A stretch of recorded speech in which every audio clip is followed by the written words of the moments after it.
Step into the twilight with Paranormal M, where reality fades into the mysterious. Don't miss out on our latest discoveries. Hit that subscribe button and turn on notifications to stay informed. Get ready to uncover the extraordinary. Unexplainable smells. When I was around 20, I spent a lot of time at my then girlfriend's house. Her parents were cool with me staying over, which I often did. One night at around 3 a.m., my ex woke me up asking if I smelled bacon. I did, very strongly in fact. She asked me to check it out, so I wandered to the kitchen and looked for the source. But no one was there and everything was off. The smell was equally strong in the kitchen as it had been in her bedroom. Shortly after her dad came down the stairs asking why I was making bacon at 3 a.m., I explained I wasn't. I was checking out the smell myself. Together we checked the oven, the bin, the fridge, and there was nothing to explain it. We even checked outside to see if it was coming into the house, but no. The smell was in the house, but it seemed to be everywhere equally. The lounge, dining room, hallway all smelled strongly. It took about half an hour to dissipate, and we just went to bed scratching our heads about it. The next day, her mother confirmed that there was not any bacon in the house that week in the first place. So the episode remained a mystery. And I should mention it was fairly large and fairly old, like 100 years or so, as far as the house goes. My other experience was working in a pub as a barman. Other staff members there claimed to have seen what they described as a gray lady. A shadowy figure in an old-fashioned dress who appeared unusually, or, rather usually in the entranceway late at night when they were closing up. I never saw her, but several times I smelled strong floral perfume in that entryway with no apparent source. This was back when smoking in pubs was legal, so stale smoke was pretty much the only thing you could usually smell. You can probably understand why I didn't make the title. I smelled bacon and perfume. Seems like a good title to me.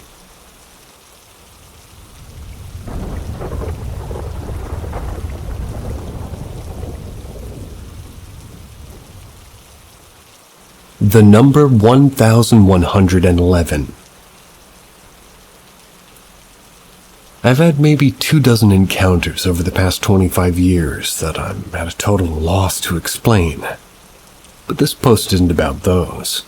It's about the number 1111. It seems to keep appearing around the same time that I have an encounter. Before and after, usually for several days and up to about a week. Realistically, how many times can you expect to see the number 1111 in a day? Maybe twice if you check the time often. Well, at least twice. But I seem to have had days or weeks when the number is everywhere. I could see it maybe 10 times or more in a day.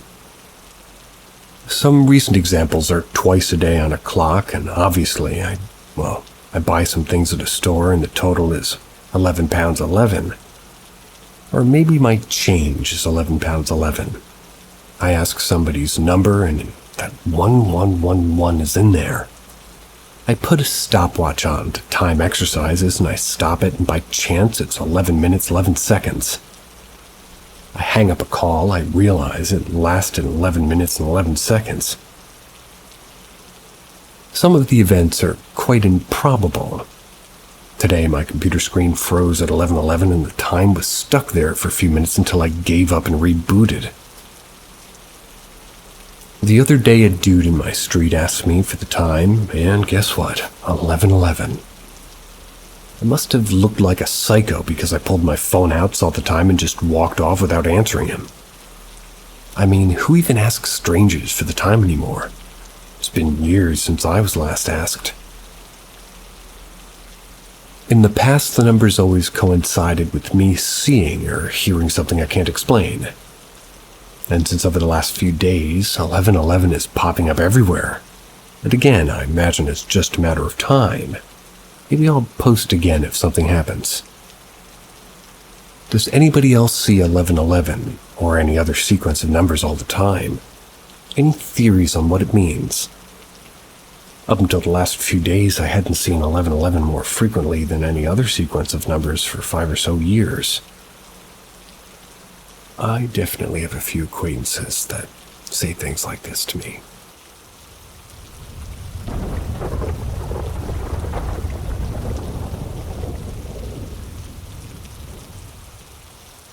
I saw a ghost in my apartment.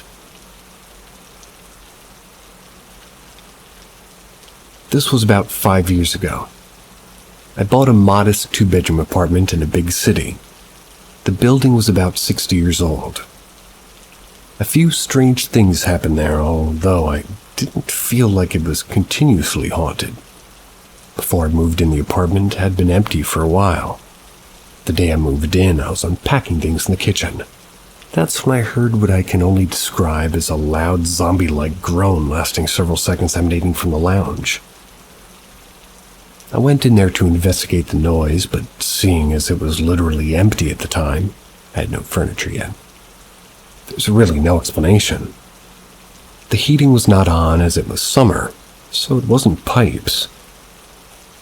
Ultimately, I assumed it was a strange building noise and ignored it, half expecting to see or hear something again, which might plausibly explain it. I never heard that sound or anything like it again, and thinking about it still creeps me out. Another thing that happened to me was my TV would turn itself on and off by itself. Thought the TV set was faulty and used to, turn the plug socket off when I wasn't using it to stop it happening. Since moving out, my same TV has been fine. At night, I'd be lying awake and my phone screen would turn on as if someone pressed home. Again, I thought faulty phone. But it carried on even after getting a new one, and in the new house it hasn't happened. Also, Siri came on a few times during the nights and woke me up, although I was too asleep to follow what Siri was saying. A couple of months before I moved out, I woke up in the night. I was hearing somebody sobbing. I sat up and looked at the doorway, and I see a silhouette figure of a woman with long hair hanging in front of her face and crying into her hands. My girlfriend had moved in with me by this point, so thinking she must have got some bad news, and I asked what's wrong. She continued sobbing, so I put my hands down to either side of me to push myself up and up out of bed, and that's when my hand touches my girlfriend who's still asleep next to me. Freaked out, I looked back to the doorway, but the figure is gone. Though I heard the sobbing continue for a few seconds. I got up and checked, but there was nobody else in the apartment.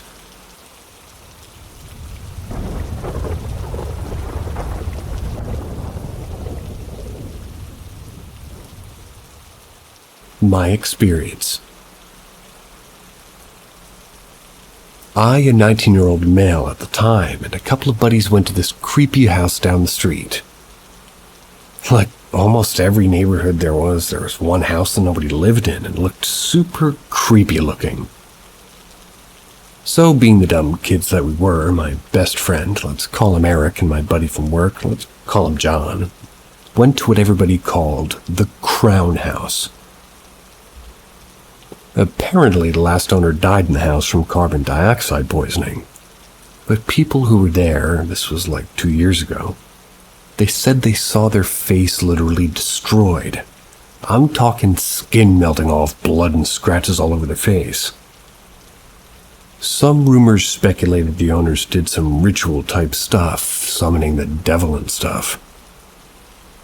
Ever since then, everybody kind of stood away from the house. People who went in would never be the same. They would say they would hear things that weren't even there. Think things that weren't their thoughts. So me and my buddies thought it would be a great idea to explore, and let me tell you, what I saw was horrific. I don't want to sound like the person who believes ghosts and stuff are real, but what happened was real. And I have proof. Eric picked the lock to the front door. When we got in, the first thing we noticed was the smell. Rancid, like meat had been left out for years. And though the blistering sun outside was freezing inside this house, it was cold. That's when it started. The whispers, faint enough that you couldn't make it out, loud enough that you knew it was there. Eric and John didn't hear it at first, but after a while they could. The lights weren't working, so we depended on the window light, but still it was dark. We were in there for 10 minutes, and in 10 minutes this happened. We heard footsteps coming down the stairs. We ran to the nearest door, which was the basement. We were in darkness. Eric screamed, then John screamed. Later they told me they heard a voice. It said my name. Then I felt a sharp pain in my arm. Something scratched me. Blood trickled down my arm. Something scratched John's face. We ran out of there faster than ever. 2 years later I found out it's for sale again. Good luck to the homeowners for 840 Rosenbaum Bridge.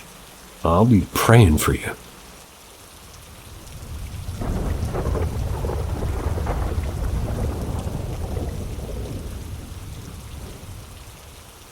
The Ghost at Grandma's. My grandparents bought a newly made house in Arizona back in 2000. It was somehow haunted with them being the first owners of the home. I would visit them for a month during summer break when I was a child. While my grandparents were still working, I'd be at the house by myself. The feeling that you're not alone is very real, and was one that I think children shouldn't encounter. The only time I heard it speak, it said my name, as if someone was in the same room as me. It was a man, possibly in his 50s. This man wasn't angry. He was just there. The man became a nuisance as time went on. White blurring some pictures that were taken within the home during the disposable camera days, you know? He would always turn on the ceiling fans and the lights would flicker. When that happened, you learned to tune it out after a while, but just turning up the TV volume. My uncle and I were once at the home while the rest of the family was just, on holiday shopping. While we're sitting in the living room, I saw a transparent shadow walking from the hallway and then disappear. I kept quiet since it wasn't believable and thought it couldn't have been dismissed as my 14-year-old imagination. As I looked over at my uncle, he was frozen looking at the same spot. "Do you see that shadow walking over there?" With excitement, I replied. "Thought I was the only one who saw that." As I mentioned before, this entity wasn't hostile. Kind of was annoying. When I was 21 house sitting, it was my last straw after it turned on the pantry light right in front of me. I could even hear the switch on the wall physically click. I was frozen with shock for 10 minutes and later he yelled at it saying, "If you don't knock that shit off, you're not welcome here." The quote. I never encountered the man after that. The house was sold in 2021. I failed that story. Let's go to the next one.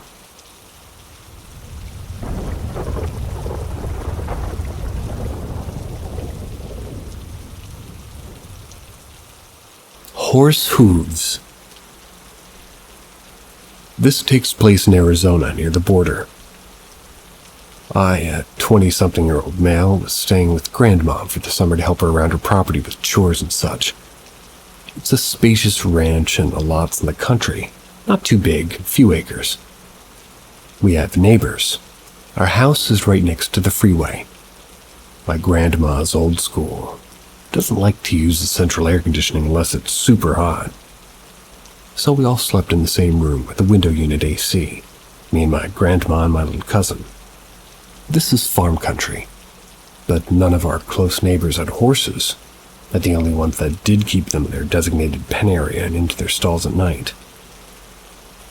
One night my grandma and cousin say they heard the distinct sounds of horse hooves clanking around outside around 1 a.m., apparently just walking around. We have a concrete driveway right outside the room so you can hear the hooves clapping. I was dead asleep. They decided not to wake me up. The next morning, the front lawn was full of horse hoof prints. It looked like it intentionally tore up the grass. My grandma's not superstitious, but says that she went outside during the night when she would hear it. She's fearless. Said that she heard the horse stomping, but nothing was like it. Oh. It was like it was invisible, basically. So I stayed up the next night. High point 380 under my pillow just in case. All in the same room again, I'm on my phone. Grandma and cousin fell asleep already, lights are off and everything, and I hear it. Faint clacks. Horse hooves just walking right outside. But I've been around horses, and I know how they sound, but I only hear like 2 hooves. Like this horse was walking on 2 hooves instead of 4. I don't know, take what you want from the story, believe it or not. That's the end, nothing happened after that. We talked to our neighbors up the road who had very nice horses. They said they locked theirs up at night in the stalls. I don't know, just sharing an experience. My grandma says it was the devil, but I'm skeptical. I just got Waterboy flashbacks. Did anybody else?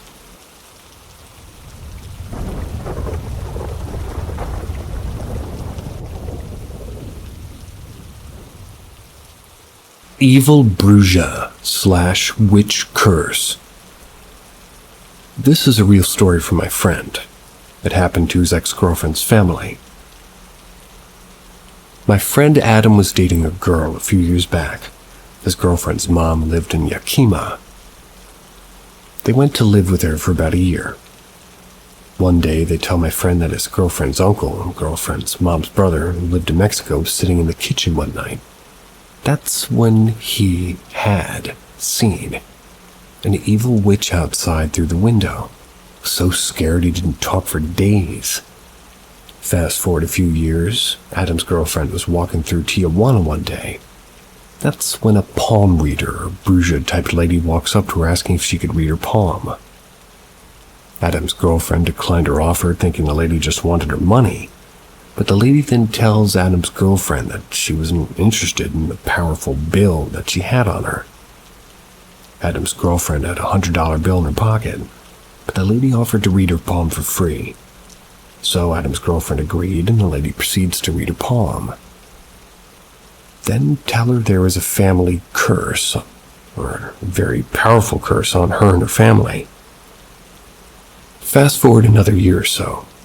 The girlfriend's mom, who lived in Yakima, got into a relationship with a man from Tijuana who was in jail, but getting out soon. She was so in love with this guy that she left everything in Washington and moved to Tijuana to be with him. Not long after the mom moved to Tijuana to be with her new boyfriend, she gets in a nasty car accident, leaving her almost totally paralyzed. From what my friend said, she could only move her eyes, almost in a vegetative state. Young mom who left her good job in a hospital in Washington to be with this new boyfriend, now basically totally paralyzed. His family members now take care of her brother and the uncle who's seen the witch in Mexico. They go to her house to collect all of her things, and she was now paralyzed and living with them.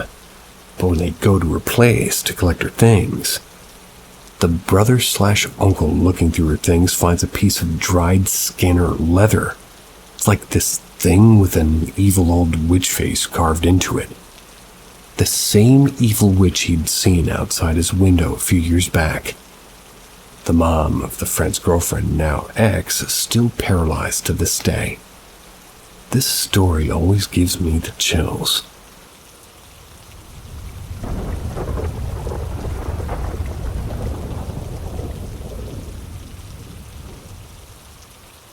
I think my sister invited something into my house. I, a 16-year-old male, live at home with my mom, her boyfriend, and my sister, 17-year-old female. My sister's a bit weird. She messes around with witchcraft and tarot cards and crystals. I'm a Christian who views witchcraft as demonic and something which should simply be left alone. My sister's the polar opposite. Since she started messing around with black magic and things she doesn't understand, Strange things have started happening in my house. My mom has been experiencing whispers in the night. I don't know what time these experiences happened, but she heard whispers which made her shoot up in bed, and I've also experienced the same. She never told me her experiences until I told her mine. I was struggling to get to sleep near midnight and I felt uneasy. I was trying to sleep and I became paranoid. I locked my door and sat on the edge of my bed when suddenly something whispered directly behind me. Its breath was cold. It made every hair in my body stand on end. Back of my neck and shoulders shivered where its breath went. It made me shoot up in shock. It was a whisper that lasted a couple seconds at the most. Couldn't understand what it said, but it sounded female. My mom said she thought the whispers were my sister until she woke up. It was a female whisper.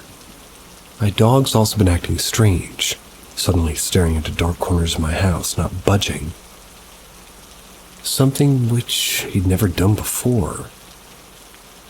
A couple of nights ago, he began growling at the corner of the living room. My dog never growls or barks.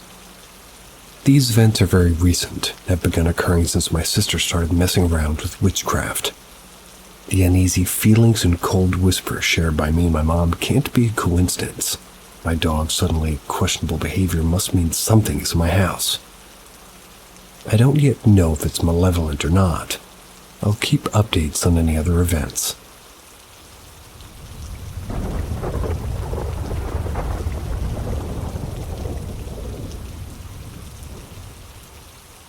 Something that happened with my mom. So my mom and dad have both had some pretty serious encounters with the other side of the world.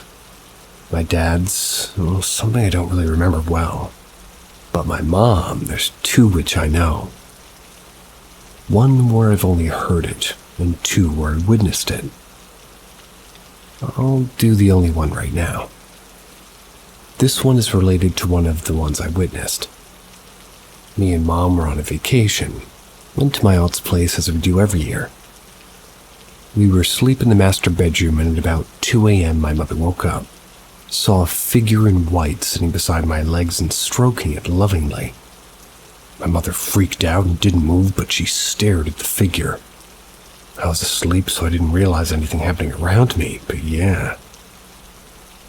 Then when the figure noticed my mom looking, it got up and went to the door, looked back at my mom, and disappeared. My mom told all of us this morning. My aunt said that it had happened before, too. Wow. It was when my aunt was asleep and I woke up to use the restroom, but she couldn't move. She was like paralyzed. The same figure was standing right next to the washroom. She could see it, but couldn't move at all. And the figure moved closer to her and she started crying. And then all of a sudden the ghost disappeared. Then she told us one of their guests who came over for a party then went to the restroom in the master bedroom. The one that we stayed at. She opened the wardrobe for a towel to wipe her hands. This face. She saw a white figure inside. She was screaming and crying and everybody rushed into the room. Obviously, they couldn't see the figure, but she was so scared they left immediately. My grandma died 7 years ago. My aunt said that she could sense it was her. She came in her dreams. She comes in my mom's dreams, my dad's dreams too. In our culture, it means that the soul hasn't found peace. And I wouldn't blame her if she hasn't. The way that she died wasn't ideal, and a lot of things were messed up after her death in the family. But yes, we do think it was my grandma, but that also makes no sense at the same time because she was the sweetest soul ever. I don't think she'd want to scare us all.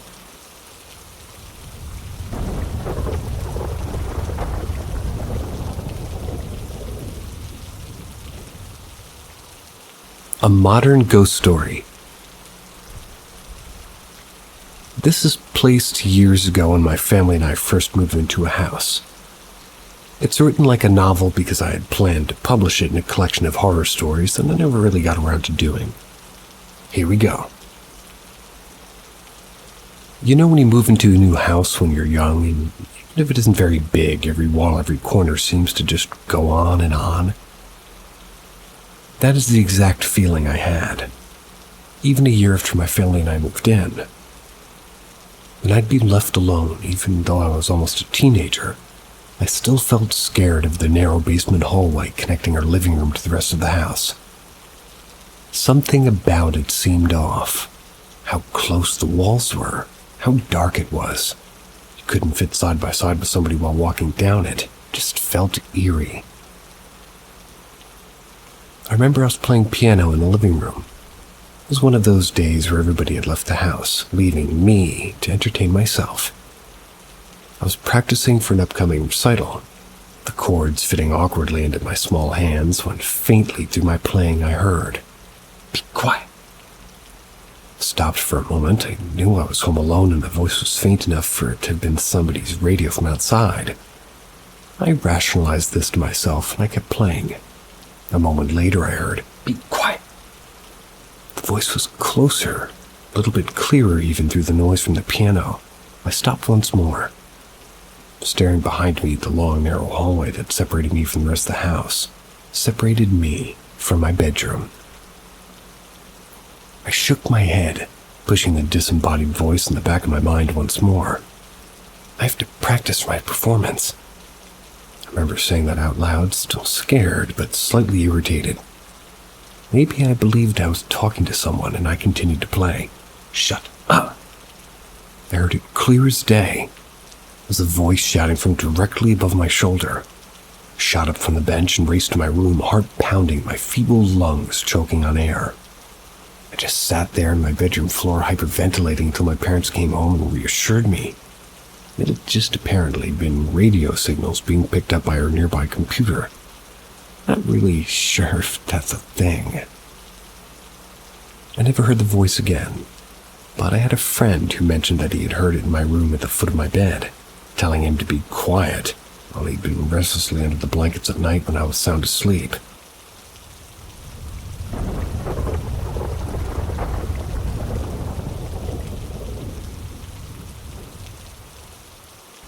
My parents called me to come downstairs. It was 1:00 a.m. I was sleeping, of course, as a young lad should be doing midweek. My parents called me to come downstairs, and I saw not in the moment what was going on. I asked my father why they called me to come downstairs quickly, and he said that, "You'll see." So they were smoking and minutes go by, and I thought that they were joking or something. So I watched the TV with them, and suddenly my mom said, "Look." She was pointing at the circle of smoke that was hovering midair. When I was looking at the smoke, it became very, very thick. It was clear like some steam and had a very nice circle. It wasn't off, it was about 360 degrees, fine looking. Some seconds go by and it hovered above my dad. It was hovering above his head.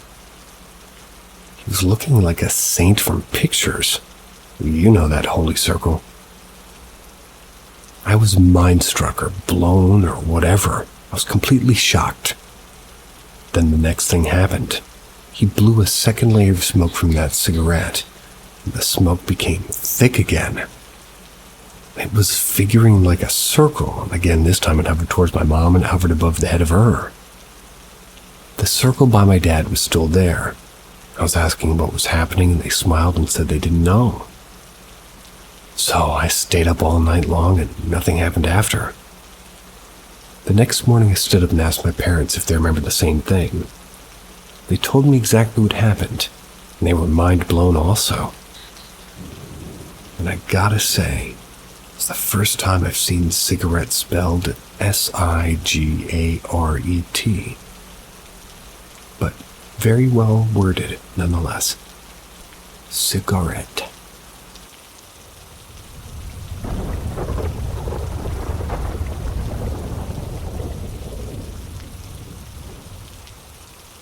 My Nana's house has a bit of a sad history. The house was built on a plot of land as a dream home for a newlywed and pregnant couple. Shortly before move-in day, the wife was shot and killed while getting off a bus downtown. The baby couldn't be saved. The husband, in his grief, shortly after killed himself. The house then went to market and my papa bought it for Nana. They were also newlyweds. As the time went by, weird things started happening in the house. Little things like lighters would go missing, or the remote, which was on the coffee table, would be found under the couch, or you could hear the pool balls from the pool table crack, even though they were in their case. This freaked my papa out, but Nana was much harder to scare. Every now and then you'd see scratch marks on the cathedral ceilings, only to hire a painter. They're gone the day he would show up. This happened on 4 occasions. Still, Nana was not scared. Shortly after, Papa had an accident and he passed. This left Nana alone in the house. Years passed, and in my teens, I moved from my country and in with Nana. I'm walking to the kitchen one day. I hear Nana talking. She's saying, "Don't you touch them again, you old witch." I pop into the kitchen and ask Nana who she's talking to. "Mabel," she replies. I assume Mabel is one of the cats she rescued and carry on. Every now and then I hear Nana talking to Mabel. It's usually like, "Don't touch this. Would you stop that?" Like playing with the lights or knocking over a fan. It never occurs to me to address it. That is until one night I have this horrific dream about a woman being shot. I woke up terrified and I see almost like a dark shadow fading from the foot of the bed. I'm completely freaked out, but just think it's my eyes adjusting after being jolted awake like that. The following morning I tell Nana about my dream over breakfast. "Oh, that's just Mabel. She'll come to you from time to time. I was wondering if she was going to show herself to you," she says. I'm taken aback. Nana tells me the Mabel story and how Mabel was the wife. I ask Nana is that who she's been talking to, and she confirms that it is. As time goes on, little things start to go missing as usual. I'm creeped out at first, but I make a game of it by hiding things and moving glasses. Sometimes the family's around and saying stuff like, "Oh, Mabel, Nana's cigarettes go missing. Must have been Mabel." Mabel one night on Christmas Eve decided to walk up the stairs, and her footsteps got a little too close for comfort when I shouted, "Stop it, Mabel. You're scaring me." And they stopped. Fast forward again, and I moved out of the house. Nana's passed away, and me and my sister are tasked with going through her things. No one has been in the house for months. The power's been turned off, and me and my sister entered the home after sundown. Once we're on the front landing, like from the landing you can see the downstairs, and to the left of us, the upstairs to the top landing. Standing in the entryway, something just didn't feel right. We go upstairs and start to collect some things. Going through Nana's china, and my sister walks into the dining room and says, "Tell me you heard that." "What?" "Tell me you hear that baby crying." I stop and listen, and I do. It's very faint, and it's coming from the basement. I ask my sister if the TV's on in one of the basement bedrooms. Could be on. She reminds me that the power is cut.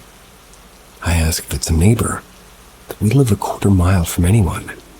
We walk to the lawn like the living room, and I lean over the landing, and sure as hell there is a baby crying. Tell my sister to call the police and go down slowly to the second landing. My sister exits the house. From the second landing, I slowly proceed toward the basement, fearing a crackhead or something may have broken into the empty house and made this place their home. When I get to the bottom of the steps, what I felt can only be described as what you feel when a car is close to you with an incredibly loud bass system, where you feel and hear the sound and the hairs stand on end. Except now the baby crying has turned into an all-out banshee scream. It's as if somebody was in anguishing pain. Turned and ran up the stairs, slamming into my sister on the way out the front door. We both book it as fast as we can to the car. I'm shaking and my sister's panicking. She heard and felt it from the front porch. We throw the car in reverse and reverse all the way down Nana's driveway, eyes on the front door, almost expecting someone to run out. But no one does. 2 officers arrive and we explain what happens. They enter the house and find nothing.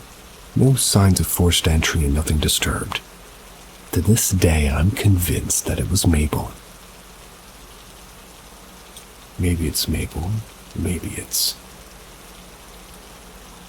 I can't finish that.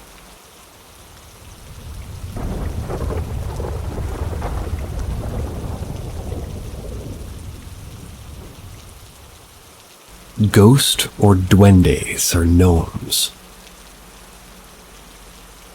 I live alone in an oldish house built in the 80s.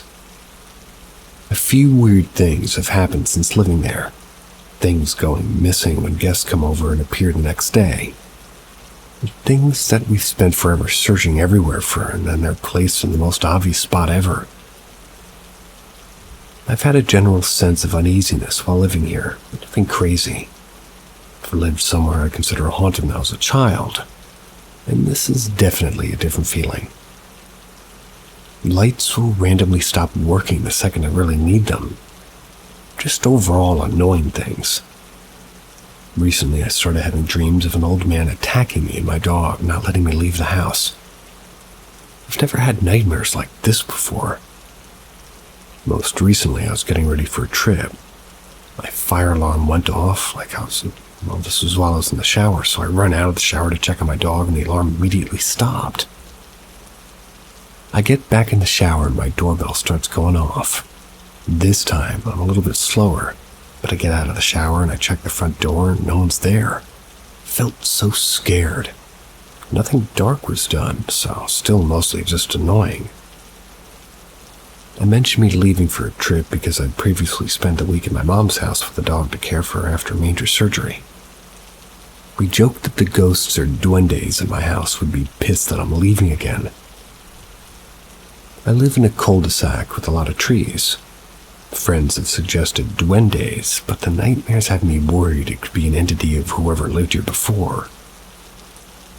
I rent the unit from a landlord that I low-key hate. He's an older white guy who keeps finding reasons to text me or to come over. I'm a girl living alone. So I'd rather not poke around and ask him questions about previous owners, but I don't know what to do. Has anyone experienced anything like this? My mom bought me Palo Santo to burn, and I'm afraid of doing it wrong. My grandma bought me holy water from a popular big Catholic church in South Texas that I splash on the walls and above my door frames every few weeks. That's as far as remedies. If it's sheetrock, don't splash water on it. Just use your finger and put some on there.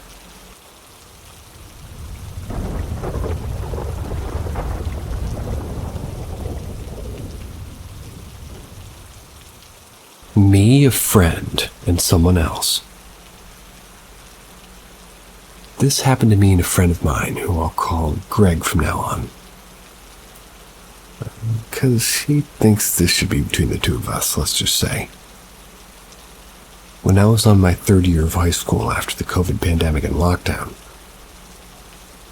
me and Greg live in pretty much the same city. It's not even really that big. We had this place that we enjoyed hanging out because there were no one really around there. No drunk dudes, no annoying babies or crazy parents. Maybe only a few people and the calming sound on grass. It's near the biggest park that we have, so the trail isn't that hidden. We used to go there during summer, but this time was November and we were shaking. But we just wanted to be alone, and the creepy atmosphere was intriguing as fuck. We had only one incident from the last time that we went there. Yes, Gecko. I think I'll share here in the future that. He was skipping about going there, and I was a talkative motherfucker, so it wasn't hard to convince him. I shit you not. A few minutes we entered the trail, someone's shadow blocked us. Blocked the only way out. I was scared too. It was pitch black. 10:40 p.m. and it was winter. My phone's light was sufficient only for seeing that silhouette. I think it was a man. Definitely not long hairs. I don't know how tall, but not really. Even though I flashed him, I still couldn't see the colors of his clothes or body. It was as black as the light background, or rather lightless background. Not even the moonlight nor the flame of a lighter it used could change it. It was completely black, devoid of color, except for the sub-scattering high of that little flame and the light that he didn't move at all, except when he took the lighter from what I assumed was a pocket on him. I was terrified. Greg was terrified. Grabbed my right arm as his life depended on it. But no matter how much we were shaking or panicking, that man didn't move. He stood still on the trail without making any trip of sound. So I started saying out loud how lucky we were to bring with our knives in case he would have found something dangerous. At one point, me and Greg discussed about calling our parents to take us from there. We'd have to elaborate a story so that they wouldn't be concerned. But as I turned to watch my phone, Greg said that we still had the light, so I immediately raised it in the direction of that quote-unquote man. I was shocked. G was frantically tapping my arm, saying, "He's not there. We get out." And it was true. In those few seconds, quote-unquote he got out of our vision, which of course drove us crazy and prompted us to run faster and faster in the direction where the streetlight would illuminate everything, which would hopefully make us feel safer. We got out of the trail, and that night I felt better than ever when I got underneath my sheets. Of course, I stayed with Greg for the rest of the evening until he arrived at his house complex. Felt so guilty, and accompanying G to home made me feel a little bit better.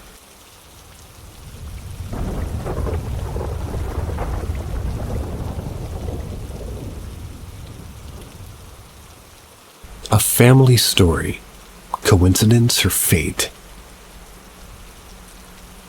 The story's been told to me several times by my older siblings. I tend to believe their story. It's only been discussed privately, and I've only shared this story with one or two friends in the 40-plus years I've known it. Background. My parents had a very rocky marriage. They married because he got her pregnant, and their families basically forced a wedding. My parents ended up moving 14 hours away from their hometown.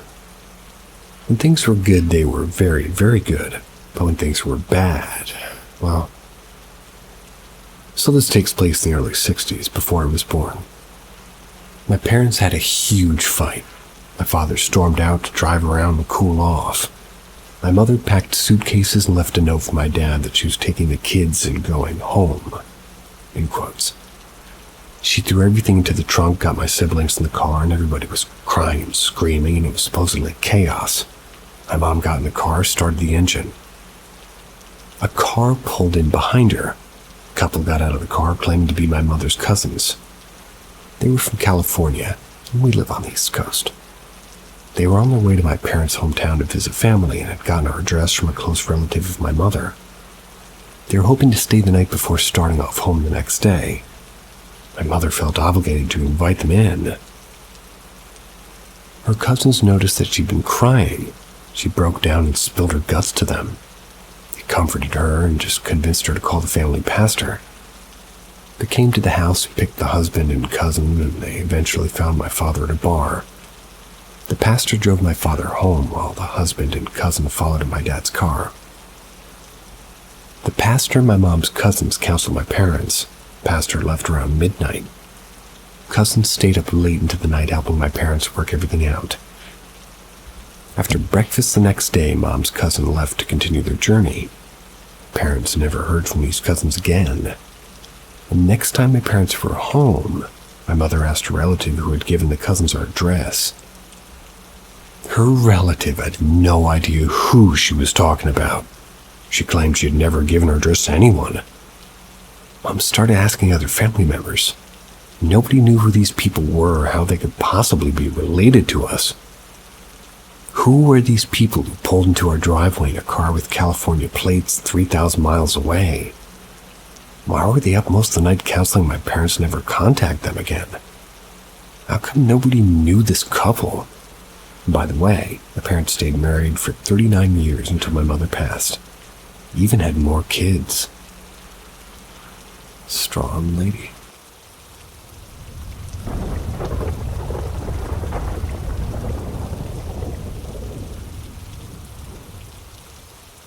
I think my old apartment was haunted. I used to live in an old apartment built sometime around the 1970s or 80s. Experienced quite a few strange occurrences while living there. First was when I was about 7 maybe. I was terrified of the dark. I'd taken to sleeping in my mom's room with her. One night I woke up for no apparent reason, started looking around the room, as little kids do. My mom had a large circular mirror above her dresser. In the mirror was the figure of a woman. She had a veil covering her face and her clothes were very similar to a Victorian mourning dress. Mourning, M-O-U-R-N. I stared at her for a while before eventually going back to sleep. I still have no logical explanation for this.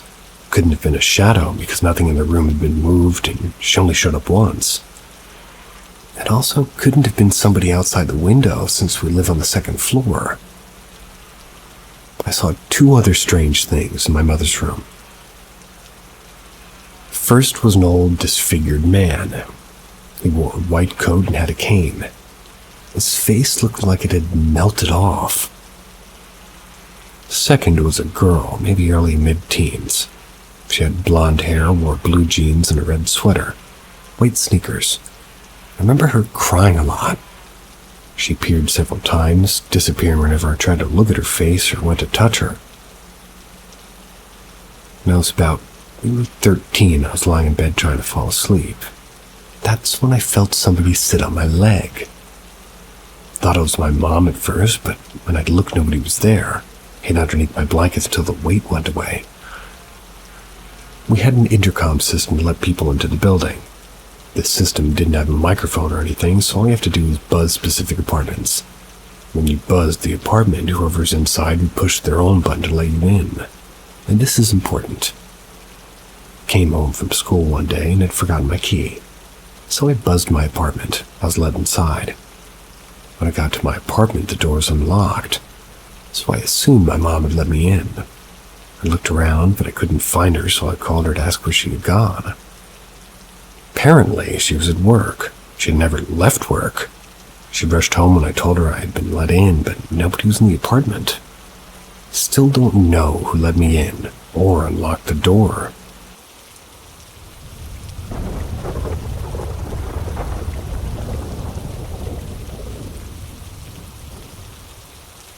My cousin saw our grandfather watching TV. Problem is, he's dead. This is my experience. It's my cousin's from my dad's side. I just want to post this here because I want answers. So every summer, me and my family would travel a long way to visit my dad's family in Cebu. I was quite close with my grandpa. He was a gentle and lively man. But years ago, he was diagnosed with heart disease and became bedridden. Even had to use a wheelchair to move around. Passed away a few months later, and it sucked a lot. Then, a few years after that, my elder cousin was looking for my grandma to tell her that dinner was ready. She went to the living room and saw my grandpa sitting in the old rocking chair while watching TV, holding the remote and switching through channels and stuff. The most unsettling part about the story, according to her, was that Grandpa's neck was missing, like it was severed. His head was floating a couple inches above his body. He looked at her, smiled, and said, "Oh, dinner's ready. I'll head down now." Then he stood up and walked toward the hall. My cousin screamed and ran away. Feel free to try to debunk this. I have no idea what to think. I'm not scared, and I don't think my grandfather would hurt anyone.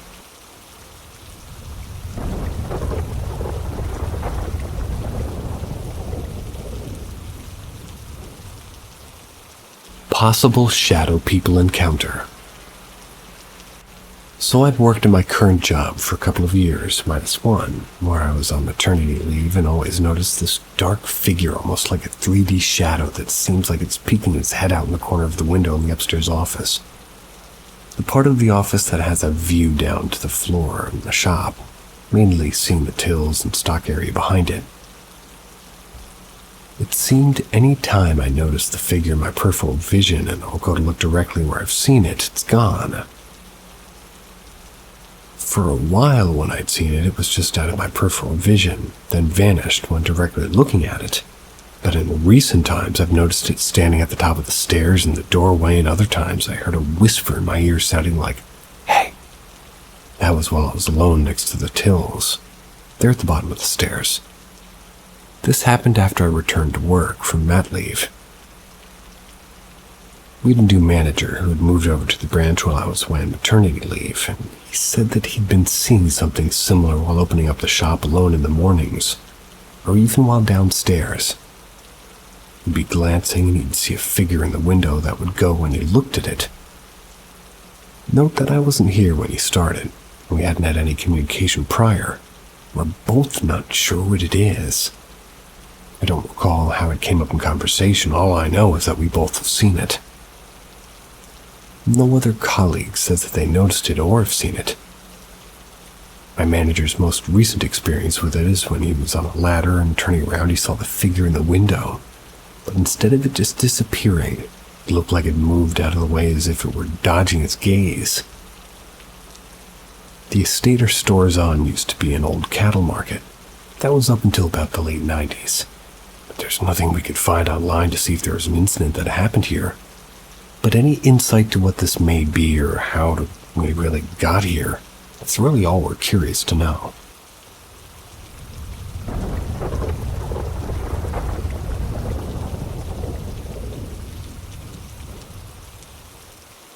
Two yellow lights. This happened like around 2006 or 2005. I don't remember the exact year, but it was when I was in elementary school. I woke up extremely earlier, maybe extremely late. It was extremely dark out and both of my parents were in my bedroom. My bed back then used to face towards a window. There's two windows in my bedroom. A large window toward the right and a tiny window with this little up and right in front of where my bed used to be. I woke up and saw two yellow lights. They were circular yellow lights and they were pretty bright. Not sure about the bright part though, but maybe it was just the fact that the entire outside was extremely dark, so the yellow seemed bright.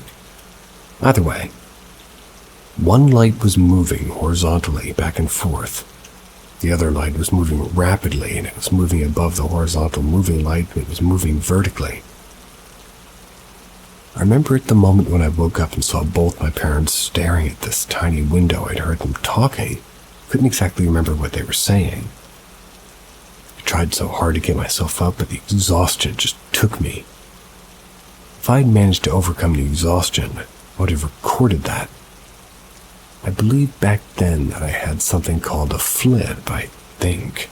It's just a cheap recording device that my sister won and gave to me. Either way, it probably would have looked like crap, but I would have at least had footage. What I do not know is that it wasn't a gap in my memory or a dream. Well, it could have been. Both my parents remember what happened, but they don't really care. They just think it's weird, but at the very least, I don't really misremember anything. Did my best to try and look up whatever it was, and all I can gather is people saying it could have been a ball of lightning or a satellite or a searchlight or even a plane. Which none of those even make sense. I live in a suburb, nowhere near a searchlight. We have a satellite, but it's literally below the suburb and a bit away from where I live, and obviously, a ball of lightning wouldn't move like that, what I saw. It's extremely rare. I doubt two would simultaneously exist at the same time, like a plane wouldn't move like that. The best explanation I've heard from anyone online in real life was a drone. But in 2006 in a suburban California, the best drones we had in my memory were drones made out of like styrofoam and cheap plastic. Unless you mean military, we're not mentioning, we're certainly not near a military base. Not to mention the lights were perfectly circular. It didn't look like a flashlight or something looking at the window. It just looked like perfectly circular yellow eyes. And of course, we have the explanation of aliens or something, but if I'm going to be honest, I don't really believe in that stuff. I mean, it'd be illogical to say no life exists outside of us, but I just try to avoid that kind of route. I just want to know a logical explanation of what I experienced all those years ago. Been bugging me like crazy as of late.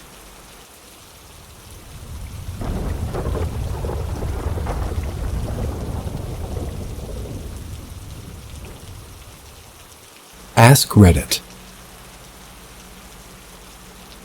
Your spirit can take different vessels as you grow and shrink consciously. If you continue expanding and ascending, you can inhabit broader bodies of consciousness, like an idea to a planet or even a star and then into a galaxy or a constellation. If you go down in consciousness, you get to experience the passing of time and physical reality. That's why certain beings on here might have inhabited bodies on other planets or as ideas like oversouls. An oversoul is the fourth dimensional being that moves through time and space and is able to affect the spirits and others in the third dimension. For example, Jesus Christ is an oversoul. His physical body has perished, but his name and essence still hold in direct power in this reality. These places of worship and has influence in societies all over the world for thousands of years now. The fourth dimension beings can enter people's lives as thoughts. Those can then alter the line of events that they are supposed to play out. They can enter into the minds of people who are close to you, give them an idea to call you or visit your house at the most inconvenient times. Or say if you're watching your favorite movie and your favorite part's just about to come on, but something catches your attention and distracts you right at that exact moment. That's when you know an idea or an oversoul influenced that to happen, if it's opposing or attacking you. If it's a beneficial one to you, then it may help you at night. Places at the night times in order to help you succeed. An oversoul can even be reincarnated into a physical being. It's having trouble staying fed by people's attention in order to express this message and identity in a flash. It'll work its way back up again. An oversoul is just a fourth dimensional consciousness that you can, well, pretty much just that, you can inhabit. There's levels below and above that, and higher consciousness might not necessarily be the best consciousness either. The first and ninth dimensional perspectives have a huge gap in consciousness, but at the same time, have the purest perspectives. This is from my knowledge so far. Feel free to ask, discuss, or refute anything.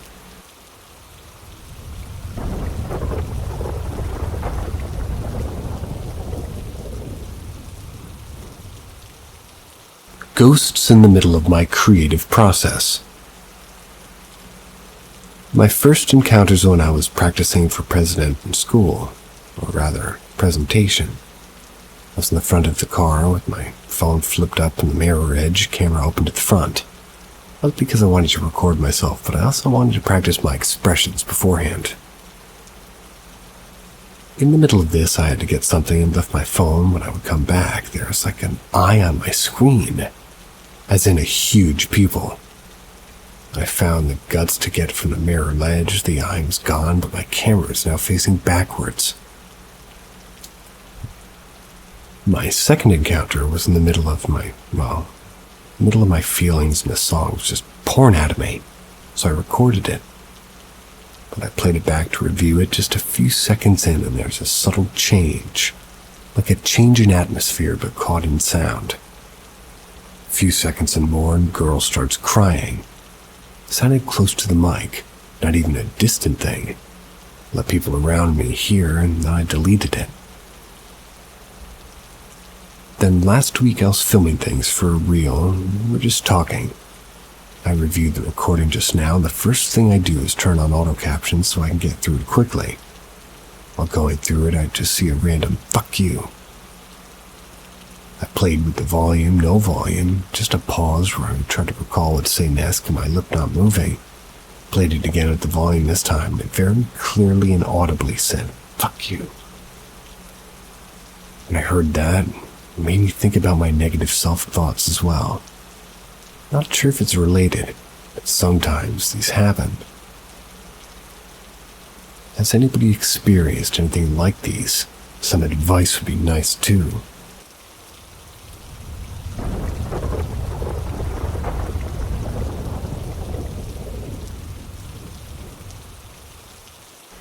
I think my son has seen the man that died in our property.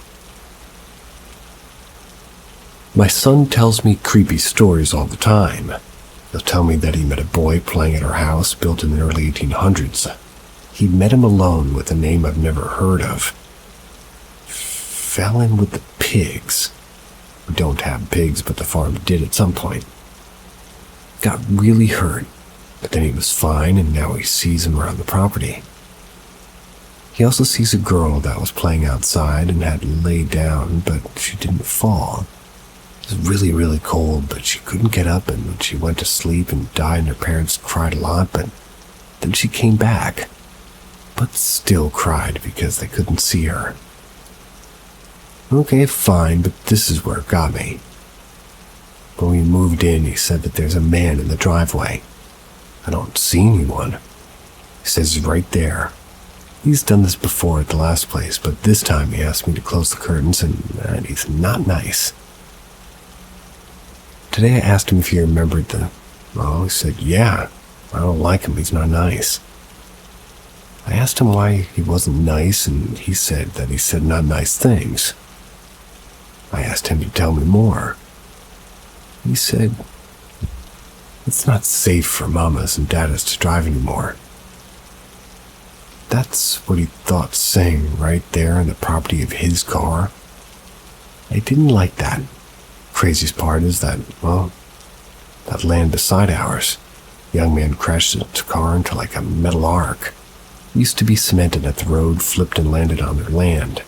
The bent arc just sort of remains in our property because it's too big and heavy to move. But it sounds low in the arc isn't all that's here with us. We never watch scary movie stuff because I don't like it. I've had dreams of people who passed from trying to speak to me. That was since I was a kid, and try to suppress it so I don't have to encourage it.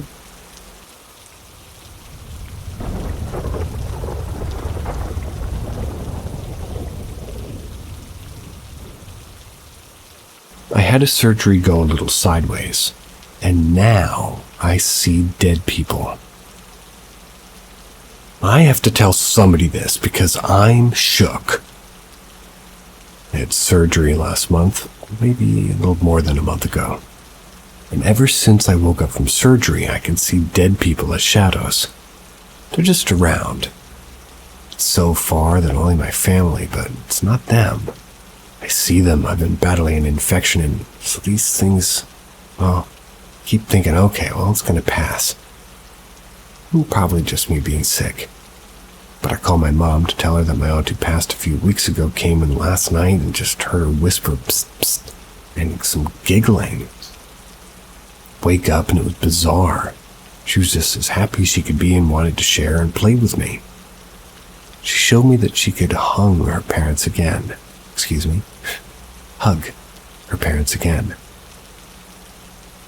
They were all so happy. She showed me herself standing in the kitchen behind my parents, smiling and putting her hand on them, and she wanted me to see that she was at peace. She seemed really, really entertained, which was unexpected. My mom gasped. Apparently, before my aunt fell ill, she told her that Mom and I sometimes get visited in our dreams by family to warn us of danger, or even that somebody passed, and my aunt said that she was jealous. When she died, she would have come to mess with us. On top of that, I was telling Mom about how serious and real this is. And of course, here and there we have stuff happen. I've never been more sure in my life that it's real. I can really see people that have passed on, and I went from being freaked to making peace with it. But one thing I can't figure out is there's a 5-year-old girl that stands beside my bed almost all days. I would wake up constantly in the middle of the night thinking it's one of my kids asking to get into bed, but it's not. I don't even have a 5-year-old girl. She loves to play her music box for me. I told her the only little girl I know that passed is Dad's sister, but she was like 2 or 3. Dad said, I think she's 5. I said, no, she was 2 or 3. Go ask Dad. I'm 90% sure she was 2 or 3. She goes to ask my dad, and, well, I asked him how old his sister was when she died. He said she was 5. I was in absolute shock and asked him if he had like a music box, and he said, I don't know if I have to ask my brother, but she loved music and to sing. Why? I spent maybe a couple more months telling my husband that I don't really know a 5-year-old girl, so I don't know who she could be, but apparently I was wrong. She has been my Aunt Sophie all along with total make scenes of bullcrap. I've always felt my grandpa nearby. She was his baby girl that passed. I'm floored.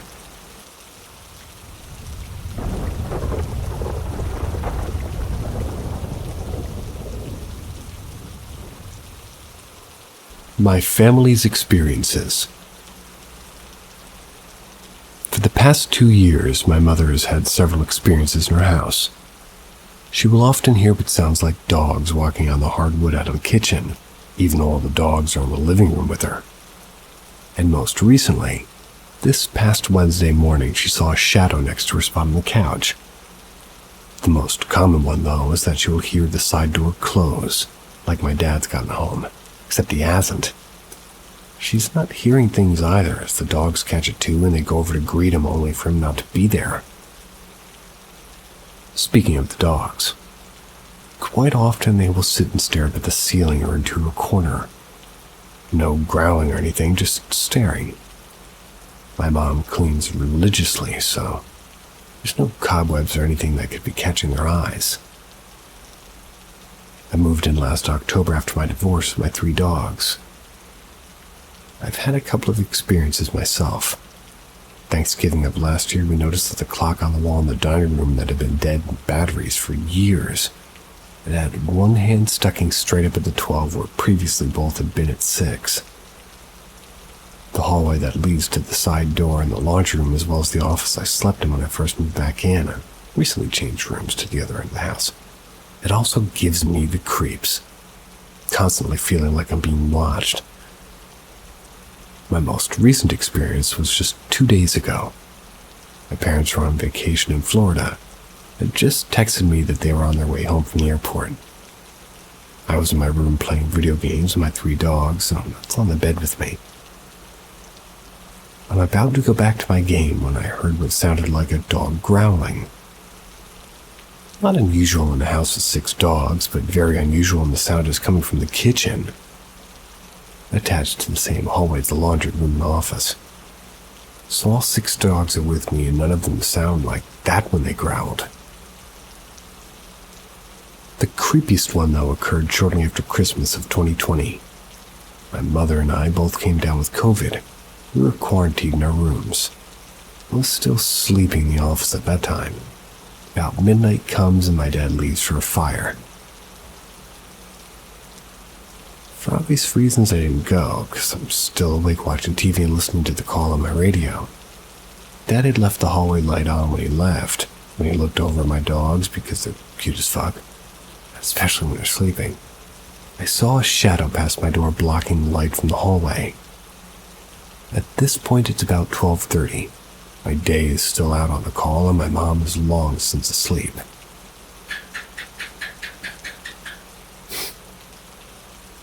There are 3 dogs, and well, my 3 dogs are in mine, and right after the shadow passed, one of my dogs stares at the door and starts growling. Now this dog barks and grumbles a lot, but never anything like this.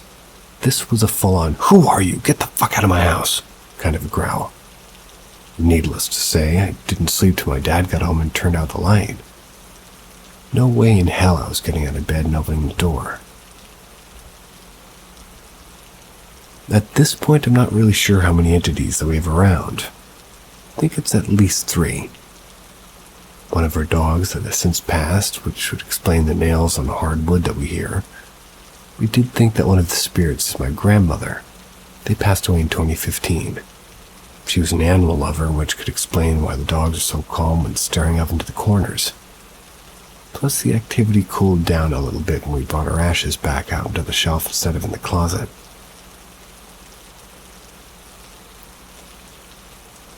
They had been placed during renovations.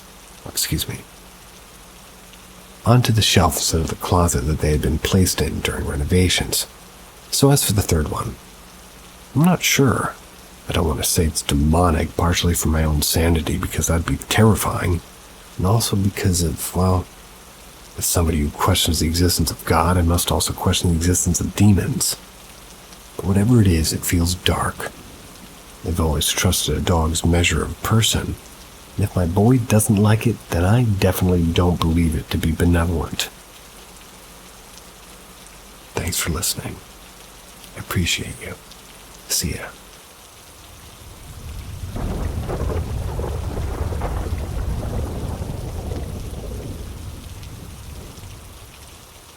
Welcome to Paranormal M, your gateway to the world of the mysterious and unexplainable. Subscribe and turn on notifications so you never miss out on our latest spine-chilling tales. We hope you enjoy the journey. My aunt was a medium. My aunt, we will call her M. They worked as a medium and always have seen paranormal things since she was a kid. Learning how to deal with it and eventually becoming fearless towards these things, she sadly passed away, but always had many experiences to share with us. I remember one that creeped me out as a kid. During this time, she was staying in California with my other aunt. We'll call her T. Well, one night as M was getting ready to fall asleep, she said that she looked up at the ceiling and saw dead things crawling back and forth. And for context, we call it things in my family, because these beings are evil. Now, it's weird, because back in the day, my mom would sometimes have dreams that would coincide with the paranormal things M would see. They were both somehow tied together to help each other throughout these supernatural occurrences. Fast forward a week, and, well, after this happened and my mom receives a call from M, and the topic of what she saw that night is brought up. My mom is shocked hearing this, because the same night this incident occurred, my mom had a dream. So, M asked my mom to explain what took place, and here's what she had to say. In this dream, for a very specific reason, Mom had a flashlight in her hand. She was flashing the light everywhere in this room that she was in, and out of curiosity, she decided to shine this flashlight up. She saw this man spread out covering two women on each side of him facing toward the ceiling.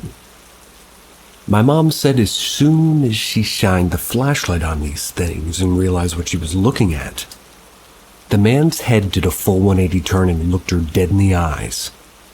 My mom awoke abruptly with her heart pounding intensely, wondering what in God it was that she just saw. I remember her explaining how these things looked, and it was similar to something out of The Exorcist, with horrid, dead-looking skin, sharpened nails, white ghostly eyes. There was even twisted, elongated body parts. They later figured out that these creatures came from the previous house that T lived in. There was this painting of an old motel, which had a white sheet covering it hidden away in the garage of that house. The painting was absolutely stunning, and before they moved, T decided to take it with them to put it up on the wall of her new house, not knowing that things were attached to this painting. Burn it.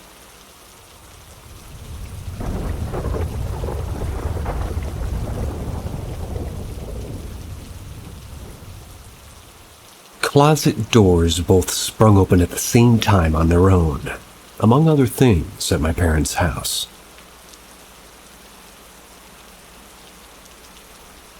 So I'm growing increasingly concerned about my parents' house, and just paranormal stuff in general, but I'm trying my best to stay calm and level-headed.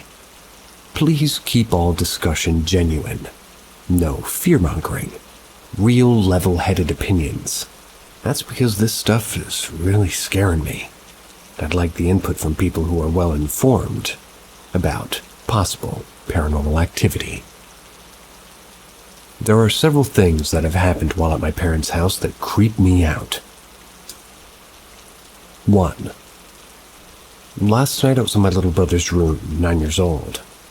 I was with him while we were both doing our own, kind of thing, just playing separate video games. Our 2 chihuahuas were in the room with us. The 2 beds are in a room facing the opposite wall, and to the right are 2 closet doors. A large closet with a pillar in between 2 closet doors. But the pillar is not an actual wall inside, it's just a separation into the wall. It's that the closet doors aren't right next to each other, essentially. He was on the rightmost bed closest to the closet, literally right next to the closet doors, one directly next to him and the other further down the wall. All of a sudden I see the door right next to him spring open. The thing is, this one door of the pair doesn't close well, and that's pre-established. It will spring open on its own, and if you try to close it, the other one, however, doesn't really do that. At the same time, this other door opened too, and one of our chihuahuas that was right next to the door started aggressively barking. Maybe he accidentally bumped into it, and it opened, causing the force to maybe jolt the other one open itself. Well, my brother and I tested it out. He gave each panel of the closet door further down the wall a single hard knock.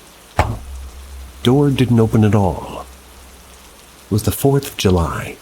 Maybe fireworks, sound waves. I have no idea. Seems unlikely to me. So maybe the door itself just jolted open on its own and startled the dog, and that's why I started barking. But this leads me to other mysterious experiences that have only happened here at my parents' house. I live separately with my grandma and come here to visit 2 days each week. 2. Last night after the closet thing happened, I had a dream. And this sounds a bit funny. A bunch of evil and scary gnomes were chasing me, trying to kill me inside this house. I heard about a cryptid called a duende that can resemble a gnome. On 2 other occasions, and this is what scares me the most, I've had 2 horrible nightmares. One a lot worse than the other. They were about my mom being the cryptid that I'm horrified of. I don't feel comfortable saying the word, but it starts with an S and ends with an R. These were also both dreams that occurred like when it feels like you're waking up after going to sleep. It's in the same setting that you went to sleep in, but you're actually still dreaming. The first one was a while ago and I still live with my parents. They modified one of the very large storage sheds into a miniature house for me to live in, complete with a bedroom, a small living room with a kitchen and a bathroom. This first nightmare went like this. I quote-unquote woke up from my sleep in the middle of the night, because I heard my 2 cats meowing in distress outside my room in the living room. I see them and it's really dark with just moonlight peeking in. After seeing them, I hear a knock on the front door right behind me. And keep in mind, it's the dead of night. I open it and it's my mom. She's acting all weird and a bit off, but I brush it off. She tells me let's go back with her in the main house, and I agree. On the way out, she looks at me with an emotionless face, chokes me, grabs me by my neck, holding me in the air. Then she says, "I'm not your mom." I woke up absolutely horrified. I'm talking, this dream mildly traumatized me to the point that I had to sleep in my little brother's room in the main house. That's because I was too scared to be alone in case I had another bad dream. Another much more recent time I had another dream where I also woke up where I went to sleep. In my brother's room this time. This time it was late at night, but the lights were on. I left a blue light on before going to sleep, mostly because I was too lazy to turn it off and I was tired in bed. But when I woke up, I saw my mom in the kitchen. I don't remember if she said anything. I heard the dogs barking again, and I had a bad feeling. This dream was a lot shorter. My mom's room is extremely close to the kitchen. I walked to her room for some reason, and she's right there in the bathroom. Even though I saw her in the kitchen seconds ago, my stomach dropped and I ran out of her room. I feel like I almost knew. Crap, this type of dream is happening again. Then I woke up. Again, I was really scared, but I went back to sleep. Now a disclaimer to try to disprove this. My mom and I have an extremely rocky relationship. She's very emotionally unstable, and even though I know she loves me, she can turn nasty and harmful real quick if she's in a bad mood. So maybe this is just a symbolic representation of my subconscious. How my mom is two-sided or fake sometimes, like not her true self, her loving side. It's weird that it happened twice, and then the evil gnomes. A little funny, but in the dream it was really scary. Now on to more mystery scenarios in her house. 3. A while ago, my mom claimed that she saw a little boy around the age of my brother standing outside the large window to the front yard. We went outside and there was no kid there. We even went so far as to ride around the car through the neighborhood to see if we could find him. That was because we were genuinely concerned about what if it was a real lost kid. We found no trace of him. My mom apparently had seen what looks like my little brother in one spot when he couldn't be. She found him soon after in a place that wouldn't make sense. 4. More recently, I was again in my brother's room. Had my back to the window. I was sitting on his bed, which is directly in front of it. I heard 2 knocks on the window directly behind me. I looked around and there was absolutely nobody there. Really sounded like somebody purposely was knocking on it. 5. More trivial, but late at night in the living room I was sitting there alone playing video games in the dark. I heard what sounded like my parents' door closing when it would be slightly open. I looked and the door was already closed. I was paranoid, so I peeked into my parents' room. They were both asleep. I say this is trivial because I told my brother and he claims that it was an air filter. The sound happened more than once that night, so not so long intervals. 6. One time my mom and I were having a conversation about the universe. Not only the universe, but spirituality as well. This was late at night in the kitchen. We both are believers in these kinds of things. But behind her, out of the corner of my eye, I saw a white puffball or an orb passing by. It looked very light and floaty. It disappeared, and it wasn't a tangible real object. Couldn't find it anywhere. It was right behind her. I'm not sure what this could be, if it was a ball of dust or something. I didn't find it. So that's everything I can think of for now. What do you guys think? Do any of these have any likely explanations, or does it seem like there's something more going on? There's just so many things that happen here specifically that raise my suspicions. And some of it is really horrifying to me. The dreams about that type of cryptid.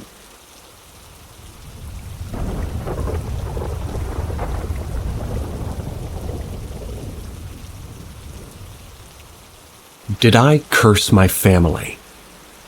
The thought of this really freaks me out, so I never spoke about it. When I was 7, my parents were separated. Yet I loved them very much. I lived with my grandmother, who essentially raised me. The thought of my mom and dad becoming old scared me, so much so that I would have nightmares of them as elderly people. One day, 7-year-old me, my ridiculous childbearing, just prayed to God that they would never grow old. Fast forward to when I was 9. My father was murdered. When I was 10, my mother died of cancer. At this point, my grandmother retained full custody of me. I was totally fine with it because she was basically my mom at this point anyway. Came from a typically normal immigrant family. No crazy drug use or abuse of anything, really. Now that I'm older, getting more spiritual and wondering about the mysteries of life, I can't help but wonder if it was my fault for praying and wishing that they never got old. As a child, I recall hearing radio voices through the TV. Voices at random times at night and footsteps when no one was around. You know, typical paranormal activity stuff.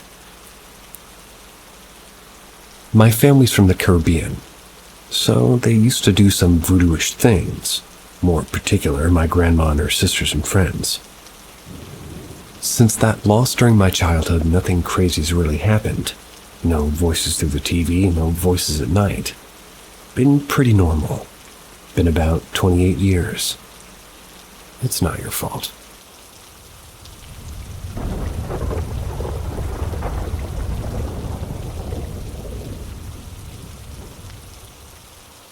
A strange figure in the moonlight.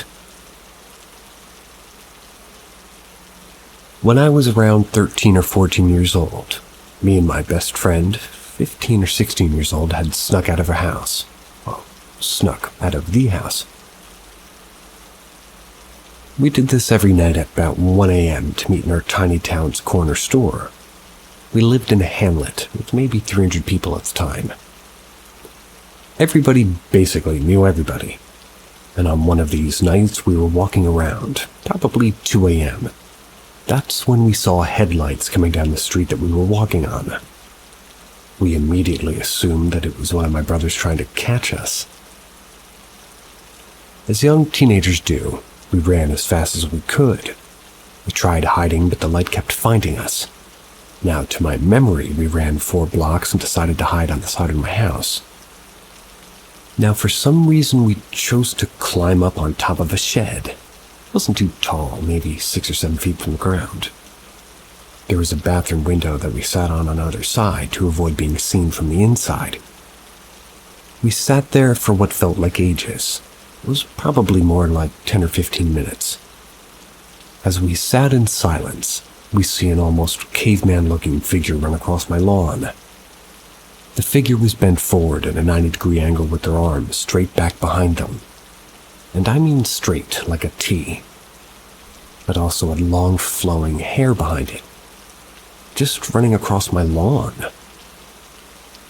Now, normally a person would be scared, freaked out, hide from this person, do anything to react.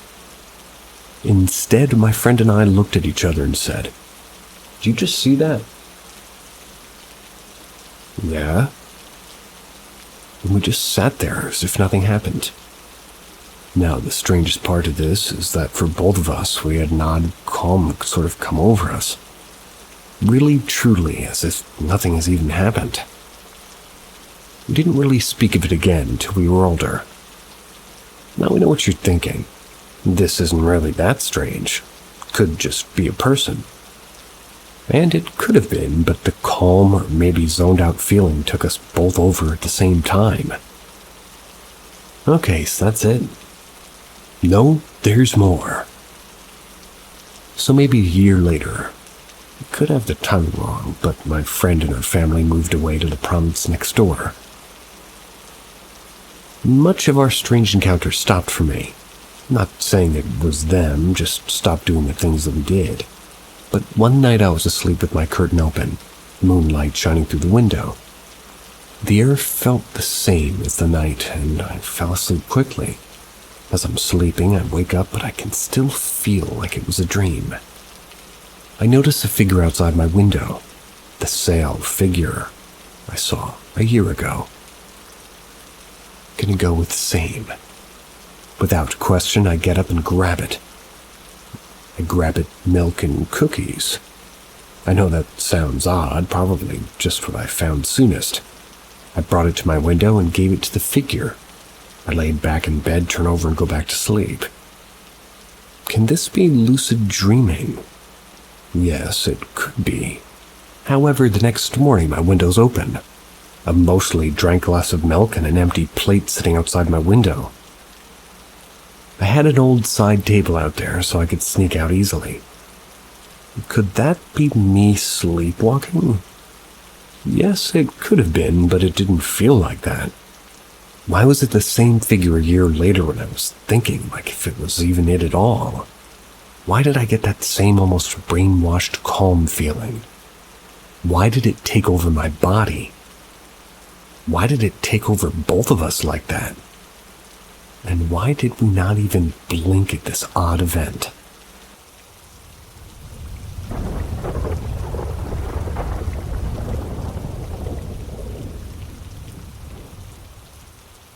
Dream Encounters with Shadow Man. This story starts when I moved to an apartment in Ireland. It's about around a year ago. To introduce myself, I've lived in and around 8 houses my entire life. I've been living in different parts of the world in the last 3 years. Didn't have any encounters with paranormal till last year, and hence I was a non-believer. I've also been raised in a modern and science-inclined family. Therefore, throughout my life I chose to view ghost encounters as a side effect of psychological disorders. Now, going ahead with the event that followed. I moved in with 3 of my friends into this apartment, which is located in one of the best areas of Dublin last year. Whatever I'm writing are plain facts, and not even a single thing has been twisted to make for gossip. Initial signs. We lived peacefully for the first 6 months, except sometimes just waking up feeling like weird footsteps in the night. We dismissed it as just somebody walking in the apartment above ours. We also noticed some of our food or other items used to go missing, causing a little bit of confusion among us. I dismissed this as a part of, sharing an apartment, and this lines up with the prior experience. I shared a room with a friend, S, and we had 2 other guys, A and Z, in single rooms. Our flatmates, A and Z, used to go to the office, while S and me were still job hunting. In the morning, in the other bathroom, it was occupying Z. They used to enter a room for using the bathroom. So at times it happened with me, and I saw Zoe enter the room in the morning, and I was half asleep. When I confirmed with him, he denied that. I ignored it being my sleepy head and kept going with my day-to-day life. Also, through social connections, we had one person who's extremely weird. They entered our house and stayed over despite giving the most negative vibes I've ever received in my life. He also was looking at a passport-sized photo from his 20s. Kept staring at it only to leave it behind when we asked him to go away the next day. I threw the photo in the dustbin after a few days. First experience. It was in late November 2019. I was in the drawing room just watching something on the television. Lying on the couch, I felt it for the first time. My eyes closed and my mind started racing from one thought to another for no reason. We all obviously have had many thoughts and do tend to be lost in them most of the time, but we have a certain amount of control over them. We can stop them as soon as we realize that we are in our thoughts. But what I experienced that day was something different altogether. My mind was jumping from one thought to another at very high speed, wasn't stopping even though I was trying to. Thought after thought. I felt as if I couldn't sleep. I felt as if somebody else had control over my mind and not me. I thought that job hunting stress was taking me over. I must be going crazy. So I decided to book a ticket to my country for a month and come back later. I went back happily and chose to not share it with anyone else. But things changed quickly when I came back. As soon as I stepped inside my roommate's, S, they said that you won't believe what happened when you were gone. He pointed to the same couch, said that he passed out on that couch on one day and he felt as if he had no control over his body. Then he didn't discuss it with anybody. But then the very next day our other friend slept on the couch and said he's never going to stay over in our apartment after that. This was the first time I realized that there could be something different going on than I'd ever anticipated. The resistance to change displayed by the energy. Things went okay for the next few months, and the COVID hit the world and the three of us left our country except Z. They called as friends and lived in our house. Me and S had found jobs by this time and were working from home in our countries. Over the call, Z had informed us that he didn't want to live in the house any longer. I decided to come back in July's end. When I entered the house, it was empty. I had bought new AirPods in my country. I was on call with Mom, and when I stepped in the living room, I kept my luggage, and as soon as I sat down on the couch, the call disconnected. AirPods stopped working. I had to literally reset them again and again to finally make them work.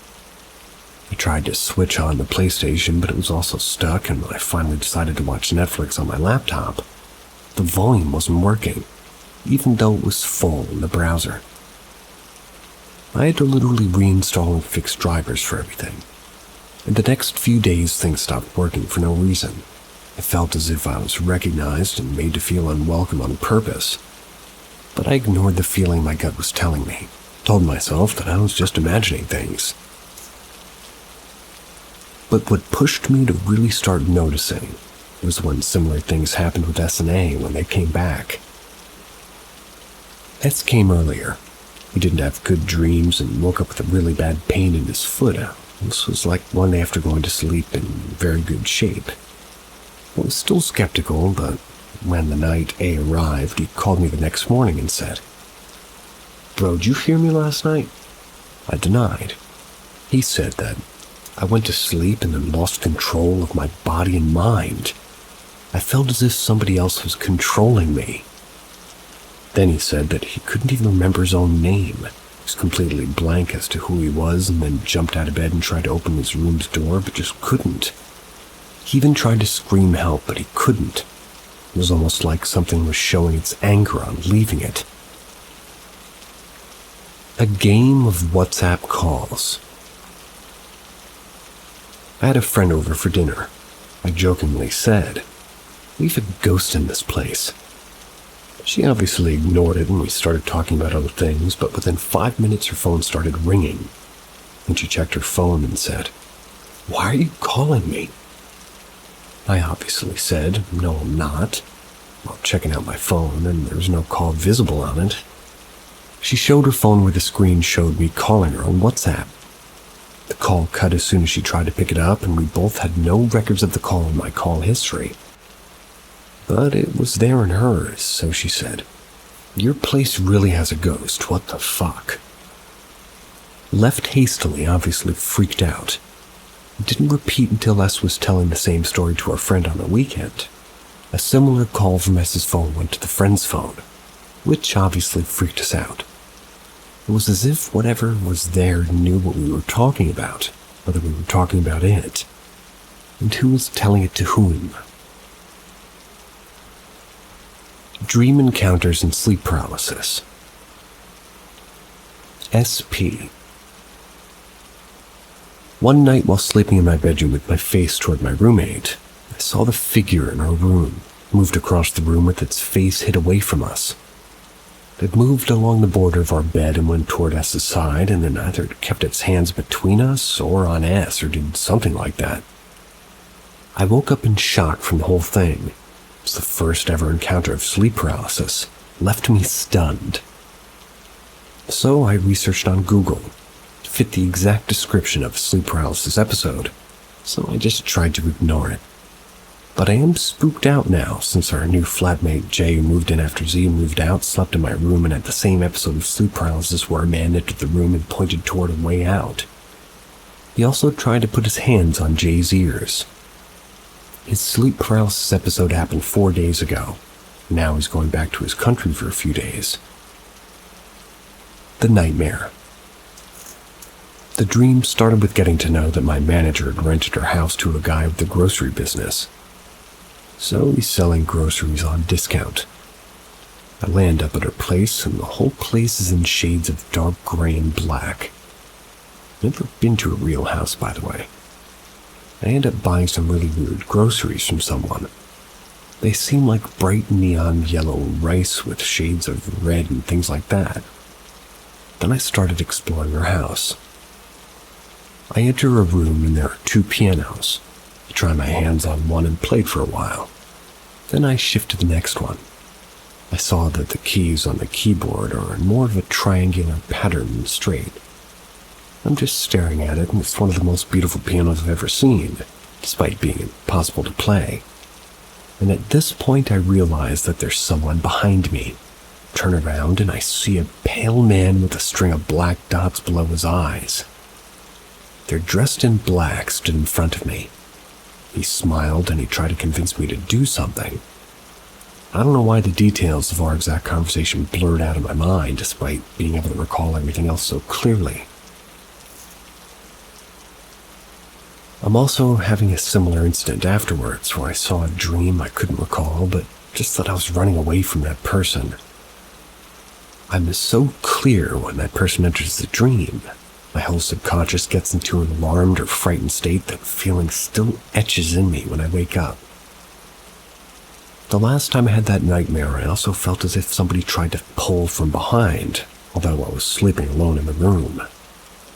Despite everything, we continue to live in the same house because we love the location and the house.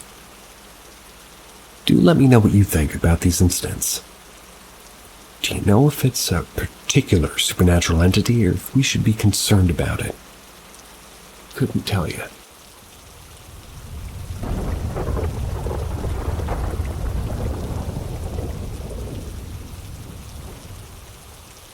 My dreams are visions from future events.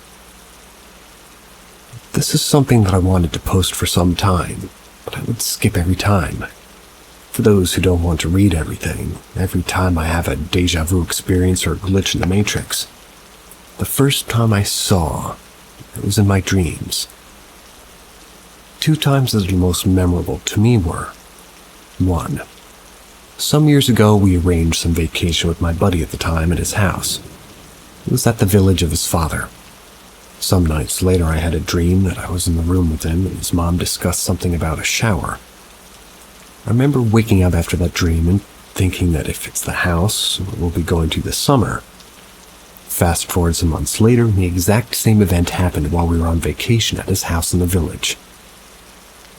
About 3 months ago, I dreamt that I was sitting in my little living room and I was playing PS5. Note, I didn't own a PS5 at the time and I was planning to get one when I had the money, but when the availability was okay. Before 3 weeks, I got a PS5, but I didn't remember the dream until I had the deja vu experience. Remembered that I had seen that before and remembered everything I'd seen in my dream and specifically saying, well, to my wife when I woke up that I dreamt of playing a PS5. When I get that deja vu experience, I feel a bit dizzy and lost for some seconds, like my brain's trying to process what's going on. One other thing that makes me wonder is that I rarely see nightmares. Fucked up dreams, really, too. Usually dreaming of realistic dreams or dreams where it's not me but somebody else. But I seem to know everybody I interact with inside my dream. Lastly, I would like to add 2 more things that are mostly common every time I'm having this sort of dream. 1. I remember the dream only for some minutes after I wake up, and if I don't write it, I would forget it entirely until the deja vu hits. 2. I cannot control myself in my dream. It's like watching a cutscene from a first-person perspective with a scripted event. Has somebody else experienced anything similar? How do you react? How can I take advantage of that?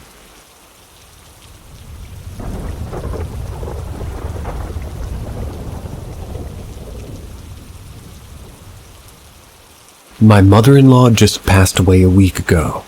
She's still here. We've lived in this house for 9 years without any weird issues. 6 months ago, we moved my mother-in-law, and my father-in-law basically just passed away and my mother-in-law was going through chemo and needed extra help. It was a roller coaster ride, plenty of ups and downs, but the last week was an unexpected downward spiral. She passed away on November 7th. Since then, her lights are turning on or off on their own accord. The dog-shaped hand sanitizer holder from Bed Bath & Body Works belonging to my mother-in-law keeps barking. Some bagels from the pantry fell across the room, landing a good 3 feet away. I don't get bad vibes, nothing negative. We know for certain it's my mother-in-law. But my concerns are as follows. Is she stuck? She was fighting like hell to beat cancer, and I'm afraid she's still in that refusal state. 2, is she trying to tell us something? She's very obviously trying to get our attention. How do I listen better? I just want the best for her. I don't want her to be stuck in a weird limbo. I'm worried. How do I make sure things are okay?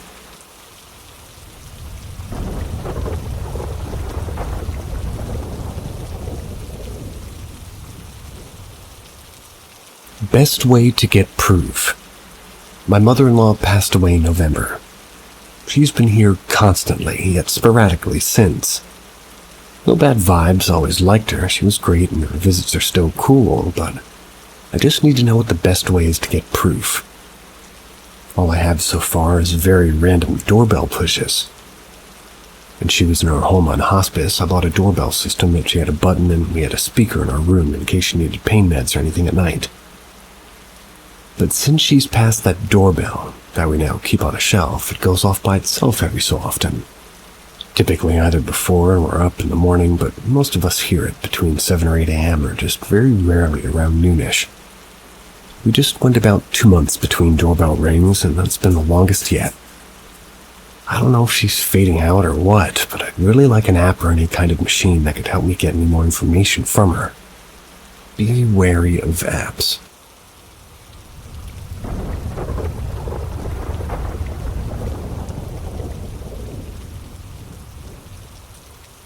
Things getting a bit weirder lately. Since high school, I've been having inconsistent encounters with ghosts.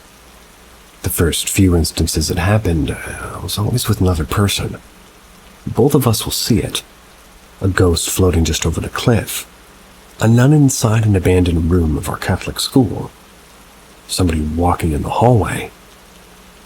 Shaken awake, but these are just to name a few. Good thing is whenever I see ghosts, which isn't regularly, they appear to be just a normal living human. Not something scary. So I got quite used to it.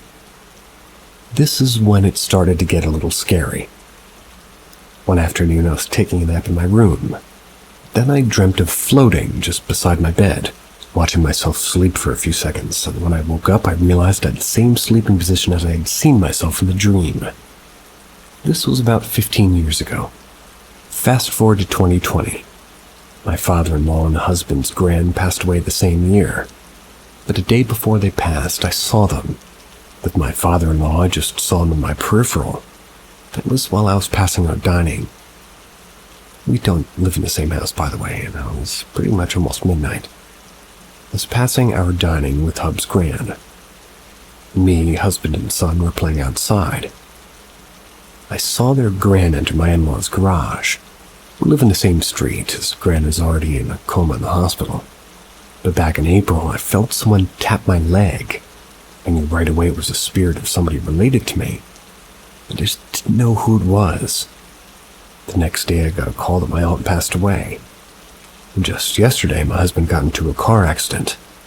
He's okay, but a few weeks before it even happened, something already tells me that he'll somehow get into an accident. I haven't told him because I'm still skeptical about this, and I don't know if he'll even believe me. Thought it's just anxiety or something until it happened. Can anybody tell me what's happening to me? I don't think I'm a psychic, and I can't talk to spirits. Does this happen a lot to other people too, or is it just my guardian angel sharing the experience with me?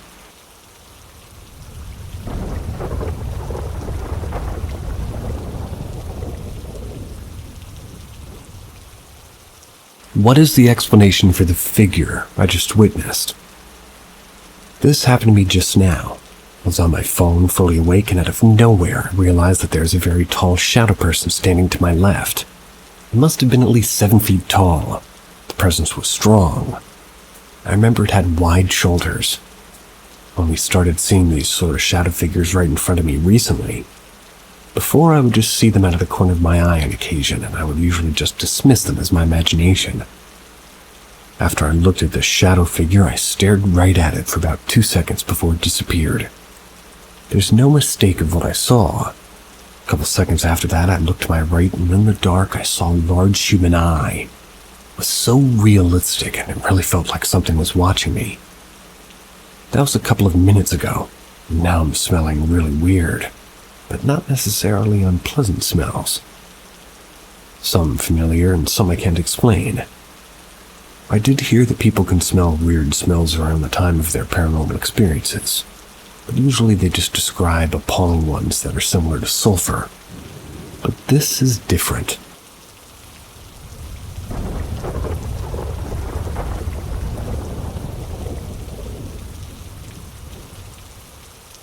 Help. Several unexplained occurrences. This is a personal experience that spanned the history of the home I purchased as my primary home in 2020. I purchased the home and never had any form of cleansing or blessing conducted because prior to this, I was a skeptic on the subject. Since purchasing this home, my entire family experiences nightmares fairly frequently. My 2-year, almost old, nightly. On a few occasions, my family's heard voices calling for them and even voices that mocked another member of the family. Sounded extremely like them. Things break at unreasonable frequencies without cause, and things literally disappear and things appear that we don't own. We regularly hear footsteps running up and down the hall, and when I get up to check, my kids are very much genuinely asleep, not faking. They're young and very obvious when they're faking. It's almost always occurring at the same time of night.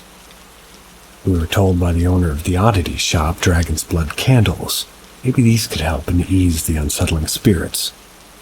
And that seemed to work. But recently I awoke to my 2-year-old screaming and crying in her sleep. When I went to check on her, she stopped and I was about to walk away when I noticed a nearly burning hot circle. It was about a foot around. This portion of my house is raised, so I immediately investigated all the rational explanations. Under the house, there were no exposed lines or broken hot water lines. I woke my wife to make sure I wasn't just half asleep imagining it. She very much felt it. After investigating and finding nothing, I brushed this event off and continued with my life. This occurred roughly 2 weeks ago. Yesterday, my wife discovered another very hot circle downstairs at the foot of the couch where my 6-year-old eldest daughter sat. Does this coincide with any supernatural beings, possibly?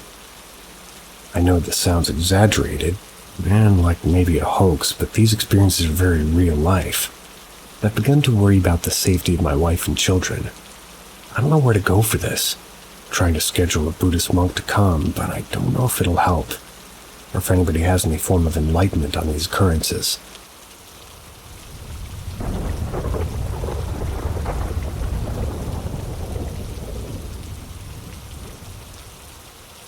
I used to live in a lightly haunted house with a ghost that we called Mary. The property had a history of fires and rebuilding. It was small, but was eventually expanded during one of the rebuilds. It had burnt down and had been rebuilt about 15 years before we moved in. Supposedly, the parts that were mostly affected by the fires were the newer parts. There were also rumors of one of the previous owners dying in the house, and perhaps the surrounding area and nearby Royal Air Force Base being haunted. Most can be explained away. All our coffee cups crashing to the ground inexplicably. Noises coming from the attic. The unexplainable stench of lavender and stale cigarette smoke in the middle of the night. Dogs barking at nothing. A water pipe randomly disconnecting in a closet in the bathroom and releasing a torrent of water. This caused a lot of damage in the rebuilt area. Footsteps up and down the stairs at night, but 2 instances I still cannot explain. My partner and I were sitting on the daybed. There was a large entertainment center on the other side of the room. There's an alcove in the center that I would always put my hair tie. We sat parallel to the entertainment center, facing each other. Then my hair tie shoots across the room from the alcove and hits the wall between us. I was about to go out for a night and just speaking to my mom in the hallway. My mom was talking to me, but then her gaze shifted behind me. She told me to hold on and greeted someone in the kitchen. thought somebody was peeking through the kitchen window, but she described seeing an old woman with white hair standing in the kitchen behind me. I heard somebody whisper, "Hi," behind me, just shut the kitchen door and left. We started greeting Mary anytime something weird happened, or the lavender smell came back. Kind of miss her.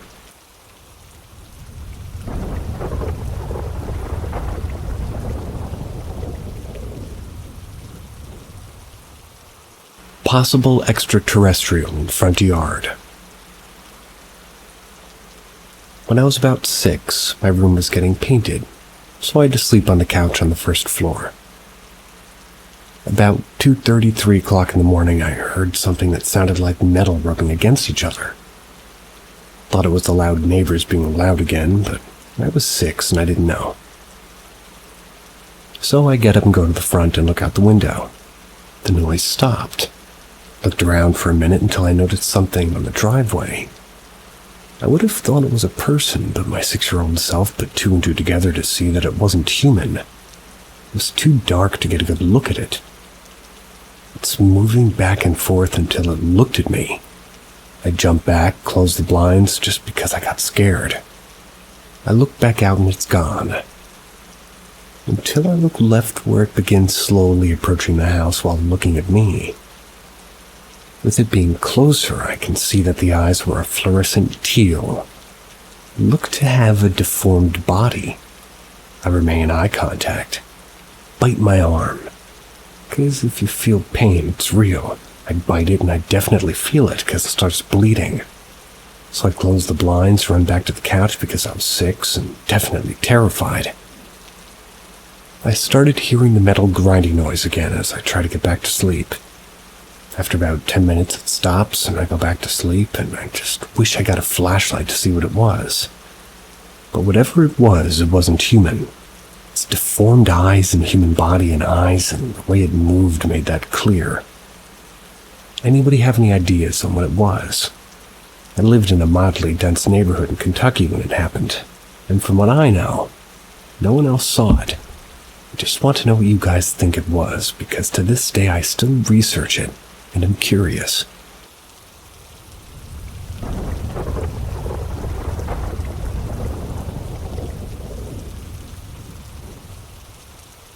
Fawn Road experience. 25 plus years ago, I was friends with a married couple that lived in a raised ranch on the quote-unquote mountain. It was in a modestly populated area. Their door was always open and I was a frequent visitor. This was the first time I was at that house I felt uneasy, like there was some type of presence there quietly observing. Here's a quick backstory. The land the house was built on was Native American territory back in the day. Later came to learn and experience many phenomenon, but I'll focus on this one story. I was to meet my friends at the house for an evening out. They were both working and probably not home yet, but I decided to wait for them. I drove there and took a corner on the street. Pitch black, not unusual, no streetlights. As I near the house, I notice all the lights are on, inside, outside, post light. I think they're home. Chills run through me and I decide to pull into the driveway. Neither of their cars are there. I sat in the driveway for a minute looking around, listening. With a heavy type of feeling that was coming over me, I decided to turn my car off and go in. I get to the front door, gently turn the knob, and slowly open their door. Peeking inside, I see nothing. I hear nothing. All the lights are still on. I hesitated to go further and I call out hello. I was still standing in the doorway looking up the stairs, and in one moment all the lights went out, including the ones outside. I froze in fear. Total darkness, total silence. My arm felt heavy shutting the door and attempting to get back to my car while guided by moonlight. It was as if it weighs, like there were these weights on my ankles. I struggled to make it inside my car. My hands were shaking so bad I barely was able to get the key in the ignition. I felt tightness in my chest. I was shaking, I couldn't breathe. A total feeling of hopeless dread engulfing me. I parked in the road by the mailbox, sat there staring at the house in the darkness, trying to compose myself. I don't even know for how long. Eventually, the wife pulled up and I put the window down. "You could have gone in," she says before looking at my face and asking what's wrong. I just pointed at her house. She parked in the driveway and walked back down to my car while her husband was pulling in. He comes down and asks why we're outside. I told them that I'll wait here while they get ready. The wife asks, "Something happened, didn't it?" I nodded yes, still shaking. The wife looked at the husband and says, "It's starting up again."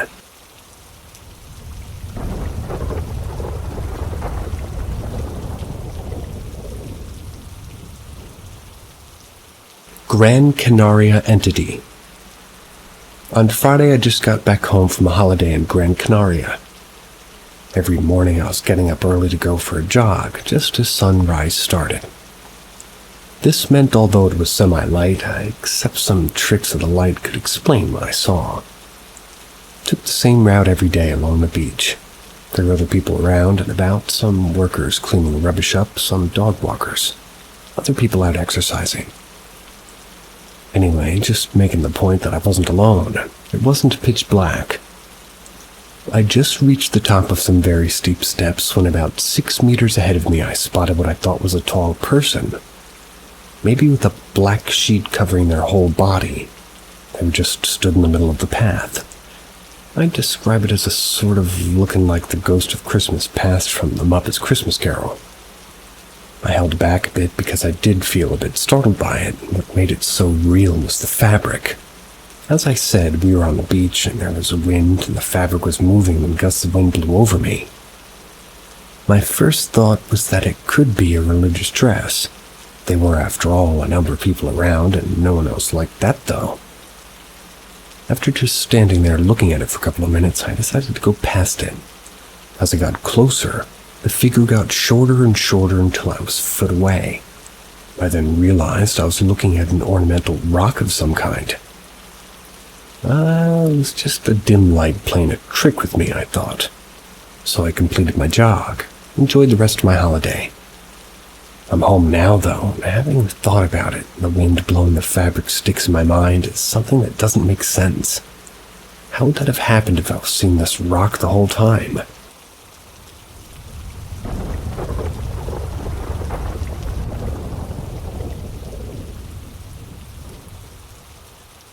I think I met my deceased grandfather walking to church. So I'm from Ireland. My house is built beside a moss path. If anybody doesn't know, or mass path, if anybody doesn't know, these are routes that people took through fields in the days before roads to Sunday Mass. In Ireland, we have really complicated rules about building houses, etc. on mass paths. So much so that you can deny planning, rather they can deny you planning permission. My house isn't built on the path just right beside it, so it doesn't anger the spirits, but it doesn't stop me experiencing paranormal activity. My grandparents told me about the mass path when I was 7 or 8 years old. I laughed it off as a child, but it wasn't until my mother warned me that I took it a bit more serious. I was told not to disturb the spirits by calling them. Stand by while they made their way to church. I recently met a healer who works as a butler in my part-time job. I asked him about it. He told me that he believes the spirits go to Mass every Sunday because they had sins and had not gone to confession after. He also told me he observes old Mass paths and saw his grandaunt, long deceased, walking one. So when she reached the church, he had a priest hear her sins, allowed her to return home. According to him, having a house beside a mass path is no danger, but spirits can become agitated if a house is built on the house path. Anyways, a few years ago my granddad died. This was a huge loss to me, as he had been the father I'd never had, but he got dementia and couldn't go to Mass for these last few months. While the priest used to come to the house and take his confession and give him communion, it had been 2 or 3 months since. He had come due to my granddad's deteriorated condition. After hearing what my coworkers said, I decided to observe the mass path. The third evening, I was moving turf from the outside in the shed to inside the house. That's when I saw one man and one girl walk right past me. The man wearing a patty cap and an old farmer's outfit exactly what my granddad would wear. I didn't get to see their faces as they didn't acknowledge I was there, just kept strolling through the field. So from the back of their heads I could barely see the man was older with red hair while the other girl was young, but she was wearing like a head wrap. Girls traditionally covered up a lot, especially in church. It kind of freaked me out as my granddad had red hair and my aunt died in a car crash when she was 15. I didn't tell my mom or my grandmother as I think that might upset them. I'm going to tell the butler today, see what he advises me do. If you'd like to know more, let me know. And just to clear up, this isn't the first time by far I've met somebody on this mass path. I did when I was younger, but I just didn't care enough to even acknowledge them. Used to think it was family members I didn't know.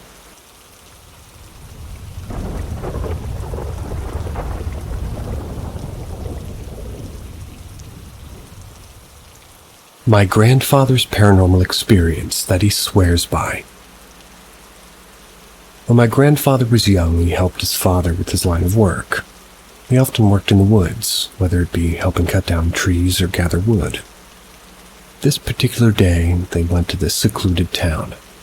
When they got there, my grandfather wanted to go explore the woods while his father worked. He was warned to not wander off to the deep, to the woods, because they're known to be pretty dangerous. However, that's what he did. He ended up getting really lost because he wandered up basically just too far in. He stumbled upon a body of water. Now this is where it gets weird. This is when he told me what occurred, and I could see the absolute fear in his eyes. He told me a creature, one that was tall and dark, walked out of the swamp. It resembled a woman and had very long hair covering much of her distorted face. She also had a very dark complexion. It walked out of the swamp and gripped his neck and started to choke him. Then it started to drag him into the water and drown him. He was freaked out and begged it to let him go. Eventually it did. By the time it let him go, he was hysterical, crying and screaming. It was also nearing dark, and somehow his father found him. I was confused why his son was wet. When they went back to town, he explained to the people who were working with his father what occurred. They said that they know of that creature. A lot of people ended up wandering far into those woods and dying. They died because that thing drowns them. My grandfather was very lucky he was spared. Now I know this story might be difficult to believe, but that's fine. I believe it because the look in my grandfather's eyes could see that fear. He's a very honest man, never lying. This all occurred in Morocco back in the 60s, in the north of the country.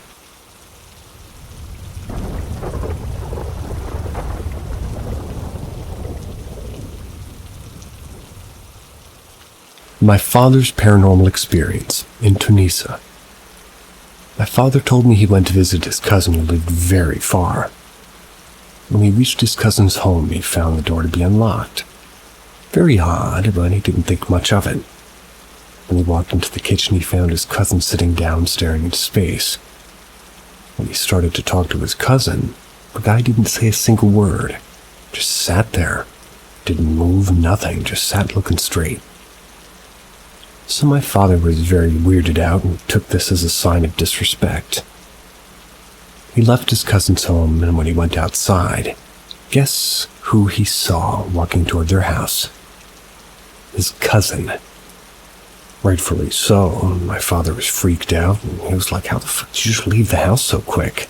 I just saw you." His cousin was confused, told him how he spent the entire evening with his friends and just arrived home. My father was confused because he just visited him and he was rather pissed off at the disrespect that he was given. They came to the conclusion whatever my father encountered in that house was not his cousin. It was something else that took on the same exact look as his cousin, but not him. It was so scary and weird. When they went in to check if the thing was still there, it wasn't. To this day, my father's still weirded out by that experience.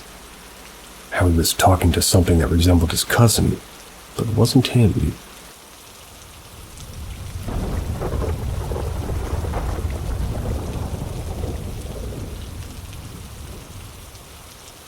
Dead relative paid a visit. My mother had this uncle she loved a lot. He was rather young at the time of his passing, suffered greatly. He had cancer. At one point, he honestly asked to just be allowed to die. This was because cancer treatments take an extensive toll on your body. Eventually, he reached stage 4. My mother was the only family member supporting him financially. He lived in Morocco. My mother immigrated to America at 19, and every paycheck she made, she sent it over for him. One day, my mother had this dream. She was back in Morocco. She ventured through a long, dark alleyway.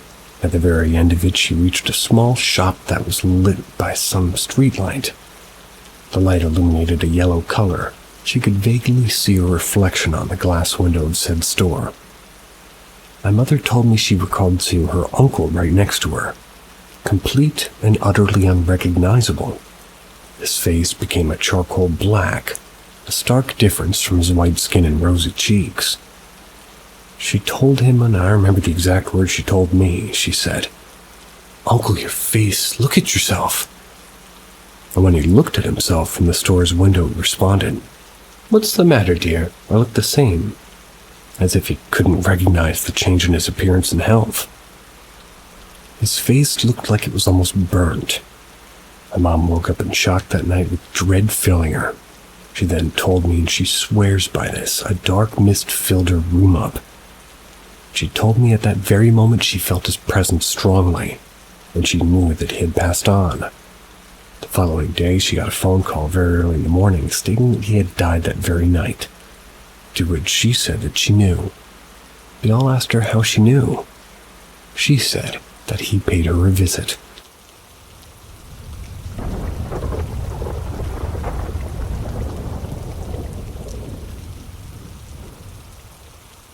The spirits in our house think me and my brother are annoying.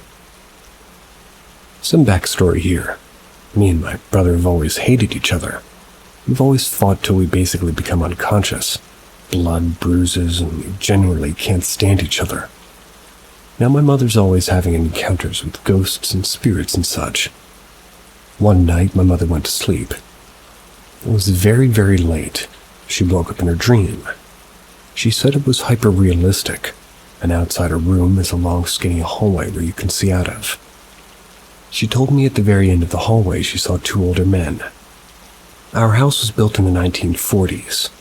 She described those men as being nicely fitted with those hats that older guys tend to wear like a cap, but the fancy ones old dudes like.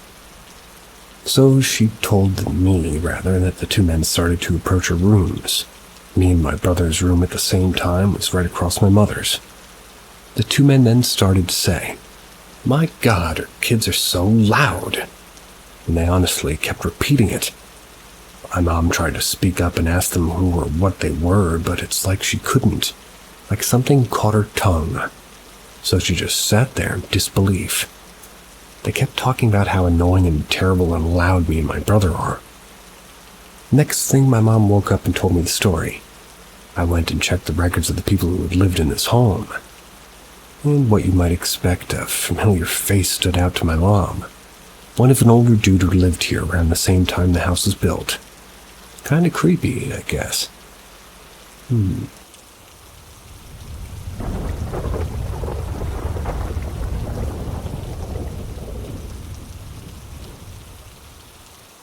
Weird VHS trance experience I had twice when I was a kid.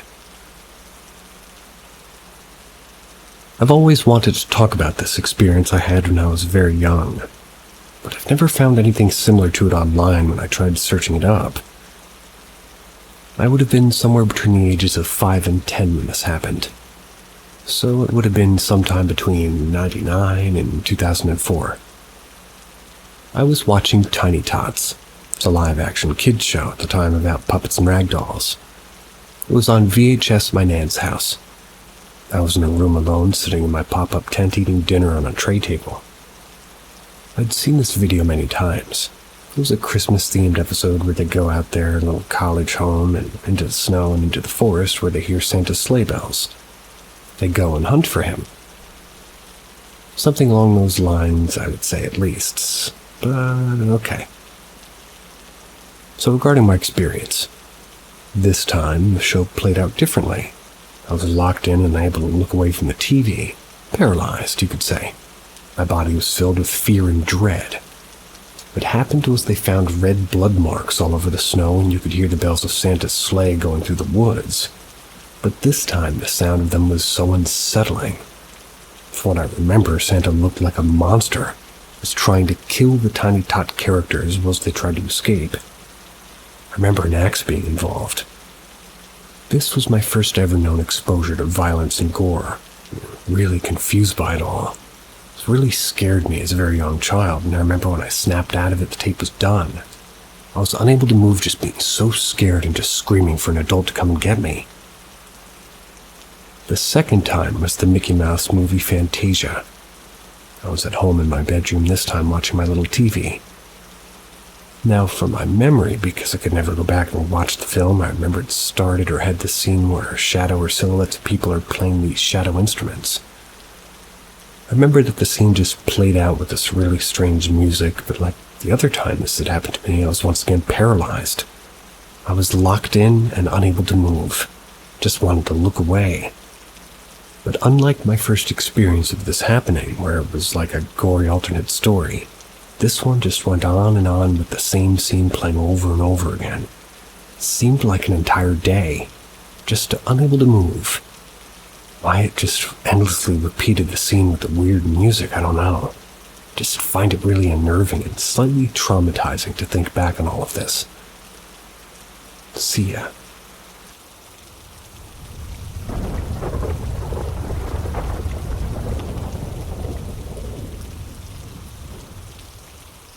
Greetings from Paranormal M, the channel dedicated to unraveling the mysteries of the unknown.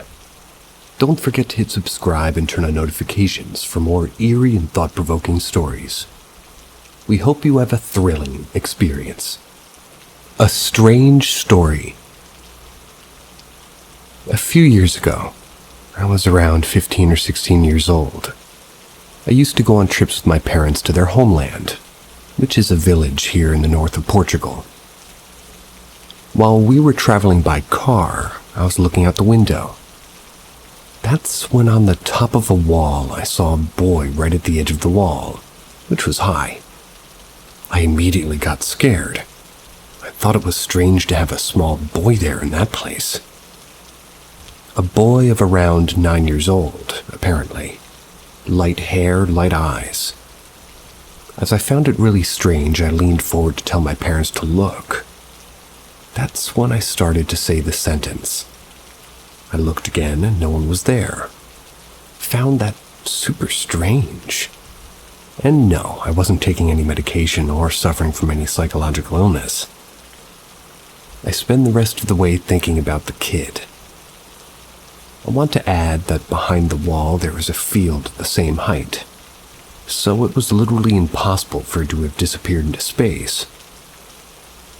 The years passed, and at the age of 23 I was just snacking with a cousin of mine. We started talking about dreams. Because there was a dream that she often dreamed, and that left her restless. So let me just point out that I had never told her about that boy that I had seen. Then she starts to tell the dream, starts talking about a boy with light hair and light eyes.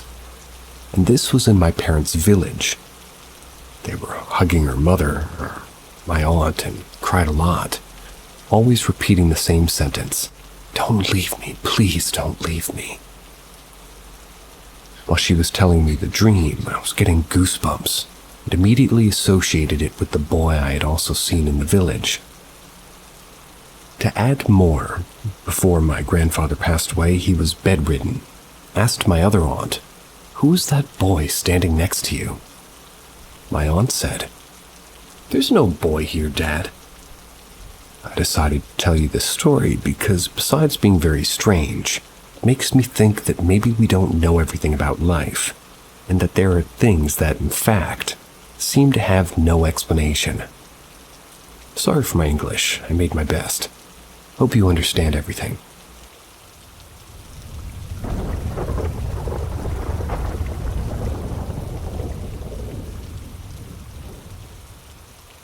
Weird whistling in the Appalachian Mountains. To start this off, I need to give some context. I'm 23 and I currently live in New York City, but I have grandparents who live down in rural West Virginia. And when I say rural, I mean literal boonies. Their closest neighbors are maybe over an hour away in a small town with a few houses and a Walmart. Last summer, my grandfather, who I'll just call Robert for privacy reasons, he had a surgery done on his hip. The majority of my family lives on the West Coast, and my grandmother, who I'll just refer to as Muriel, they're very old and wouldn't have been able to take care of Robert.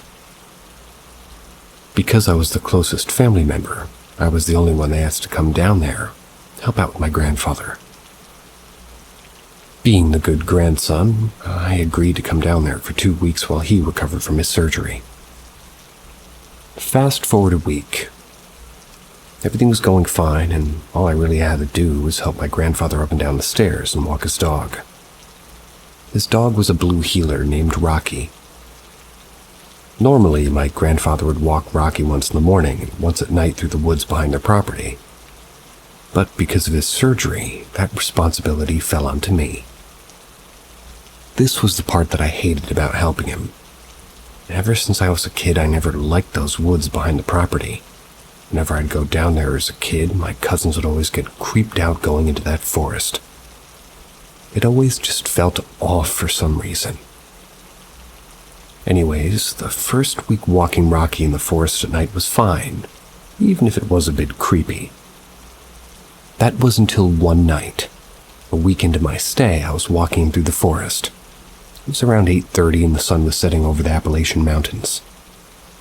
Everything was going normal until I heard a strange whistle that sounded like it was only around 20 yards away.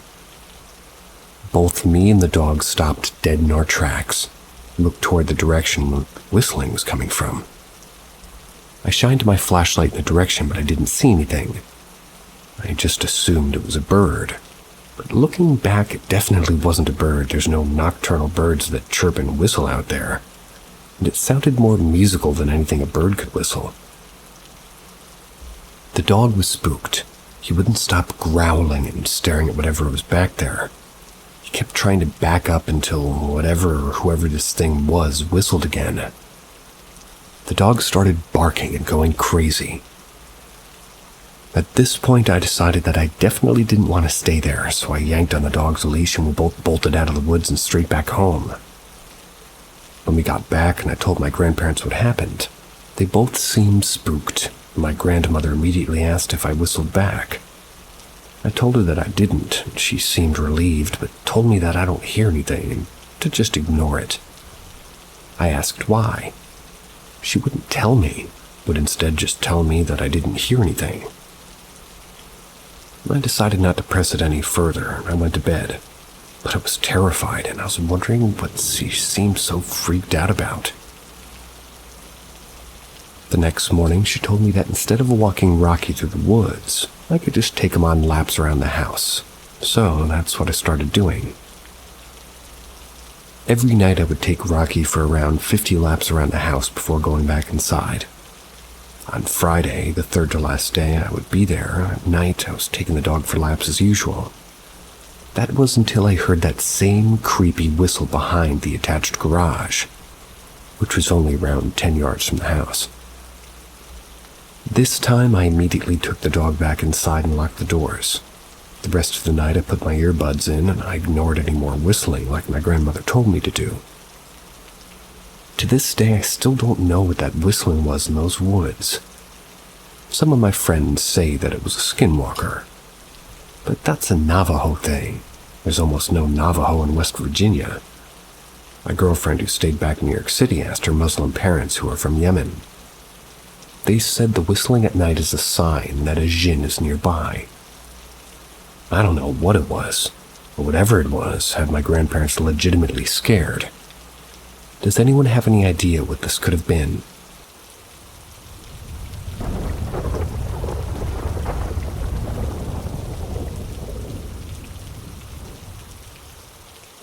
My sister died in 1986 and appeared to me in 2013.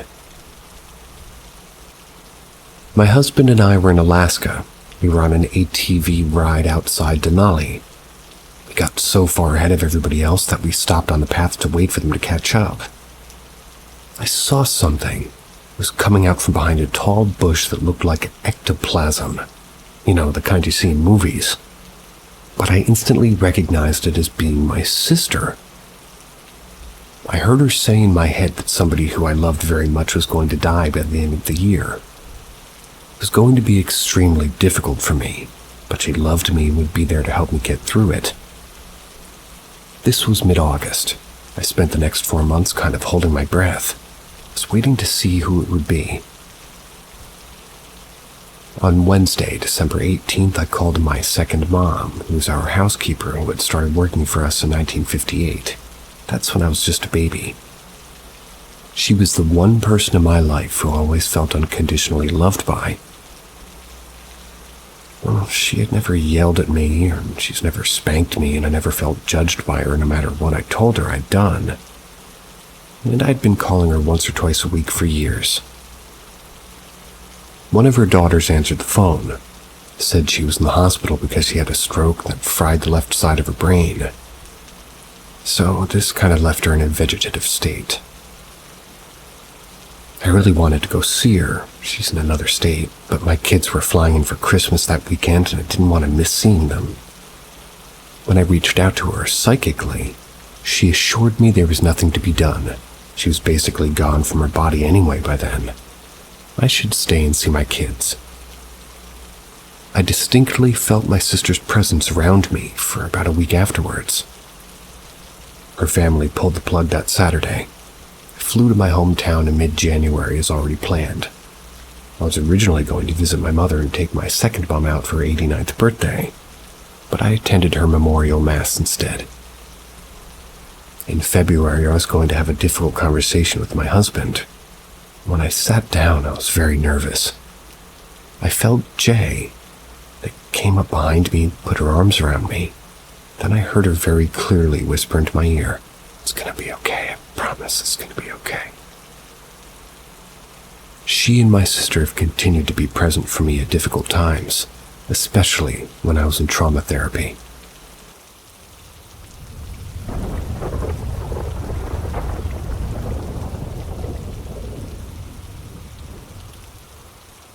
It was a dark and stormy night. Seriously though, it was. I was driving home during a rainstorm late one night. I came across a woman standing by the road next to her disabled car. This was well before cell phones. I stopped and picked her up, and when she told me her name, I felt the earth shake. I clearly heard a voice in my head say, "You will have a daughter, and her name will be," in parentheses, that woman's name. Turned out I had clinical infertility, and after 3 years of trying to get pregnant and having a bunch of tests, the fertility specialist gave me a prescription for a drug that triggers ovulation. I really felt like I shouldn't take it, that it wouldn't be a good idea to try to, backdoor my body if there was something wrong. When I left his office, I went to my local health food store. I sat out in front holding the prescription. I prayed for a clear sign of what I was supposed to do. About 15 minutes later, a friend of mine drove up, and when he got out of his car, and he said, "Oh, you're the reason I'm here." He was studying to be an osteopath, kind of natural doctor. And he told me his professor for his last class had let everybody out early, which had never happened before. He just knew that he was supposed to come to the health food store. So in the middle of the week, he did this, which he never normally did. When I told him what I was going through, a light bulb went on over his head. He went to the store and grabbed a book about health problems that could cause exactly what my test results showed. He called the doctor who had written the book and found out what medication I needed. After 3 years, I began trying, and only 4 months after starting the medication, I got pregnant. It takes the average couple about 6 months, and it was a girl. And hell yeah, we gave her the name that we were supposed to give her. Congratulations.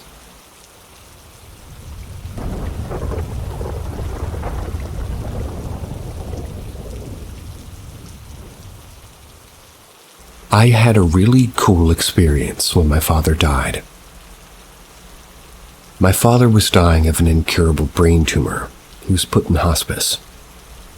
I had gone and visited for a few days, but I had to fly home because it was my turn to get my kids on the custody schedule. When I walked in the door from the airport, my mother was calling to tell me my father's swallowing reflex had stopped. I needed to come back with the kids, so we went the next day. When we got into his room, he was already in a coma. I saw a shimmering ball of energy suspended in the middle of the room about a foot below the ceiling. I scanned it and didn't recognize anyone I knew who'd already passed, but I could tell that they knew him. He knew them. They were just patiently hanging out waiting for him. My cousin picked up my kids and I later went back to my parents' house to put them to bed. Then I rushed back to hospice. I was communicating to my father, "Wait for me, please wait for me." I hadn't been with my sister when she died, but I was holding my grandmother in my arms when she did, and I really wanted to be there with my father. One of the songs on the radio on the way was Sarah McLachlan's Angel. I just sobbed as I drove. About 20 minutes after I got there and he breathed his last, and the ball of energy instantly expanded in every direction. It was filling up the room until everything shimmered. I felt an overwhelming sense of love and peace.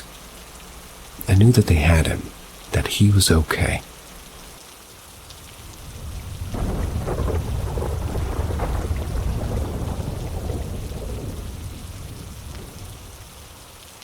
Do demons or spirits travel through bloodlines? I was at the first house I ever lived in, I guess around 10 or 11 years old. Me and my family were packing up in my mom's Honda Odyssey. We headed to my favorite place, Holiday World. I turned back to the house and I see a cartoonish devil. It was levitating near a bush close to my front porch. It sounds ridiculous, but it was exactly how the devil appears in movies and cartoons. Red skin, horns, and he was just looking at us in the car. I stare for about 5-ish seconds and he doesn't move. I get scared, so I look away and then I turn back and of course it was gone. I never said anything about it to anyone in the car. Well, because it was so unbelievable, so I didn't see a point. I knew my siblings would make fun of me, just kind of convinced myself over time that I never saw anything and I never saw it again. This is where shit gets weird. Last Christmas, me and my family were all shooting the shit asking each other if we have any ghost stories to tell. My grandma tells a story about when her brother died, and then my mom starts to tell a story that I can't fucking believe. She was telling me when she was young she saw a red devil crisscross applesauce. I need a better word, like Indian style. It's not PC though. Really? Cross-legged, then. There. Now I'm politically correct. Yes. It was levitating near some bushes outside of her childhood home in California. I was floored as I knew I had never told anybody about this. I wasn't planning on telling my story because I didn't see it as a real encounter. I then proceeded to tell her my story, get descriptive about what I saw. I could see my mother was genuinely scared, which I don't think I've ever seen before. She said the description is exactly what she saw when she was growing up. Mind you, my mom grew up in California. I grew up in Tennessee. This demon or ghost must have followed us across the country. Is it a demon? Should I be scared about this? I might be.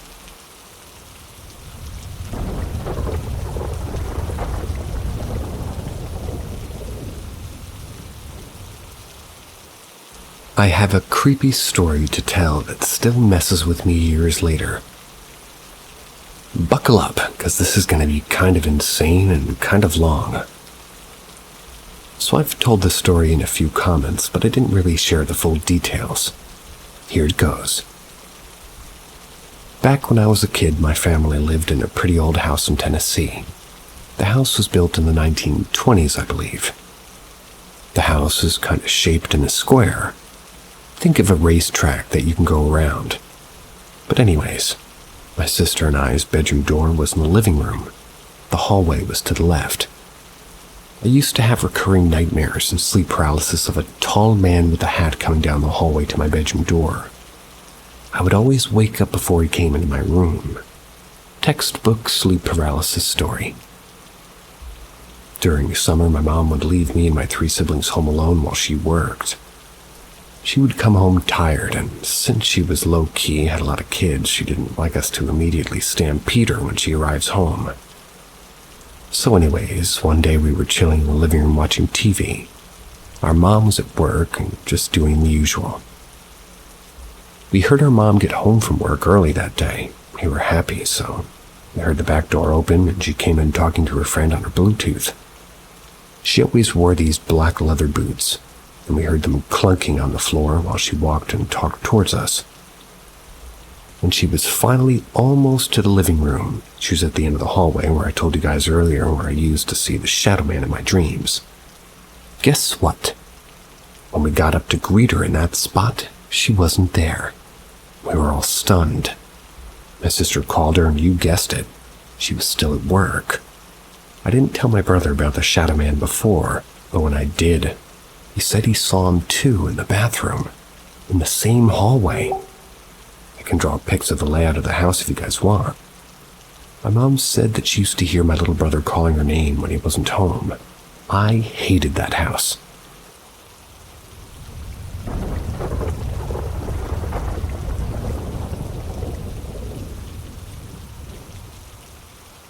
A visit from Grandma.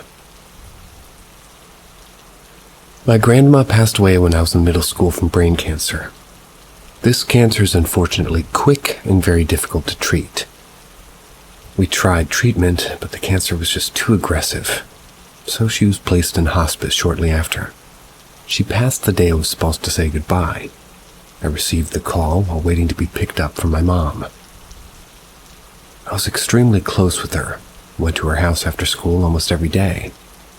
So it's safe to say my whole world changed from the moment that she was diagnosed.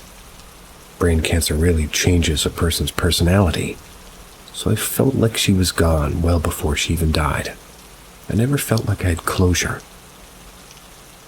After her death, I would have dreams of her, but she couldn't talk. Or if she did talk, she was calling me by the wrong name like she did often while at treatment. It was like she was stuck in the state that I last saw her in, which is heartbreaking. I could still feel her trying to just connect with me in some way. I had these dreams infrequently for years. They were never truly comforting. I missed her more each time. 10 years later, my husband and I were looking for a house. Our search included the towns where I grew up. I told my husband that if our house went for sale, I wasn't going to go see it. I definitely didn't want to buy it, but I would take an opportunity for one last look. Shortly after this conversation, Grandma visited me in my dream again, but it wasn't her as a person, it was her spirit leading me to her house. I walked through the house and everything looked exactly as I remembered it. It was everything I hoped for. I woke up crying, but feeling happy I had a chance to see it. Then within a couple of weeks, her house went up for sale. I had a chance to walk through it again, and the realtor let me go through alone. It was exactly as I remembered it, including the gross green couch in the basement. The buyers barely changed the house after my family sold it, and it was everything I hoped for. I didn't stop crying for a moment, so happy. I finally felt closure. I haven't had a visit from her in my dreams since. Love you, Grandma.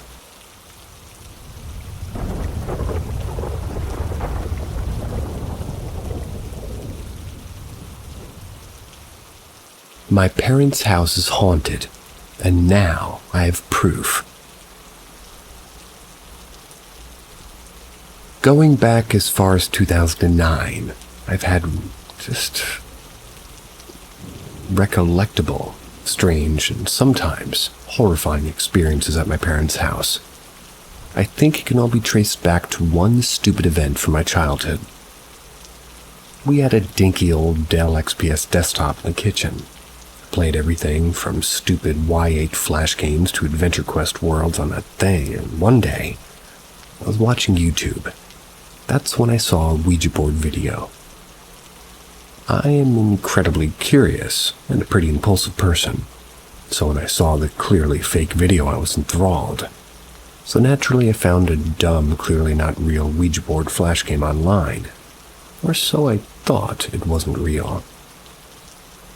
I had an aunt that had recently passed away, with an incredibly unique way of spelling their name. Naturally, to begin, I asked if there was anyone there, and the game board moved to yes. Cool, I thought. Just like the real thing.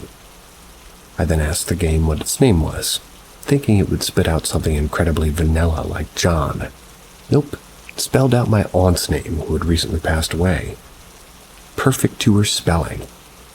There's no mention of her on this computer, and she had no social media, and there was no microphone attached to the computer to pick up an audible conversation.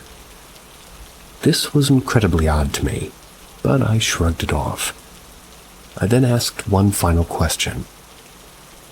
My kid brain possibly overreacted to the answer and forced the outcome with my idiotic decision.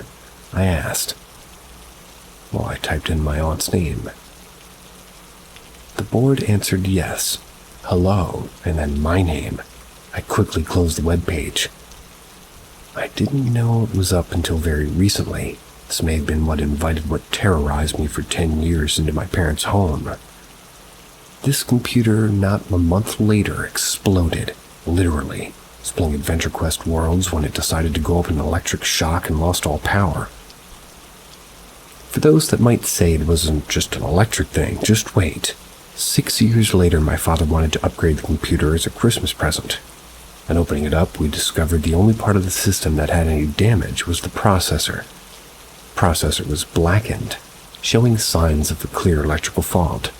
However, the motherboard socket was completely clean, showed no damage, and it worked when a replacement chip was socketed. Not uncommon, but not really common either. Strangely, the CPU cooler had no signs of damage either. It also worked flawlessly. I also had a laptop plugged into that same wall socket for 4 years, never had that fault. Let's get back on timeline, though. The next few events may be slightly out of order from when each were encountered. They were quite a while ago. The first event that occurred that I can remember happened when my parents were out of town. I think they were in Vegas for a weekend. My dog and I were chilling in bed watching YouTube. That's when my bedroom doorknob wiggled for a second before my door was thrown open. I saw what looked like a shadow of a person run down the hallway. No footsteps accompanied the shadow. I got up and checked the house.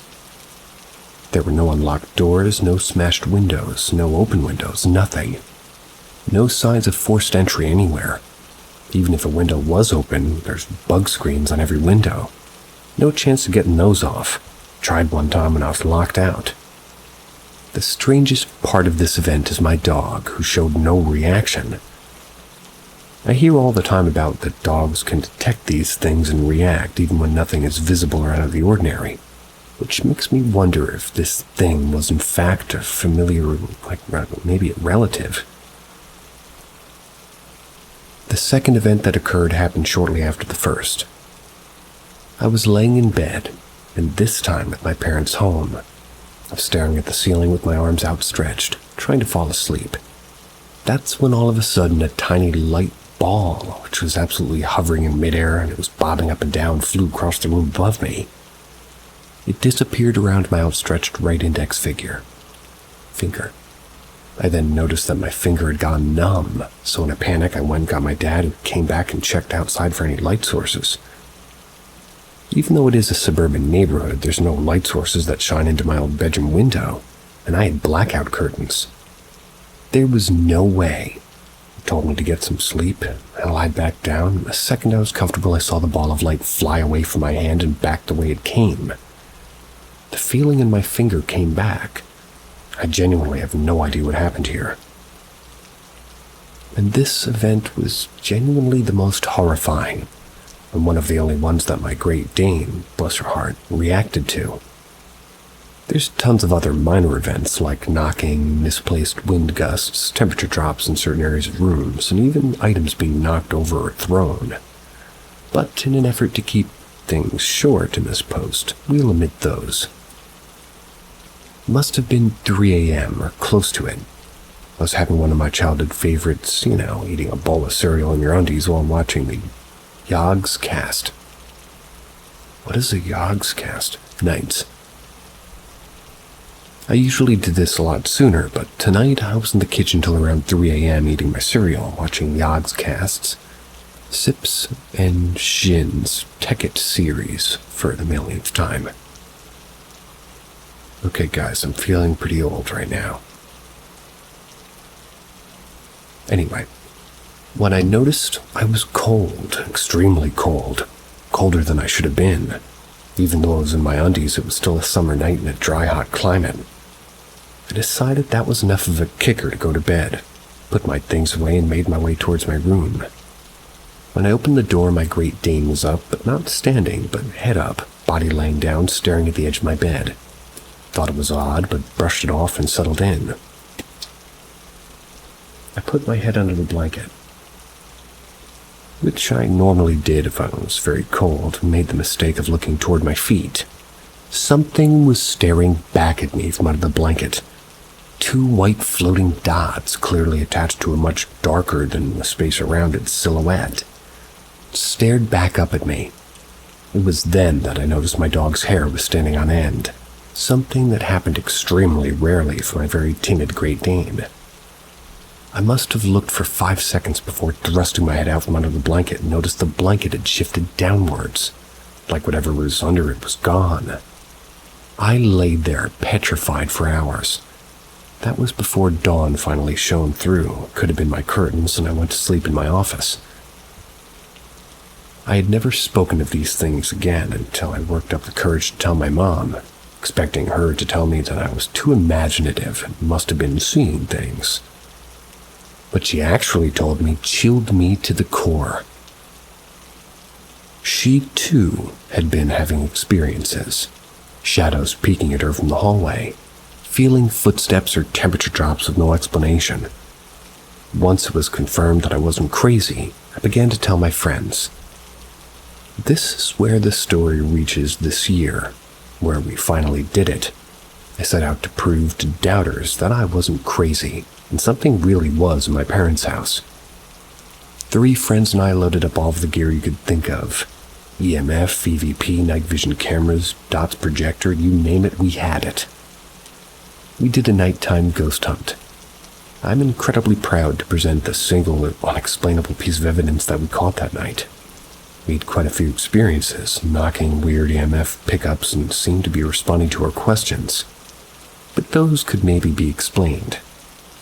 We chalked up one piece of evidence that was picked up on both our video camera and EVP recorder that could not possibly only prove the existence of spirits, but make me not crazy. And it's not even that scary. We had an EVP session in the master bedroom. As soon as we began, you can clearly hear a voice coming from above the bed next to the recorder say, "Okay," after I explain how it can communicate. It's not any of our voices, and the video camera picks it up just coming from the opposite direction of any of the 4 of us in the room. The audio file and the footage is linked and uploaded on the post. Do your best to debunk it.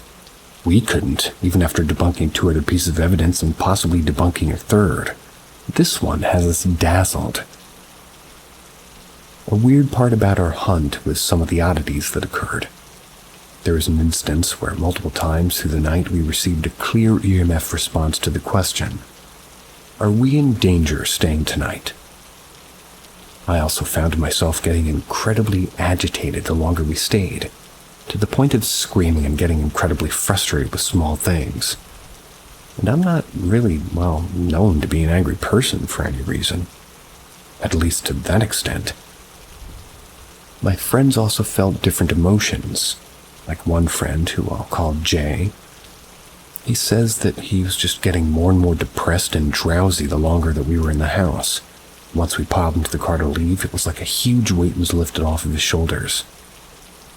He also had one instance where the camera was using to record, and the one that we used to make the footage uploaded with the post, it died at half the battery.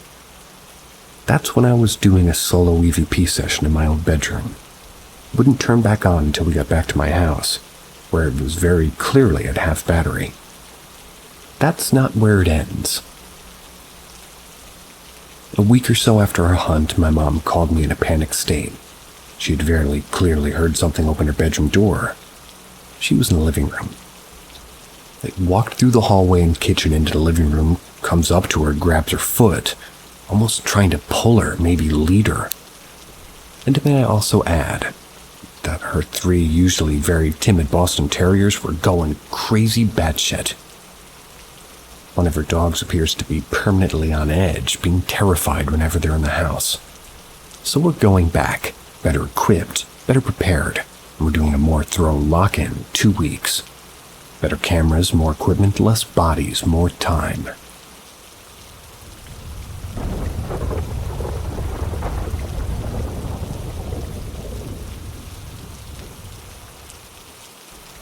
Recent experience with blue apparition. There are many truths of which the full meaning cannot be realized until the personal experience has brought it home. John Stuart Mill. I had an experience 2 weeks ago that I'd like to share with the community. I've shared this with a few people via DM, but held off making a post about it because I needed some time to digest what happened. After 2 weeks, I'm just as bewildered as the night that it occurred. I had just laid down for bed and was just kind of quietly meditating and praying. That's when, while still awake, an entity appeared face to face with me. The moment I perceived it was feminine. But later I realized this was only because I'm heterosexual and I've never felt such calm oneness with a man before. So for me, that type of energy has only ever been expressed from one of the reciprocating, females. So to genderize the apparition would paint an erroneous picture, you could say. The entity appeared directly in front of me, outlined in neon blue, detailed in lighter hues of blue. It then proceeded to touch my forehead with its index and middle finger as if it was plucking something out of my forehead. It proceeded to run its fingers down my face and place whatever it had taken from my forehead and place it into my mouth. The touch was a vibration, like taking the corner of your cell phone while it was vibrating and running it down the center of your face. Then it was gone, and I just laid there like, well, that was awesome. I don't know what to make of it, but it only furthered my conviction that what I or we face is not of human origin. My mind's biggest conflict for the past year has been this. Am I being manipulated by a man in contact with naturally occurring phenomena, or being manipulated by a man abusing naturally occurring phenomena? At the very least, we all have the capacity to venture deeply into uncharted interdimensional territory. The more this unfolds, the more I realize that our fears are what keep us from experiencing the metaphysical. The persistent insinuation of powerlessness by them is meant to be overcome with our exact opposing measures of power. The implied measure of guilt is meant to be overcome with equal proportions of forgiveness. Incompetence with confidence. Incompetence with confidence. Remember, it's only an implied energy that you feel. The energy that you counteract with comes from deep within you and is worthy of reserve. It's a prolonged tug-of-war of the mind, where our side is meant to pull 2 inches for every 2 inches they pull. Only the steadily increasing cause, the effect, serves as a preparatory acclimation to explore and engage metaphysical anomalies with composure.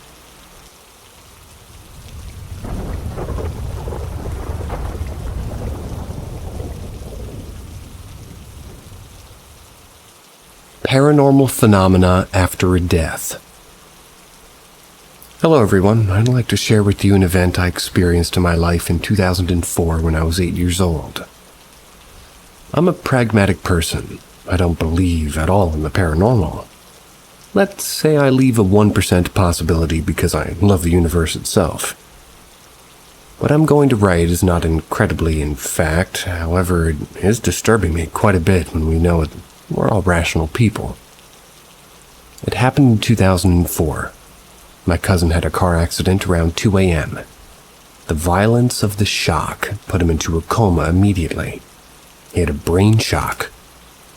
The first disturbing event was that his cell phone called his mother at 2:05 a.m. and hung up immediately while he was unconscious. This was directly after the shock.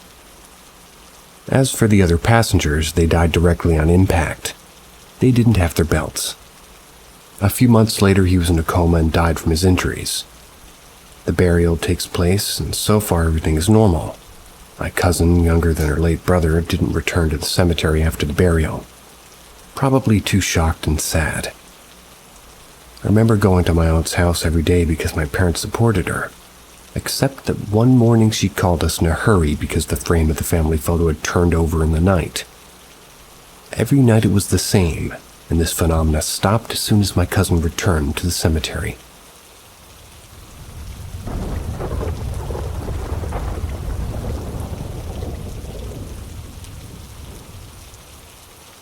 Something haunting my grandma's house. When I was from about 11 until 16, I would stay at my grandma's house on weekends. The house was built in the late 1870s in the northwest of Wisconsin. I would rent a bunch of movies and watch them on the TV upstairs. We had a very creepy feeling most of the time in that upstairs area, and especially the front room with this weird little closet. There were times when my grandma would go out of town and I would stop by the house to bring in her mail. If I stopped after dark, the upstairs lights would be all on. Sorry, now on to the worst experience I had at that house. I would sleep on the couch in the living room, which were right next to the stairs. It was couch, wall, stairs. One night, maybe around midnight or so, I heard something walk across the floor from the far corner upstairs to the stairs. Then it came down the stairs. Those stairs were very squeaky. The noise stopped once wherever it got to the bottom of the stairs. I felt something staring at me, like leaning around the corner to look at me. I already had my head under the blanket, but when I first heard the footsteps upstairs, and after what felt like minutes, probably only seconds, something then went back up the stairs and back to the far corner, turned on the lamp and woke my grandma up. We went up there and nothing was up there. All the windows were locked. I slept on the floor next to my grandma last night. I've always wondered if I would have seen something staring at me if I looked. And when we sold her house after she went into the assisted living place, we had my aunt's friend come over and do a cleansing of the house. The house had been sold a couple of times since then. Maybe one day I'll stop and knock on the door and ask the people living there if they've ever felt something off about the room upstairs.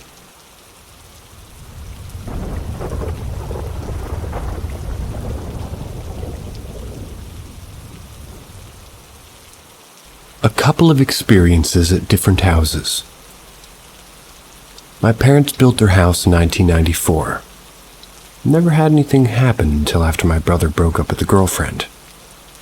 We think the ghost that was at her house attached itself to my brother. The night my brother graduated high school, he went to a house party. He was very drunk but left the party alone. Everyone would guarantee that he left alone. He passed out while driving and crashed his car. He woke up and climbed out of the seatbelt in the sunroof. He told the cops a kid named Mark was in the back seat. After my mom picked him up from jail, he tells my mom that, tells him this whole thing. He swears that he didn't put his seatbelt on, but he had to climb out of it in a ditch. And after that, we started seeing Mark around our house. He would do little pranks. The only time I saw him, I was sitting on the couch watching TV. Out of the corner of my eye, I could see some kid standing at the top of the stairs looking down at me. I was home alone. I looked, nothing was there. The pranks were freaky, but not scary. My brother's stereo turning on full blast, a corded home phone ringing in the box in his closet. or a full can of pop just tipping over. My mom told me Mark one day that he needs to move on and he's no longer welcome after she woke up in the middle of the night with him standing next to her bed. Nothing had ever happened after that. The other freakier thing that happened to me was at my wife's dad's house after he passed away. We were cleaning out the house and garage one day. I was walking outside and noticed a flat stone half buried in the yard. I lifted up and it's a gravestone. My wife's great-grandpa. We think it was an old gravestone that was replaced at some point, and I moved it by the trees so I wouldn't worry about hitting it while mowing. And that night, right before we left, I went to the garage to grab my drill and other tools to bring back home. As I'm walking out of the garage, I swear I saw some man in older-style clothes and top hat walk behind Jeff's Jeep. It's a gravel driveway, so I would have heard the steps. I open the car door and my wife looks over at me scared. She asked if I saw the man in the top hat walk behind her dad's Jeep. I hop in the car and we speed out of there. Been back there many times after dark, but nothing like that's happened since.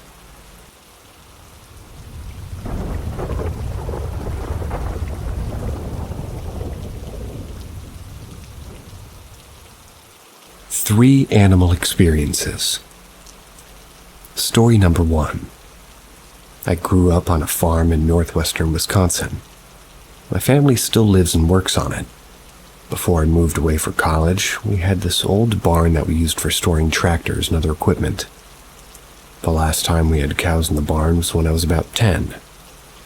After we no longer had cows on the farm, you could hear bigger animals in the barn.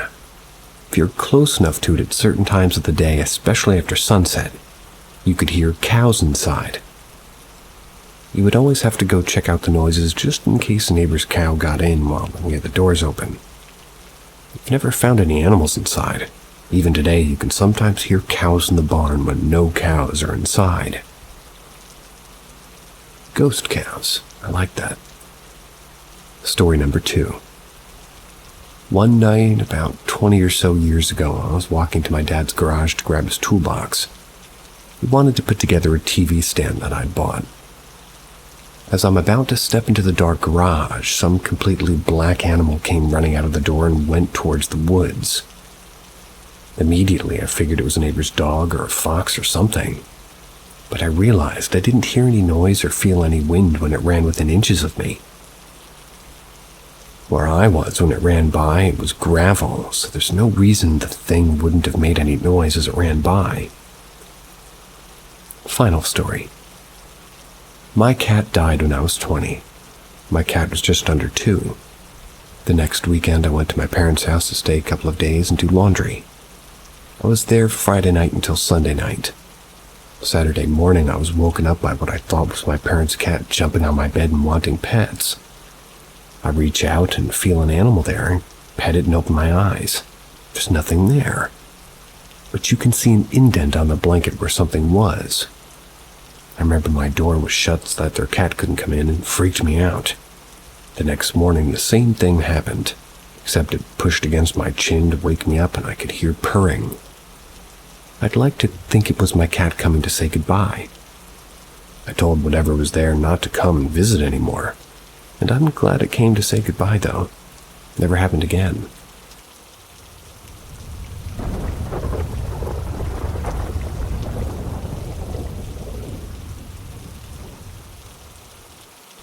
Overprotective ghost. Back in 1937, when my grandparents were newlyweds, my grandfather, an Air Force pilot, was stationed at an Air Force base in a faraway town where my grandmother didn't know anybody. She was all alone all day, doing house chores, and she would wait for Grandpa to come home. Being a pilot, Grandpa usually came home after dark, and Grandma was scared of being at home alone after dark since there wasn't even electricity at home at the time. One day right after sunset, there's a knock on the door. When she answers, she sees an old bearded man standing outside. She asks him who he is. He tells her that he's there to protect her. She shouldn't fear him. He then tells her to close the door and not to be afraid of anymore, or rather afraid anymore. apparently because he will be guarding the house.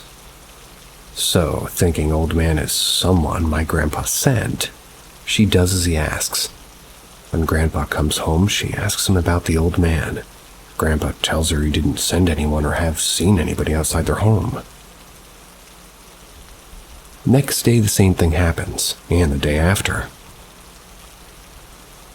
My grandma offers the old man hot tea or soup and warm meals so he can stay warm out in the freezing cold, and each time he tells her there's no need, and that she should get back in the house and close the door. My grandma feels safe and the old man around, but my grandfather doesn't believe that there's a man protecting the house. He's never seen him. He asks around the neighborhood if they know or have seen such a man, and everybody but one old neighbor says no. The old lady neighbor tells him that there is an old wives' tale about their house being built on top of an old mage's grave. Grandpa calls it superstition, but Grandma completely believes the old man might be the old mage, so she continues to offer him food, water, and drinks every day. One night when they're in bed, Grandma tells Grandpa again the old man is still protecting the house, and that she sees him, talks to him daily, but he never accepts tea or food from her. Grandpa gets frustrated and scolds Grandma to cut it out with the crazy stories. He tells her that he will take her to a doctor, as he doesn't trust her mind anymore. Wrong move. So at that moment the bed starts shaking so uncontrollably that they think it's an earthquake. While in shock, Grandma sees the old man appear in the room.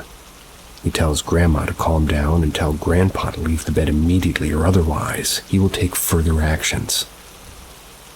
He tells her that he's there to protect her, even from her husband.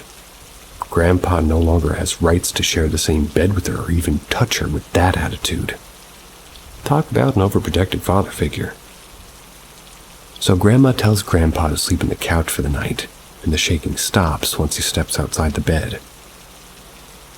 In the following days, the bed shakes every time Grandpa tries to get into it, and either a shoe is thrown at him or he trips and falls every time he tries to touch Grandma. Grandma tells him that if he wants his husband privileges back, he has to apologize to her and the old man. Naturally, Grandpa apologizes and is finally able to get into bed, but he's so freaked out at this point that he moves them to another house. Grandma didn't tell us what happened after they moved, but Grandpa never questioned Grandma again. I like that.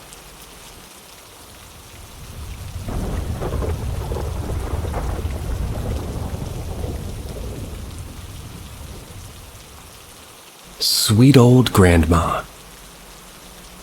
When I was 13, we moved to another country for my dad's work. Came back 2 years later in August. Went to our summer house to meet with family and friends. I had a childhood friend from birth and missed her a lot, so my sister and I went to her house to see her. She had the most stereotypical grandma, a sweet old lady with her white hair in a bun, wearing an apron at all times and constantly giving us juices and cookies when we played outside. She was basically the neighborhood's Nana. So we knock on the door and Grandma answers with a huge smile and says, "Welcome back, girls. So lovely to see you. How are your parents?" So we chat for a while and she tells us my friend has already left for the city as schools are about to open. She'll be leaving soon too. We thanked her, asked her to say hi to our friend, and left. Came home and told Mom that Nana says hi. Come next year's summer vacation. We're back at the summer house and so is our friend. We meet, hug, and start to catch up. No cell phones or email back in the day. I told her that we saw her grandma last year and asked if she came with them. My friend looked at me with a questioning look and asked, "Which grandma?"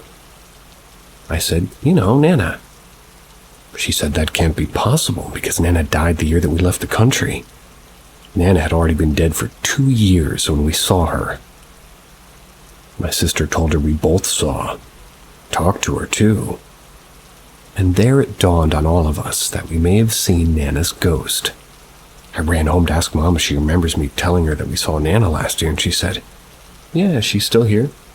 I yelled, "Nana has been dead for 3 years." To this day, I still don't know if our minds played a trick on us or we actually saw and talked to Nana's ghost. Rest easy, Nana. You were a wonderful woman.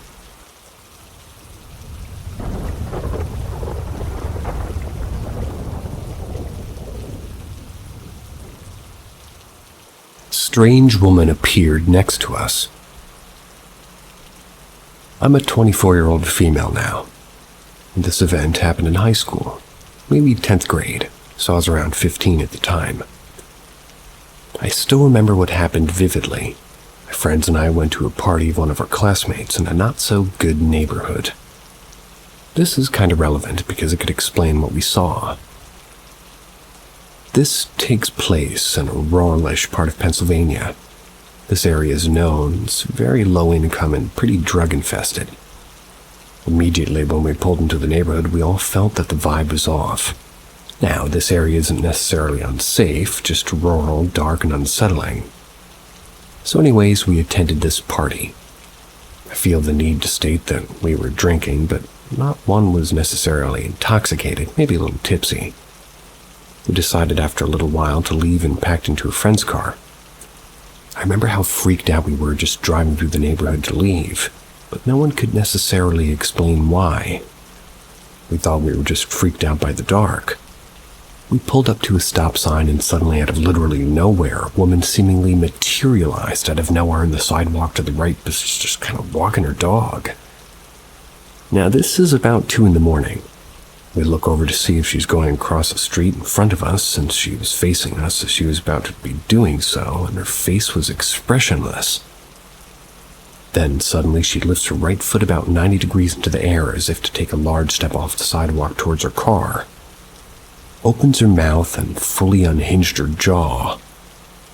Before she could even take the step toward the car, my friend floored the gas. We didn't even turn around to see if she was still there. We all slept on the basement couch together that night because we were terrified. Either she was on hard drugs or we saw something supernatural. Either option is equally as creepy. Agreed.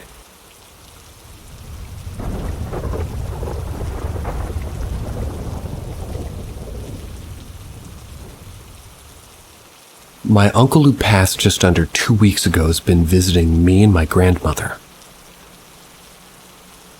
So on the 27th of June, my uncle passed away at early hours in the morning due to a sudden and big heart attack. It took a few days for me to sort of process what happened. And I felt the same feeling of when my friend visits me, that I could feel him here. When my friend died, I felt her anger and how upset she was, and I felt scared. But with my uncle, it feels different, almost peaceful. Anyways, back to the story. I was struggling with life, and I asked for a sign. Then a few days later, my uncle visited me and told me, "I'm okay, please tell everyone that." Then my grandmother told me just 2 days ago that she woke up at around 3 or 4 a.m. and felt his presence immediately. She then went downstairs to make coffee, saw a dark figure in the shape of my uncle standing in the lounge room doorway. She said that she knew it was him, so she turned her back to continue making her coffee. She felt him wrap his arms around her, and he told her that he was okay, which is exactly what he told me.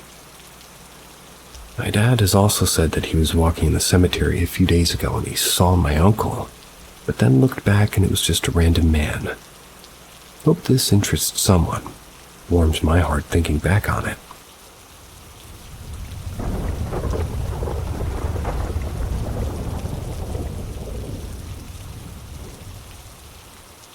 I saw a little girl last week while teaching a class.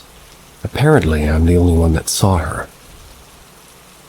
I teach ESL and computer classes to a non-native speaker. Sometimes this entails going to a student's home or meeting at the library. I can usually feel what I consider to be energy, and on one occasion, I saw a black and white Native American girl at my best friend's, which I assumed to be her son's girlfriend. It later made sense as she has these things that are moved around at her home and such. In this instance, she seemed to be black and white, and since I thought she was a person, I didn't think much of it. Last week I was teaching a class as usual. My students told me that he has a daughter. During the class, he introduced me to his cousin. Being close to the fourth, and the fact that I had heard other noises in the apartment and the complex, I made the assumption that we weren't alone. At some point, as my student was typing and I was correcting something, I turned to the sound of a little girl which made eye contact with me, and I assumed it to be his daughter. She was about 5 years old and had long hair and a half ponytail. I saw her clear as day. She suddenly moved to the partition and ran away. Once our class was almost over, I asked the student about his daughter, to which he told me that she wasn't there, and it had only been his cousin. I felt really weird and decided not to say anything to him until I see him this week. Guess I'll never know.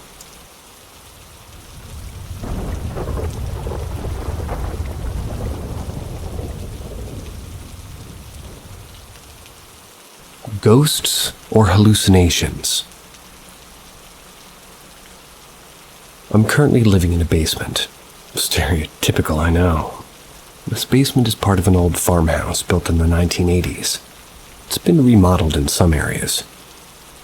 There is a suspicion that the original owner had passed away in the home, but I'm not sure if that's true.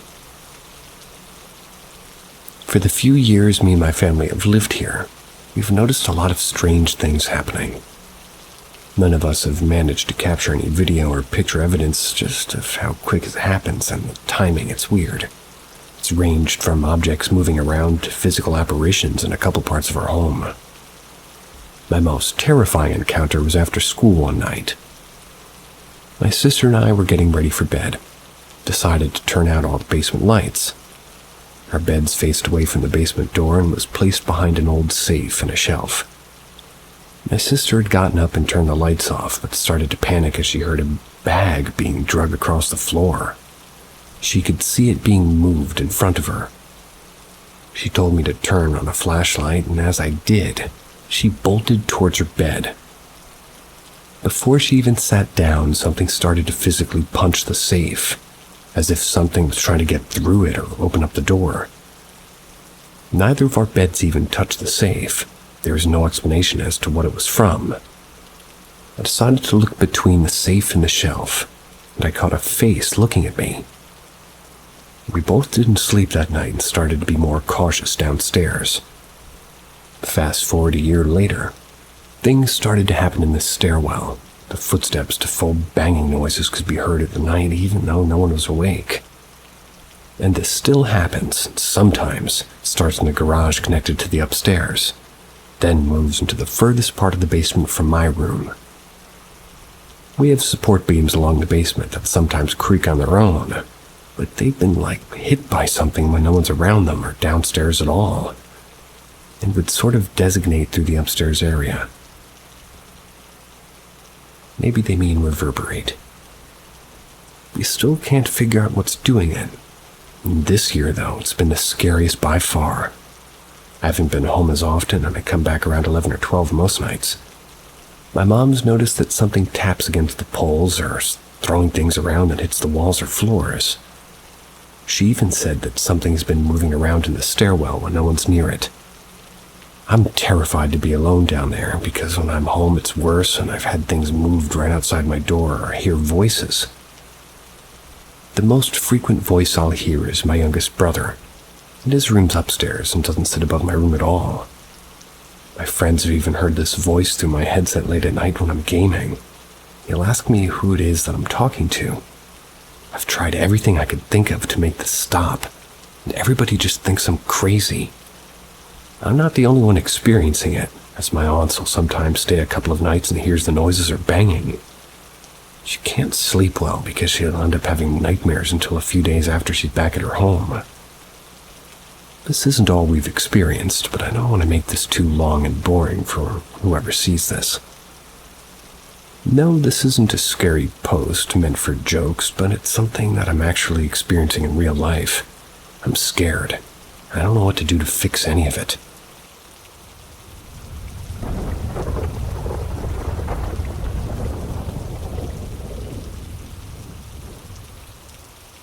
My ride with the skinwalker. It was mid-October 1992. I was riding home on my motorcycle from seeing some friends. It was late in the evening and early morning hours of the chilly fall weekend in Central California. I had made my turn off the county freeway onto a less than well-lit county road. I remember that the road ahead was deserted, no headlights coming toward me, nor any taillights in my rearview mirrors. The road was encompassed with large walnut groves on each side. The huge trees and land swallowed the distance ahead in complete darkness. I was clipping along at about 50 miles an hour. That's when my eyes caught the jogger up ahead of me. My right side.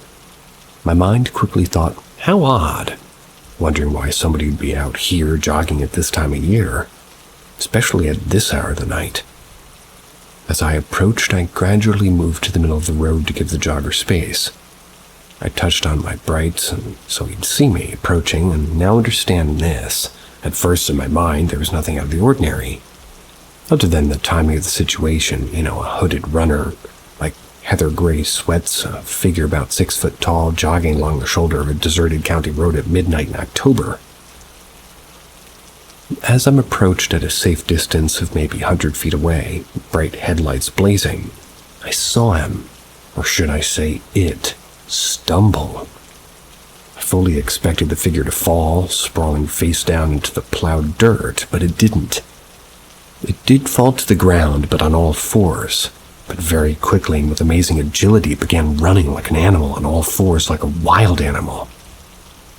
Mind you, I was riding at a regular speed at this point, maybe 55 miles an hour, but the hooded human form that I'd watched become a hooded animal was keeping pace with me for a moment. Then, as if it sensed that I had it discovered, it sped off to its right, went into the pitch-black walnut grove. My blood ran cold. I downshifted out of instinct and throttled hard. I was gone. All I can think in that split second was that thing, that animal might suddenly pop up in my rearview mirror with some horrific maniacal grimaced face right before ending me. Before I knew it, I was 15 miles down that deserted county road with my speedometer reading 100 miles an hour. Just before I made my final right turn towards home, I brought up enough courage to look into the rearview mirror. Nothing. There was just pitch black behind me. Whatever it was gone.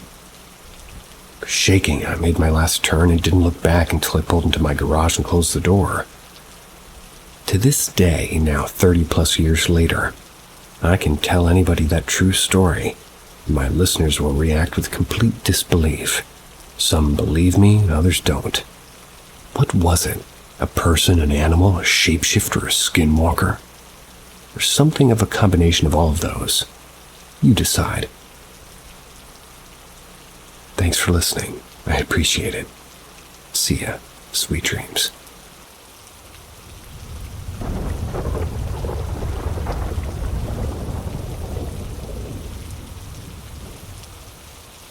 Step into the unknown with Paranormal M. Subscribe and turn on notifications to stay updated with our latest perplexing tales.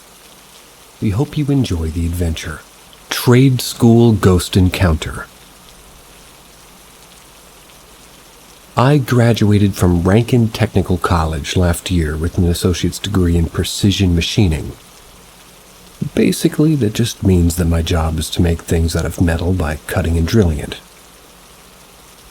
There was a machine shop on campus for students to learn how to operate machining equipment. The entire building was built in 1912. There was always a creepy vibe to the place, especially the machine shop. On a fairly hot day in June, I was in the shop. I was operating a milling machine. As far as I was aware, I was the only person in the shop. I noticed the air suddenly got cold. Couldn't have been the AC turning on because it's been broken for decades. Something wasn't right. Out of the corner of my eye, I saw a figure walking towards me. When I turned to look at it, I was only able to make out its height and overall shape. For a split second, I saw an 8-foot-tall, pitch-black figure slowly walking towards me. It had no face. It was extremely thin, had long, skinny legs. In an instant, the figure quickly faded away. It left chills down my spine, even to this day. Later that day, I found out that a faculty member died of a heart attack in the machine shop, roughly 20 years ago. I imagine his soul returned to the shop in an effort to finish the job that he needed to do. For an employee, that is above and beyond.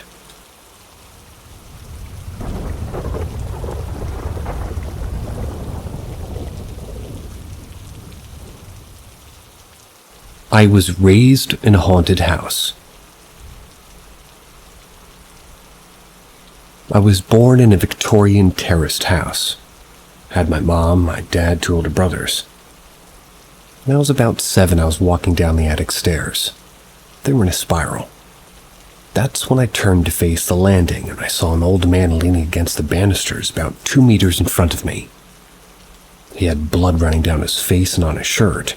I screamed. I didn't even think about ghosts. Thought we had a real person in our house. Parents ran up the stairs and found me in a bit of a state, calmed me down, and explained that they knew about him. Apparently, when they moved in, they would see a white figure walking along the landing from downstairs. In the lounge, you could look up onto the hallway landing upstairs. They thought one of my brothers was out of bed, so I would check, and they weren't. They purposefully didn't tell my brothers in case it scared them, but eventually they saw it too. You'd also hear him walking up and down the attic stairs. They were old and every step had a distinctly unique sound. You could literally tell what part of the stairs somebody was on just by their sound. And at the bottom, you'd hear a loud, hollow thump. Anyway, I was the only one who saw the man in detail. Everybody else saw him as a white figure. I saw him once more close up, and then only saw him as a white figure after that. My dad asked a man across the street who lived there his whole life about the history of our house. He didn't say anything about a ghost, and the man said that before us, an old couple had lived there. The woman died and the man became an alcoholic. One day a neighbor found him outside the door. He'd tripped up on the curb and smashed his head. He helped him in, put him in a chair. Didn't think it looked too bad, but a few days later he was found dead. We would hear him most nights. I'd have it on my radio all night just to drown him out. He never did anything bad, just appeared now and then and noisily walked up and down. I don't know why, but we never thought of telling anyone. It was normal, he lived there. Shrug. Our neighbors also saw him walking along the landing one day. I was homeschooled for the last year, and my home tutor was there once, and it was only the 2 of us in the house. We heard walking above us. She looked up and asked if one of my brothers had come home. I told her it was just the ghost, and she looked pretty freaked out. Left early and refused to tutor me without somebody else there. I moved out when I was 19, and my parents sold it a few years later. I dream about the house still after 23 years, pretty much every few days. It's like I'm linked to it, maybe because I was born in it. Anyway, sorry it's so long, but this is what got me interested in the subject. I've had a few more experiences at other times since this, but this is the main one. Just thought I'd add because it's weird, but I spoke perfectly fine before I saw him. And ever since that moment, I've had a debilitating stutter. Seen many speech therapists through the years, but no use.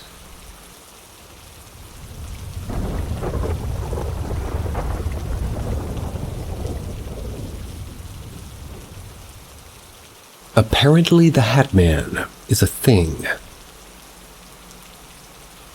So I was watching a Smosh video about spooky Reddit stories, and the first story was a shadow prank one. Or shower. I decided to look up the post, because I'm into that shit. Left the tab open. I left a comment on the YouTube video about something I saw when I was younger. Then I decided to browse this subreddit while the video played. ADHD anyone? I then read the title. Ever seen a shadow man in a fedora and a trench coat? Not gonna lie, I was a bit shook. When I moved into the apartment I currently live in, everything was fine, except I'd see a shadow in front of my bedroom door. Not all the time, it was mostly if it was at least somewhat dark. I wasn't ever able to make out many details no matter how close I got. It was almost like that thing in Black Mirror where you kind of block a person and then from then on all you see is static noise from a TV with no reception in the shape of that person. But it was clearly the shape of a tall, not hugely, just a bit taller than average man. He was wearing a hat and had a long coat.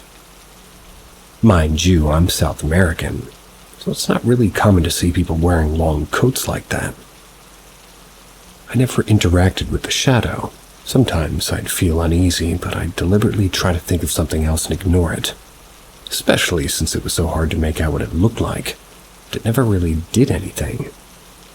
It was always in front of my bedroom door, though, so I'd have to cross paths with it to get in and out, and my apartment's kind of like a long corridor. The front door is immediately followed by the kitchen door on the right, then the living room, then what used to be my mom's bedroom door, then my bedroom door. The bathroom is at the end of the hall with its door facing the entrance door at the other end. I'm just saying this to explain that when I'm in my room looking out, there's only a blank white wall. Nothing that could be mistaken for the shape of a person. Only one high school friend of mine confirmed that she could see it too. Everybody else just dismissed it or thought I was making it up.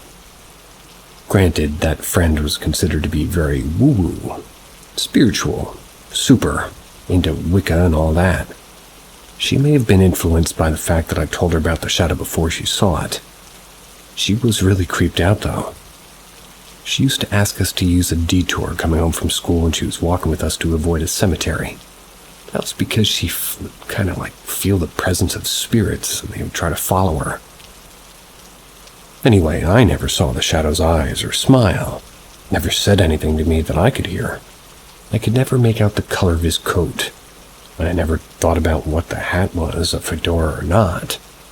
But it was definitely a tall man with a hat and a long coat. A while after, I don't remember how long, but I noticed it wasn't there anymore. I didn't do anything, it was just gone. Never had anything like that happen again in this apartment. Though I did have a small, stupid sort of premonition once. But I guess that has nothing to do with the location.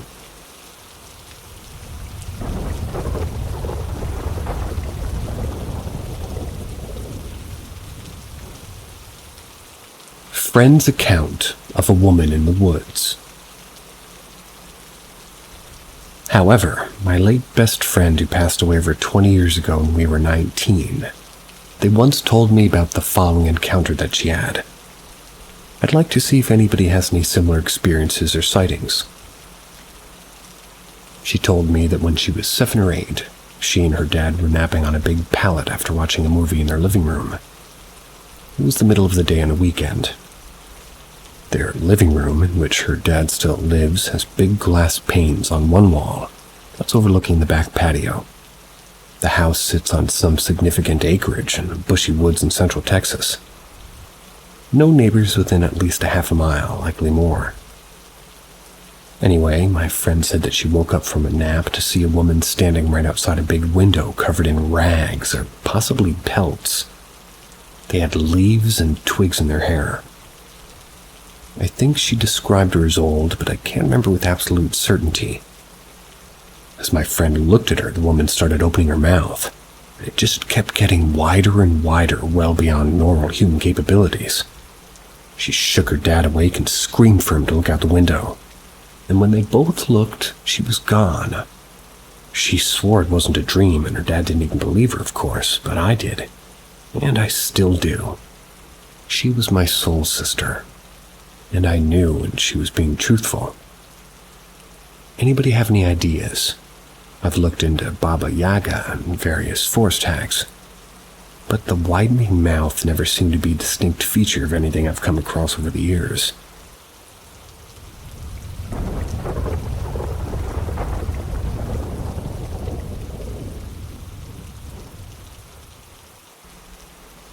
Haunted house.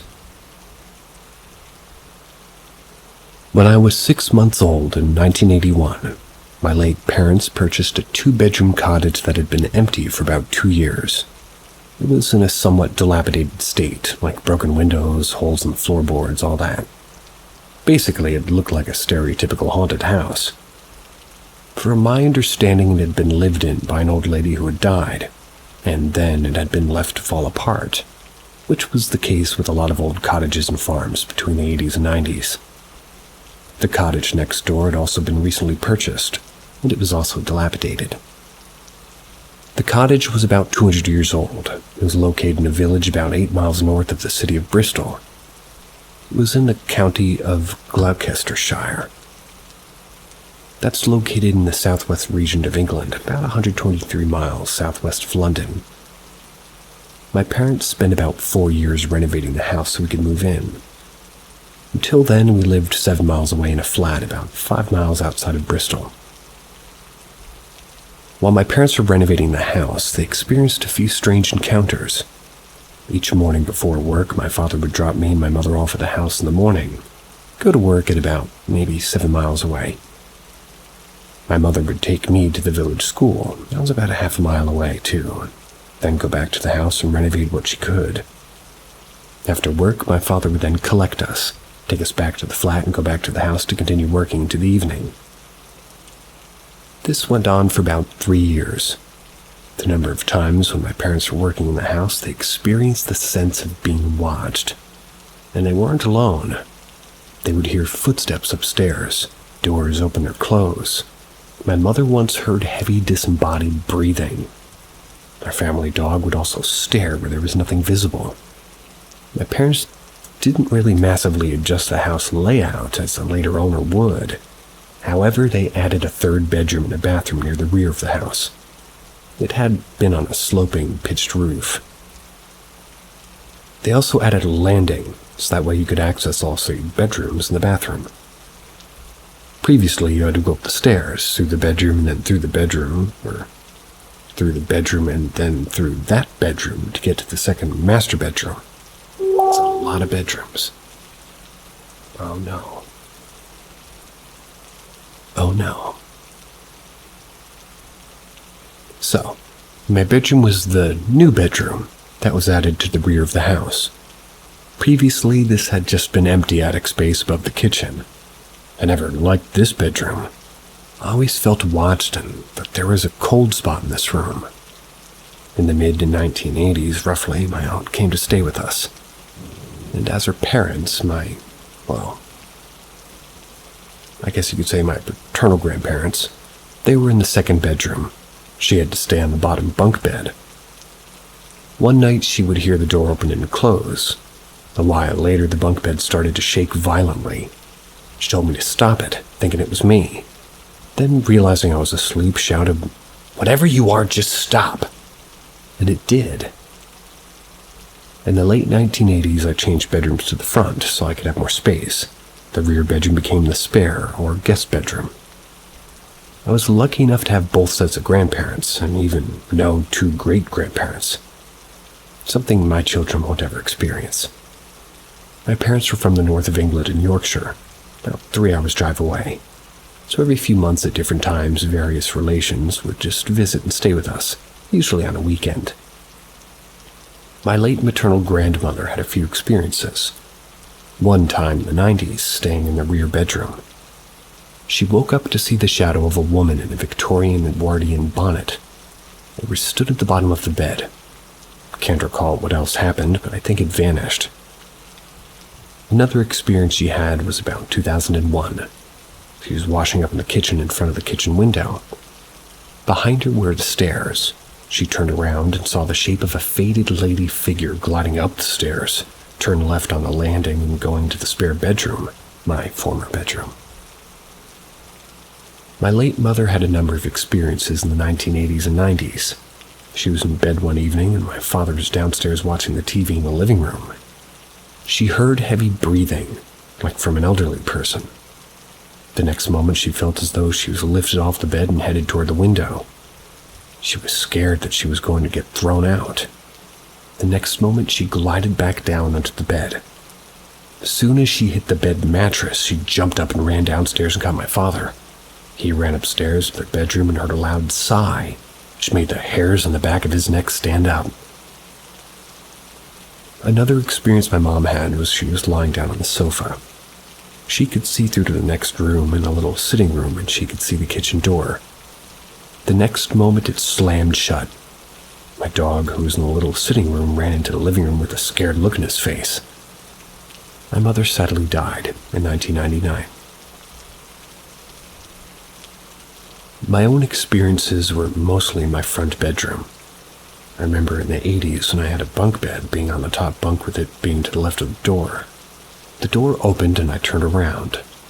I was thinking it was my mother. There was no one there. The door promptly, slowly closed by itself. They're the type of doors which have a latch and a button, so the wind or draft can't even open them. In the 90s, I remember opening the door to be hit by a gust of cold air from nowhere. 2 nights after my mother's death, I recall a very vivid experience talking to my mother, and to this day I don't know if it was real or a dream. Never had anything like it before or since, really. About a year or 2 after my mother's death, my father experienced what looked like 2 orbs in his bedroom floating about. He felt that he was being embraced. Around 2002, my father started dating. He would stay with his girlfriend, who would be my stepmom later, about 2 hours away most weekends. I was left in the house alone, as my dog had died in 2001. I would often hear walking about upstairs.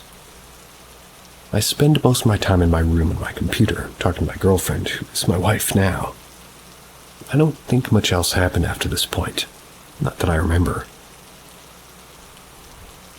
Around May of 2003, my father sold the house and moved about an hour away, while I moved nearer to Bristol. My father got remarried in 2003 and died in 2016. I understand since we left the house 21 years ago, it's had about 5 other owners. The longest living there was about 8 or 9 years. Haven't really been back since or checked if there's still activity going on with any current or past owners. I lived in and around Bristol for another 15 years. That was until 5 years ago when we moved to Wales. Another country, but like England, part of the UK and Britain. About an hour away, so we didn't go out that much anymore. When we lived in Bristol, we would occasionally drive through the village, but as my relationship with my father deteriorated around the same time after my mother died, it was never really the same. Something I don't relish revisiting. Hope you enjoyed my true story of a house that I lived in for the better part of 20 years. Sorry some of the details are vague. It's all over 21 plus years now. And with the exception of myself and my aunt, everyone else who's experienced paranormal activity, my parents and grandparents, they've all been dead for years. I'm pretty estranged from my living relations, so there isn't anyone to get clarification from. The recounted experiences above happened between 81 and 2003, sometimes days, weeks, or months or years apart. I'm sure there's probably more, but a lot of things from this time I've just forgotten. I have had a few experiences in the 5 other houses that I've lived in, but nothing noteworthy like my original cottage. I've added some photos of my house, but these are from the estate agents when I was looking up and it was for sale about 5 years ago. The house was significantly altered by the first owner after us, 2003, 2007.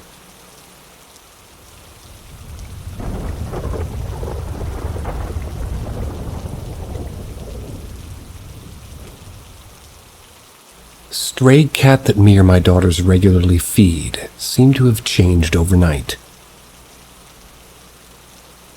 We first discovered him like 2 weeks ago sleeping under a car. He wasn't spooked, but was also shy and kept his distance. We gave him some food, and once he had his, walked away. A few days later he returned. We'd feed him again. I'd try to grab him and pick him up, but he'd get agitated. Didn't hiss or try to claw me, but he'd ball up and let out like this stressed-out whine. So I'll leave him alone. I saw him Friday evening. He returned on Saturday, but was different. He's a white cat with red spots who seemed somewhat underweight, and his fur is kind of spiky. Now his fur is completely soft and smooth, eyes look brighter, and he looks perfectly healthy. I swear he even looks bigger all in under 24 hours. He also isn't leaving anymore. Like once he had on Saturday, he seemingly spent all night sleeping nearby as he'd pop up this morning and open the gate. Tonight he basically became the house gargoyle.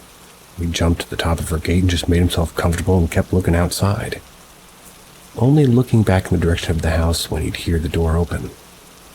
Now he lets me pick him up and hold him, which is great because it means I can take him to the vet when I get a chance this week. But I cannot overstate how he seemed to have gotten to glow up from one day to the next. I'm not sure if the vet will even believe me when I tell him this cat looked a lot more sickly just a few days ago.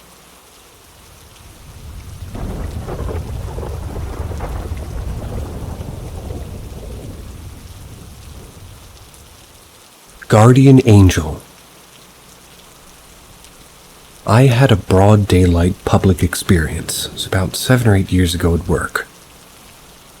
I was working primarily at a burn table and a laser cutting table programmer operator for a small steel supplier that also did some custom work. Customers could bring in metals to have us cut them and weld whatever was needed. We also had materials that we purchased from scrapyards that we would sort through and organize to resell as used material. It was some of this used material that I was doing some final work on that day. I don't remember why, but I had kind of just set it in the middle of the dirt road. That was one of the two that went to the shop, and the other side was for customers and our own trucks to use, really, but I had to weld a lifting eye onto the face of this used plate. And then I would pick it up with a crane for the customer to drive under for loading. This was a small company in Arkansas. Some of our methods were questionable. As soon as I flipped my welding hood down and struck an arc, it felt and sounded like a gust of wind being, hitting me about a second. It only took a couple of gusts for me to raise my hood and look in the direction it was coming from because it was so strong and sudden that it surprised me. Thought maybe somebody was fanning me with a big piece of cardboard or something, but there was no one around. I chalked it up to just a random wind gust blowing through the building and went back to welding. But the instant I struck an arc again, the gusts were there, were hitting me so hard they were pushing my body in the hood so that I was swaying back and forth. I stopped, flipped my hood up again, and everything was dead still. This dirt road was half pea gravel and half fine dust from so many vehicles driving over it for the last 50 years. The yard outside in the direction the wind was coming from was about the same size. Any time there was a gust of wind, this floury dust would roll through the shop, and you'd have to look over the other way to keep from getting a face full. This time, though, there wasn't a speck in the air. It was dead still. It started to feel like something really was odd at this point. So I looked around to see if I could see anybody and make eye contact with them and ask if they were seeing this. They were just too far away and looked the other direction. I decided that whatever it was, I was just going to finish my weld and that it surely was done since I had looked around for a good little while. There was no breeze to speak of. It would be too big a coincidence if it were to start up again as soon as I started welding for the third time. But of course, that's exactly what it did. I pushed through, holding myself steady while crouched down and welding to keep the wind from making my hands unsteady while trying to lay down the proper weld bead. For whatever reason, this wind wasn't blowing my welding gas away and ruining my weld. I finished the weld and then flipped my hood up real quick, see if I could see anything out of the ordinary. But all that happened was the gust stopping the instant I was done. Everything was dead still again, not a speck of dust in the air. The impression I got was as though there was something large and winged that was blowing gusts at me with this slow, powerful wing beat. The only thing I can imagine is that maybe what I was welding was poisonous when heated, since it was used metal and an unknown substance on it, maybe, but... Or maybe I had a guardian angel pushing the fumes away from me as I welded. I wasn't under the influence of any drugs, no alcohol. I was wide awake and doing my job in the middle of a sunny day, and these were powerful gusts. And when I say they instantly started or stopped along with me welding or not, I don't mean like it started a long weld and the gusts begin within a minute of it. I mean it starts and stops the beginning of the weld and then the gusts were within a half second each time.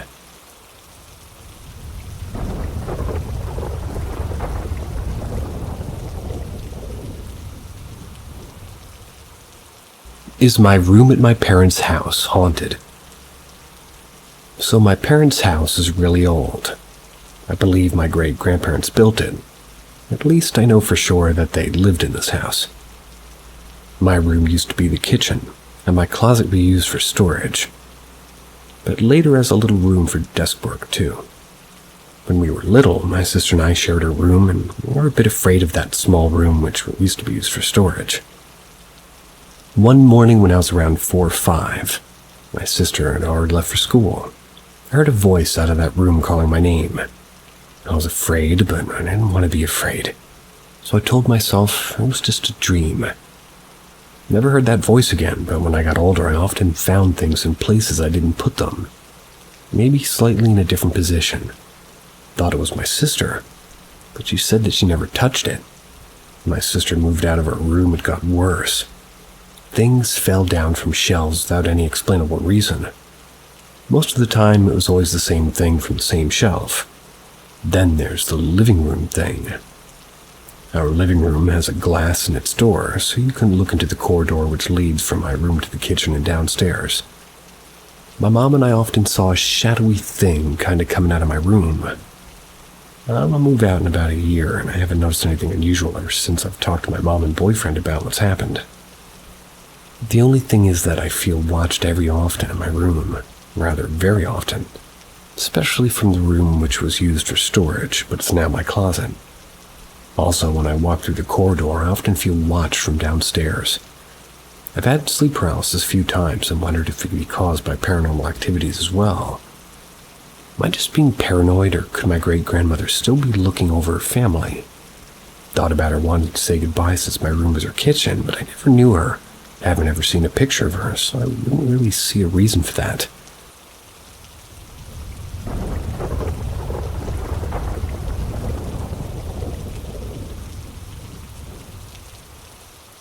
Is my house exerting negative energy onto me and my family? To preface this, I'm typically not a believer in anything paranormal. However, I'm not totally opposed to the realm of paranormal either. This is probably because I've had many unexplained encounters and phenomena. I just almost always attribute things to being something natural. Anyway, I live in a home where the previous owner died in one of the rooms. It's nothing foul that I'm aware of, and I'm pretty sure it was from natural causes. My grandmother was a firm believer in the supernatural and read cards, playing cards that predicted future events and whatnot. I don't know anything about it, except for the few times I had mine read. Her son died from an unexpected aneurysm in his 20s, and left her, my mother, and my great-grandmother. She frequently received visits and dreams and multiple other instances of crazy things happening. Her and my great-grandmother lived in another house on the same property. My great-grandma died of old age. My grandma, however, died suddenly around her birthday. It's back in 2021. She died from a freak seizure, which subsequently led to a coma. She didn't even have a history of major health issues, and this can still be chalked up to just a freak incident, I guess. But the day of my high school graduation, that's like maybe 2023. Our basement flooded and we remodeled. I moved into the basement, and over the past year, I've been very sick. I've had COVID a couple times now. I had this along with a severe case of mono. I've also had bad issues with anxiety and derealization, none of which I've ever encountered in my life. We've had many instances of bad luck and misfortune, and I feel as if my house is oppressive and toxic. In the past 5 or 10 years, we've had maybe 12 or 15 bats in the home, which are oddly timed around important events and happenings in our lives. We've had many strange and distressing things happen while living here, but mine and my family's health is impacted the most. Is there a supernatural aggressor, or is it all just bad luck?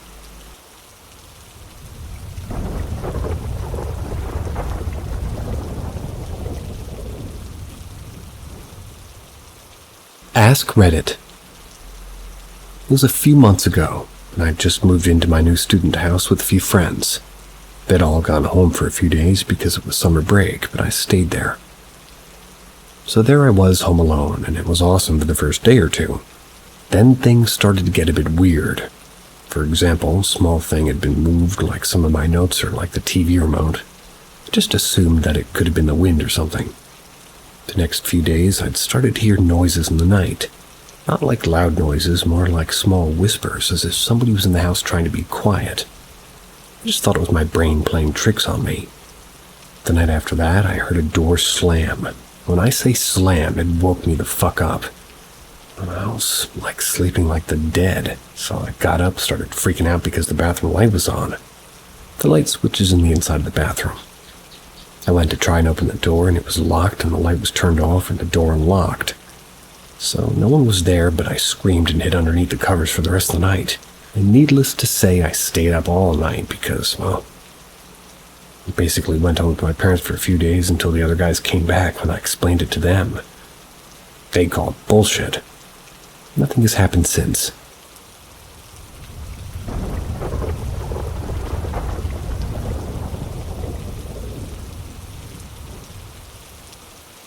My heart still races. I will open by saying that I've always been very spiritually sensitive. I'm a Christian and I've witnessed demonic activity several times. I've always been very in tune with the vibes in a room that I walk into. I was 11, and I was on a missions trip in Salt Lake City. We were having a great time. We were fixing up a church and cleaning up a very impoverished neighborhood. I was enjoying myself, meeting other kids and playing soccer. That's when I wasn't given any more tasks. When it came to dinner, our host took us to many different types of restaurants. The goal was to give us cultural food experiences and get to know members of the community in which we were staying. One particular evening, we were taken to an Indian food restaurant. We were very excited as we'd never tried food like this before. But I had no idea what was coming. When I entered the building, I was immediately knocked on my back. Instantaneously, with no warning, I was stunned. I was trying to process what was happening. It felt as though I'd been slugged. I remember one of the older women acting as my guardian, as my parents hadn't come on this trip. They were reaching down to help me up. I felt as though I couldn't breathe. The room was suffocating and my heart raced like I'd been running hard. I'll never forget the absolutely ugly, dirty feeling that consumed me. Somehow they got me on my feet and sat me at the table. I need to leave this place. All of the adults were looking at one another uneasily as well. I began to hear muffled screaming in my mind. Immediately I had tears streaming down my cheeks. One of the other parents helped me outside for some fresh air. The moment I stepped over the doorway, every bad vibe was stripped from me. I felt exhausted and uneasy. I just kept telling them that I wasn't going back in there. They ended up taking us to a pizza place instead. Took us to another authentic Indian cuisine place the next day. Went great. Turns out I have a love for curry. But something about the first restaurant still leaves my heart racing after all of those years. There was something evil about that place. Something not right. Haven't had a chance to go back to that city again, but maybe someday I will and try to pray over that restaurant. I was too young back then to understand fully what was happening. But now I just get the feeling something in there did not want me to spend any time there.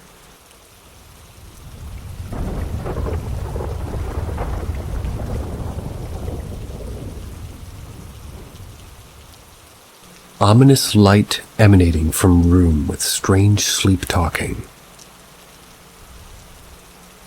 A few nights ago, my friend slept over at my house. I am notorious for taking in my sleep, or talking, particularly having night terrors and saying some concerning things in my sleep, despite not really ever having nightmares. All of my friends and family are aware of my sleep talking and yelling. It's just really never been concerning. Just something anybody sleeping at the same bed as me had to anticipate and ignore. However, A few nights ago when my friend slept over, in the middle of the night, she was woken up by me repeatedly saying in my sleep, "But they have to see. Let them see and open their eyes." This wouldn't be so concerning if it weren't for the weird glow of light emanating from my side of the room that was casting a light all over the other side of the bedroom. She thought I might be awake and on my phone, but when she leaned over, I was fast asleep, no phone in sight. My bedroom windows are completely closed. The blinds are stuck down in the window so no light gets in.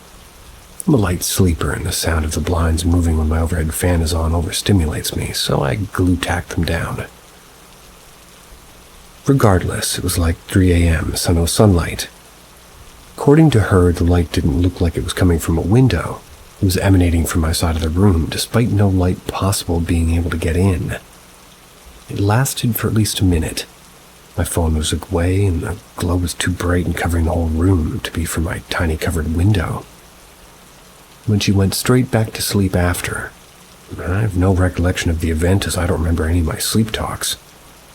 The event was really bizarre. I can't find a possible explanation for what happened. If anybody has some sort of reasonable explanation other than a spiritual being appearing in my room, it would calm my nerves.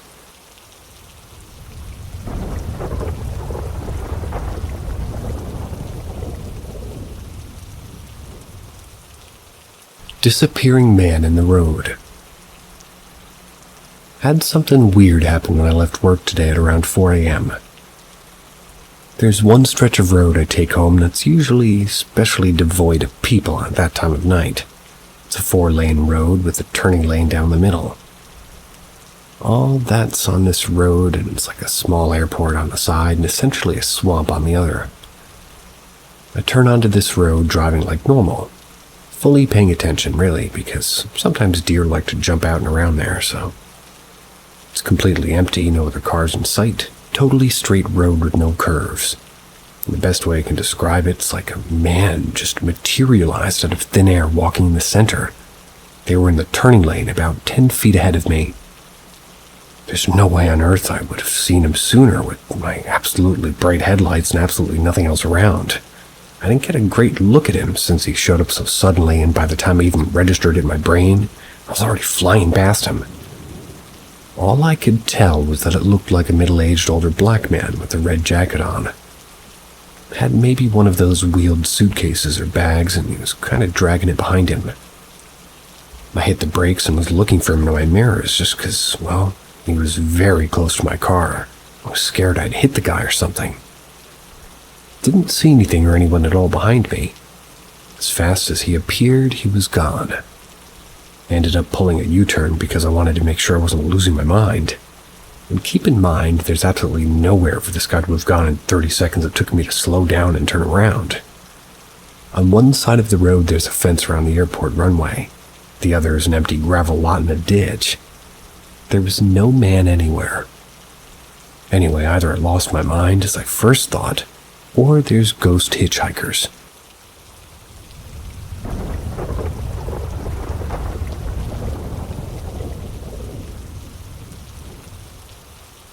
Think I'm being haunted. I've seen figures, normally black shadows, most of my life. The earliest beings was when I was around 5. That's when I would be in the car and I'd see a man in just like a checkered shirt standing on a path. When I'd turn to look at him again, he'd be gone. However, lately, I've been seeing more black figures more often, especially when I'm at my boyfriend's. One day I was there by myself, and his door opened, which was locked. No one came in. About 30 minutes after my boyfriend came back, and I was talking to him, I saw the figure walk past. His grandpa, who he lives with, said that he's also seen it. A couple of weeks later, me and my boyfriend were about to watch Escape Room, and we put the remote to one side, and about 2 minutes later the film switched on. So I jumped under the covers only to feel cold. Then I felt as though I was being pinned down by my legs and I couldn't move.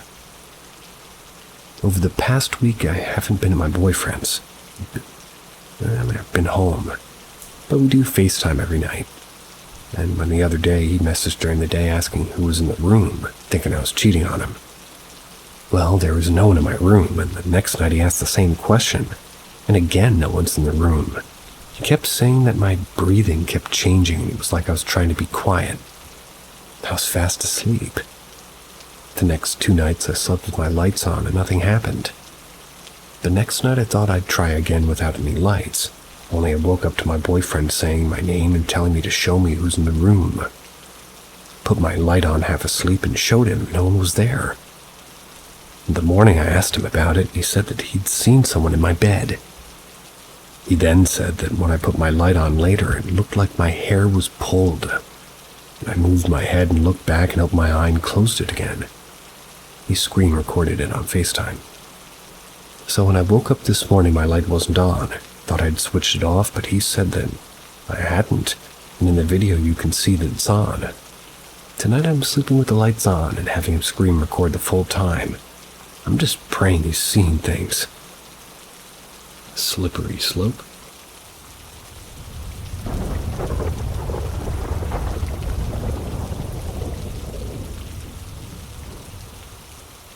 Family holiday to an old Welsh cottage. So it was around 10 or 11 years ago that me and my whole family, roughly the 15 of us, set out on the road of our family holiday in the Welsh countryside. I was maybe 15 or 16, going out in the middle of nowhere to a converted row of cottages that had been renovated for renting for holiday makers like ourselves. It was a big farmhouse. It was pretty lush, to be honest. The farmhouse was right at the top of a very steep hill with winding roads and particularly breathtaking views. So we arrived at said cottage. The whole family drove for the better part of 3.5 hours to get here. It was pretty late in the day, but still daylight as it was the height of the British summertime. So, as you naturally do, you unload your cases and your shopping bags and start to get settled in, getting a feel for the place that you're staying. So as I said earlier, this farmhouse was originally 3 or 4 separate cottages that had been knocked through. It was made into one big house. As you walked through the front door, there was a huge staircase that one at the top could swing a left or right to gain access to both sides of the house with rooms down on either side. So the first encounter, shall we say, was spotted by my eagle-eyed uncle on the first day. Everyone had unpacked and sat outside enjoying the last of the sun before it set. My uncle had a room to the left of the house. As drinks were flowing, so was bathroom breaks. So as my uncle got up to use the bathroom, he walked up towards his ensuite, and at the end of the hallway on the wall was a framed picture with a glass front. As he was walking down the hallway, he spotted a reflection in the glass picture behind him. He entered one of the other bedrooms behind where he had just walked from. Now, not thinking anything of it because it could have been anybody, he carried out his business and headed back outside. He asked the family if anybody had followed him upstairs. Nobody had left but him.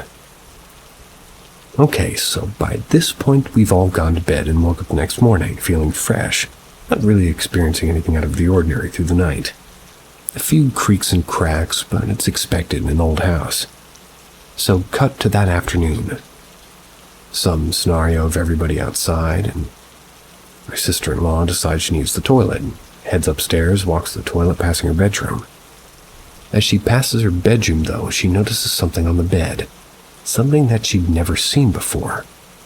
It was an early children's book that had been opened to a page that had been scribbled on the very back. It was in black ink. And when I say children's book, I don't mean like the ones that we all know, I mean the book was like wooden, straight from the early 1900s. Again, it wasn't until she came back downstairs and asked any of the kids if they'd been playing with one of these books in her room that all my family had said that nobody had been upstairs all afternoon. Okay, so people are starting to get a little bit creeped out, but carry on because our holiday won't be ruined yet. So skip to 4 nights in. People have begun hearing footsteps in the night. It was in the corridors, but in the morning everybody admits they slept through the night and didn't get up at all. Night number 5. Okay, so my parents had the best room in the house, big master bedroom with a double wardrobe right at the end of the corridor. It was around 10 p.m. My dad had gotten out of the shower and hung his wet towel over his wardrobe door to dry out. My family's dog was a pampered pooch, a staffy. He would sleep on the bed with my parents. Throughout the night, the dog became more and more restless until he stood on the bed and became, and I quote from my dad, shockingly still. The hairs on his back had stood up, arching his back and showing his teeth to what my dad described as a very dark corner of the room. The same corners where the towel had been placed on the wardrobe door. So eventually the dog calms down, returns back to sleep. Cut to morning, where my parents wake up to a towel my dad had placed on the wardrobe door to be perfectly laid in front of the wardrobe like it had been ironed. Not in a heap on the floor, but perfectly flat with no, creases. So, by this point, we decided to do some investigating, see if anybody else had. See if anybody else encountered anything similar to what we'd experienced in the visitor's book. Nothing out of the ordinary until we reached an entry in the book that was dated exactly a year ago to the day that we were staying. It explained that the house was lovely, the views are amazing, but did not account for the extra guests. Safe to say we didn't stay the full week.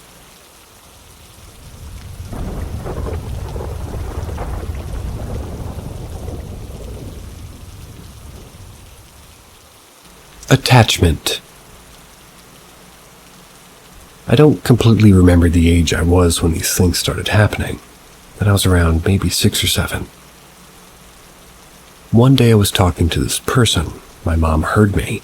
She asked, "Who are you talking to?"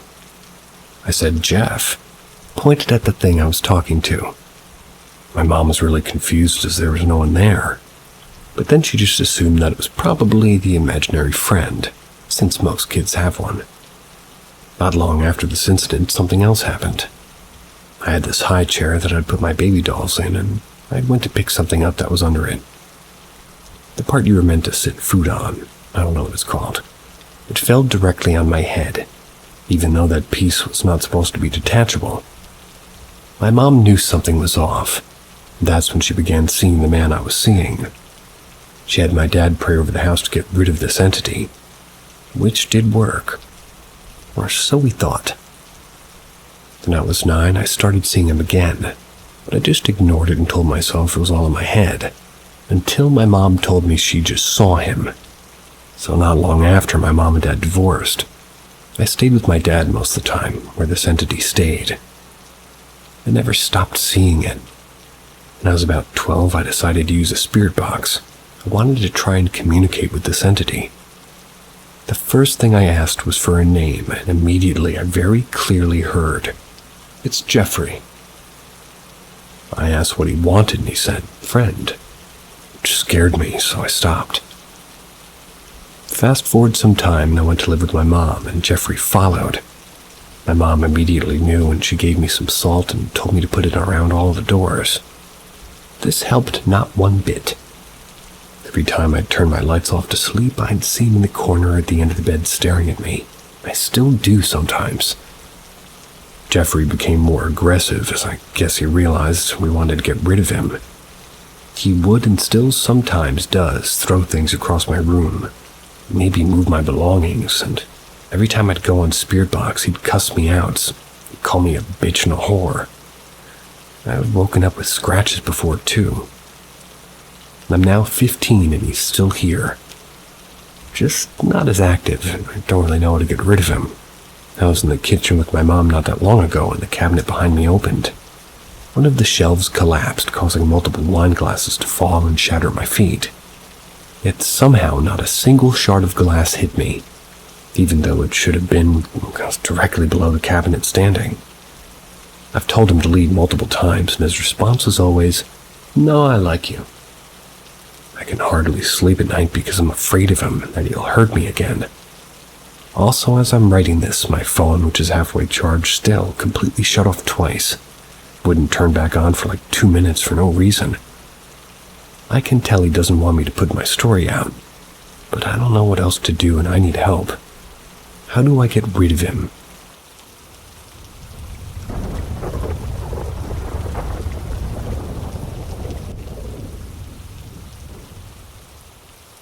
I think my dead father is trying to reach out. before I state anything, I would just like to hear people's input on it. Take it as you wish. So for context, my dad, who's my best friend, he's honestly the best man I've ever met. So sweet and gentle.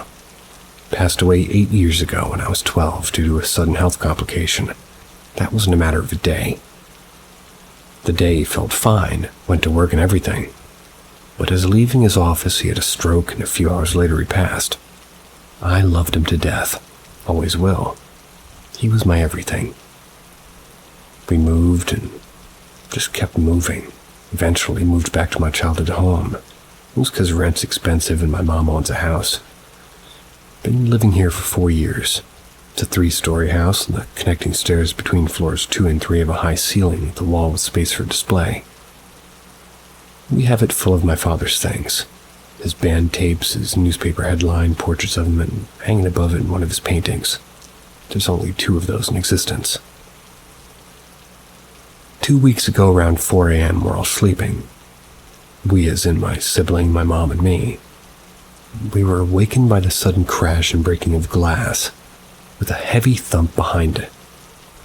I owned 2 cats, but they were sleeping with me, and either way it was impossible for them to cause it because the walls are really, really tall. All of us were scared looking around at what caused the sound. We were really surprised to find the source of the disturbance, which we saw glass and a lot of broken portraits on the floor smashed into pieces. The painting had fallen on the stuff and dropped everything, my dad's portraits, his tape, his diploma, everything. Everything except a family portrait of us. Him, my mom, and me and my sibling. That was along with the portrait of me and my brother. Both of these left untouched, not even a scratch, and both in the same position, which makes no sense since everything was below the painting. Me and my family are freaked out because why would everything break and shatter that held so much value to us about our dad? But that family portrait and picture he took of me and my brother didn't. Any thoughts, opinions? How did the painting even fall? It hadn't even twitched in 4 years. Why would it break everything except that? Is it him? What was the message behind it? Just my 2 cents on the thing. Well, maybe he loves you guys, but maybe he's not proud of his artistic work or achievements, or annoyed at people involved with him in those artistic achievements or works. Just a thought.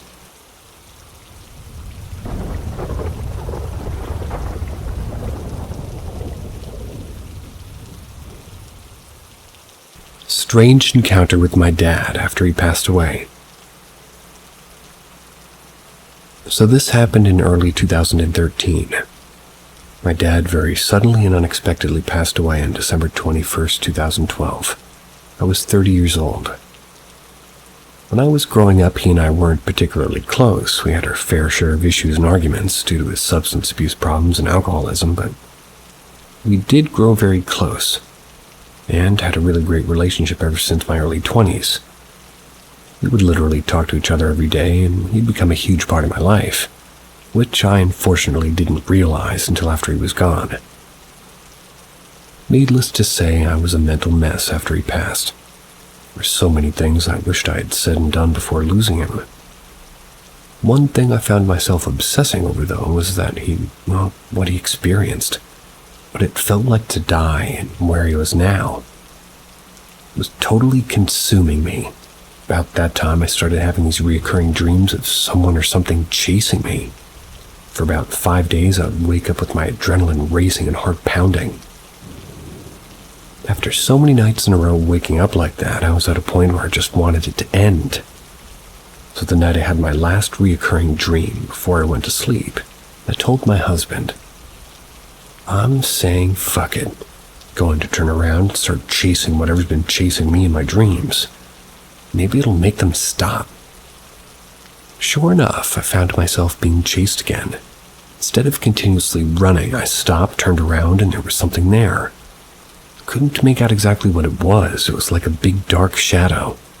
It wasn't in the shape of a person, but more like a big dark cloud. All of a sudden, I realized it was my dad. I was so happy to see him. I told him I loved and missed him so much, and I was crying.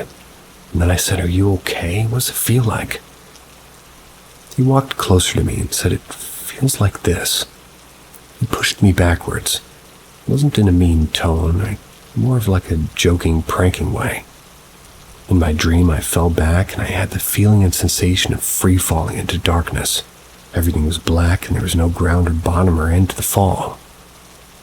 I woke up in my bed that morning, no adrenaline racing or heart pounding, then never had a dream again. I do, however, get dream visits from my dad every now and then, just popping in to say hi.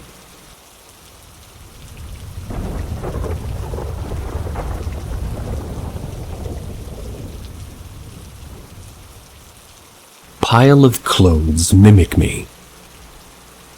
When I was really young, must have been 6 or 8 years old, I couldn't get any sleep. So I asked my mom, who was single at the time, if I could sleep with her.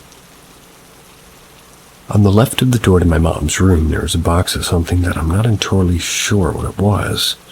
Maybe a pile of washing on top of it. On the right of the door was the bed. My mom allowed me to sleep for the night, but I must sleep on the right-hand side of the bed next to the pile of clothes. So I hop in and I still couldn't really get sleep, so I focus on the pile of clothes and I see like warping and disfigurement. It was almost making me dizzy. I look away for a second and it stopped. I'm thinking, something's not really right. I get bored and start making stupid faces at these clothes. As soon as I realize that I see a face and 2 eyes, I make a happy face and it's happy. I frown, it's sad. At this point I wasn't scared but curious. So I tried different emotions, silly faces too, until I thought about sticking my tongue out at it. This is where it gets creepy. I remember that I didn't want to do this, but I had a curiosity and I had to itch it. So I slowly stick my tongue out and lo and behold, the pile of clothes had mimicked my tongue. It was even a pink color, so I was freaking out. I rushed over screaming and crying, destroying the pile of clothes, explained to my mom. She didn't understand a word I was saying. We both got back to sleep and I think I felt better after that little burst of rage.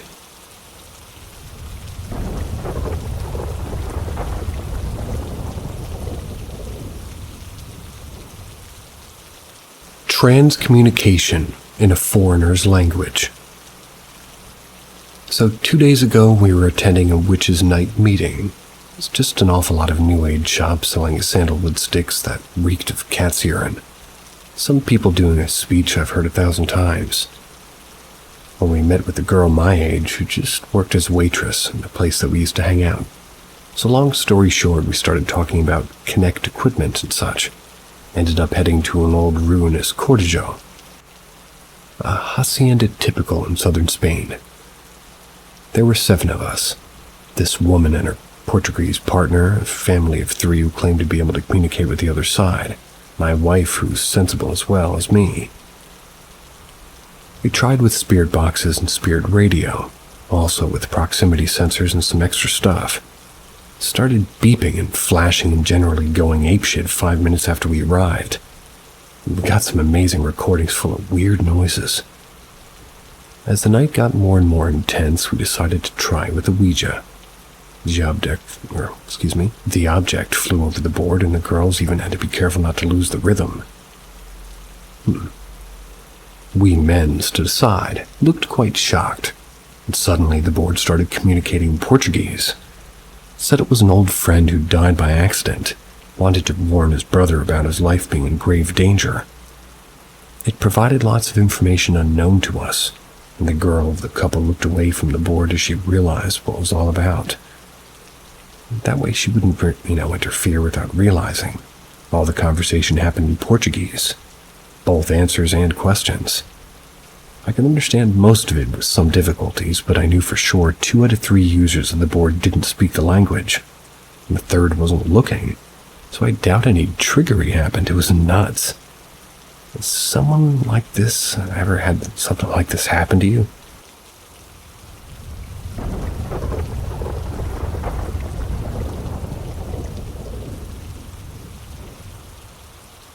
Paranormal stuff when I was a kid. When I was growing up, my family was poor. My dad was single, taking care of 5 kids, so to save money we moved in with my grandma. Now our grandma's house is where 2 people were murdered, so I think that contributed to the hauntings. I don't know when it started, but as long as I can remember, stuff would happen. I'd get sick really, so I'd stay home quite often. My dad was getting ready for work. My room was right across from the bedroom, so he's brushing his teeth and I'm in bed with a fever, just watching. My bedroom door slammed shut. My dad tried to open the door, and after a little bit it opened up, and he looked at me and asked if I did that. I wasn't even strong enough to get up and keep him from opening the door. He looked around a little bit, opened the door, then went back to brushing his teeth, and it happened again after he got the door open a second time. He just got a shoe and just used it to prop open the door. Other times I'd hear my name being called when I'd be in the shower. My grandma would hear a baby cry. There were no babies in the house.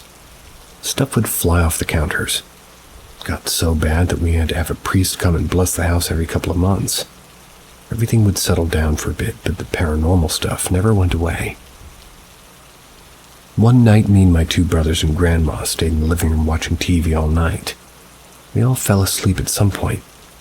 I'm going to try and explain the layout of the living room real fast, so bear with me. When you open the front door right away, you're in the living room and dining room.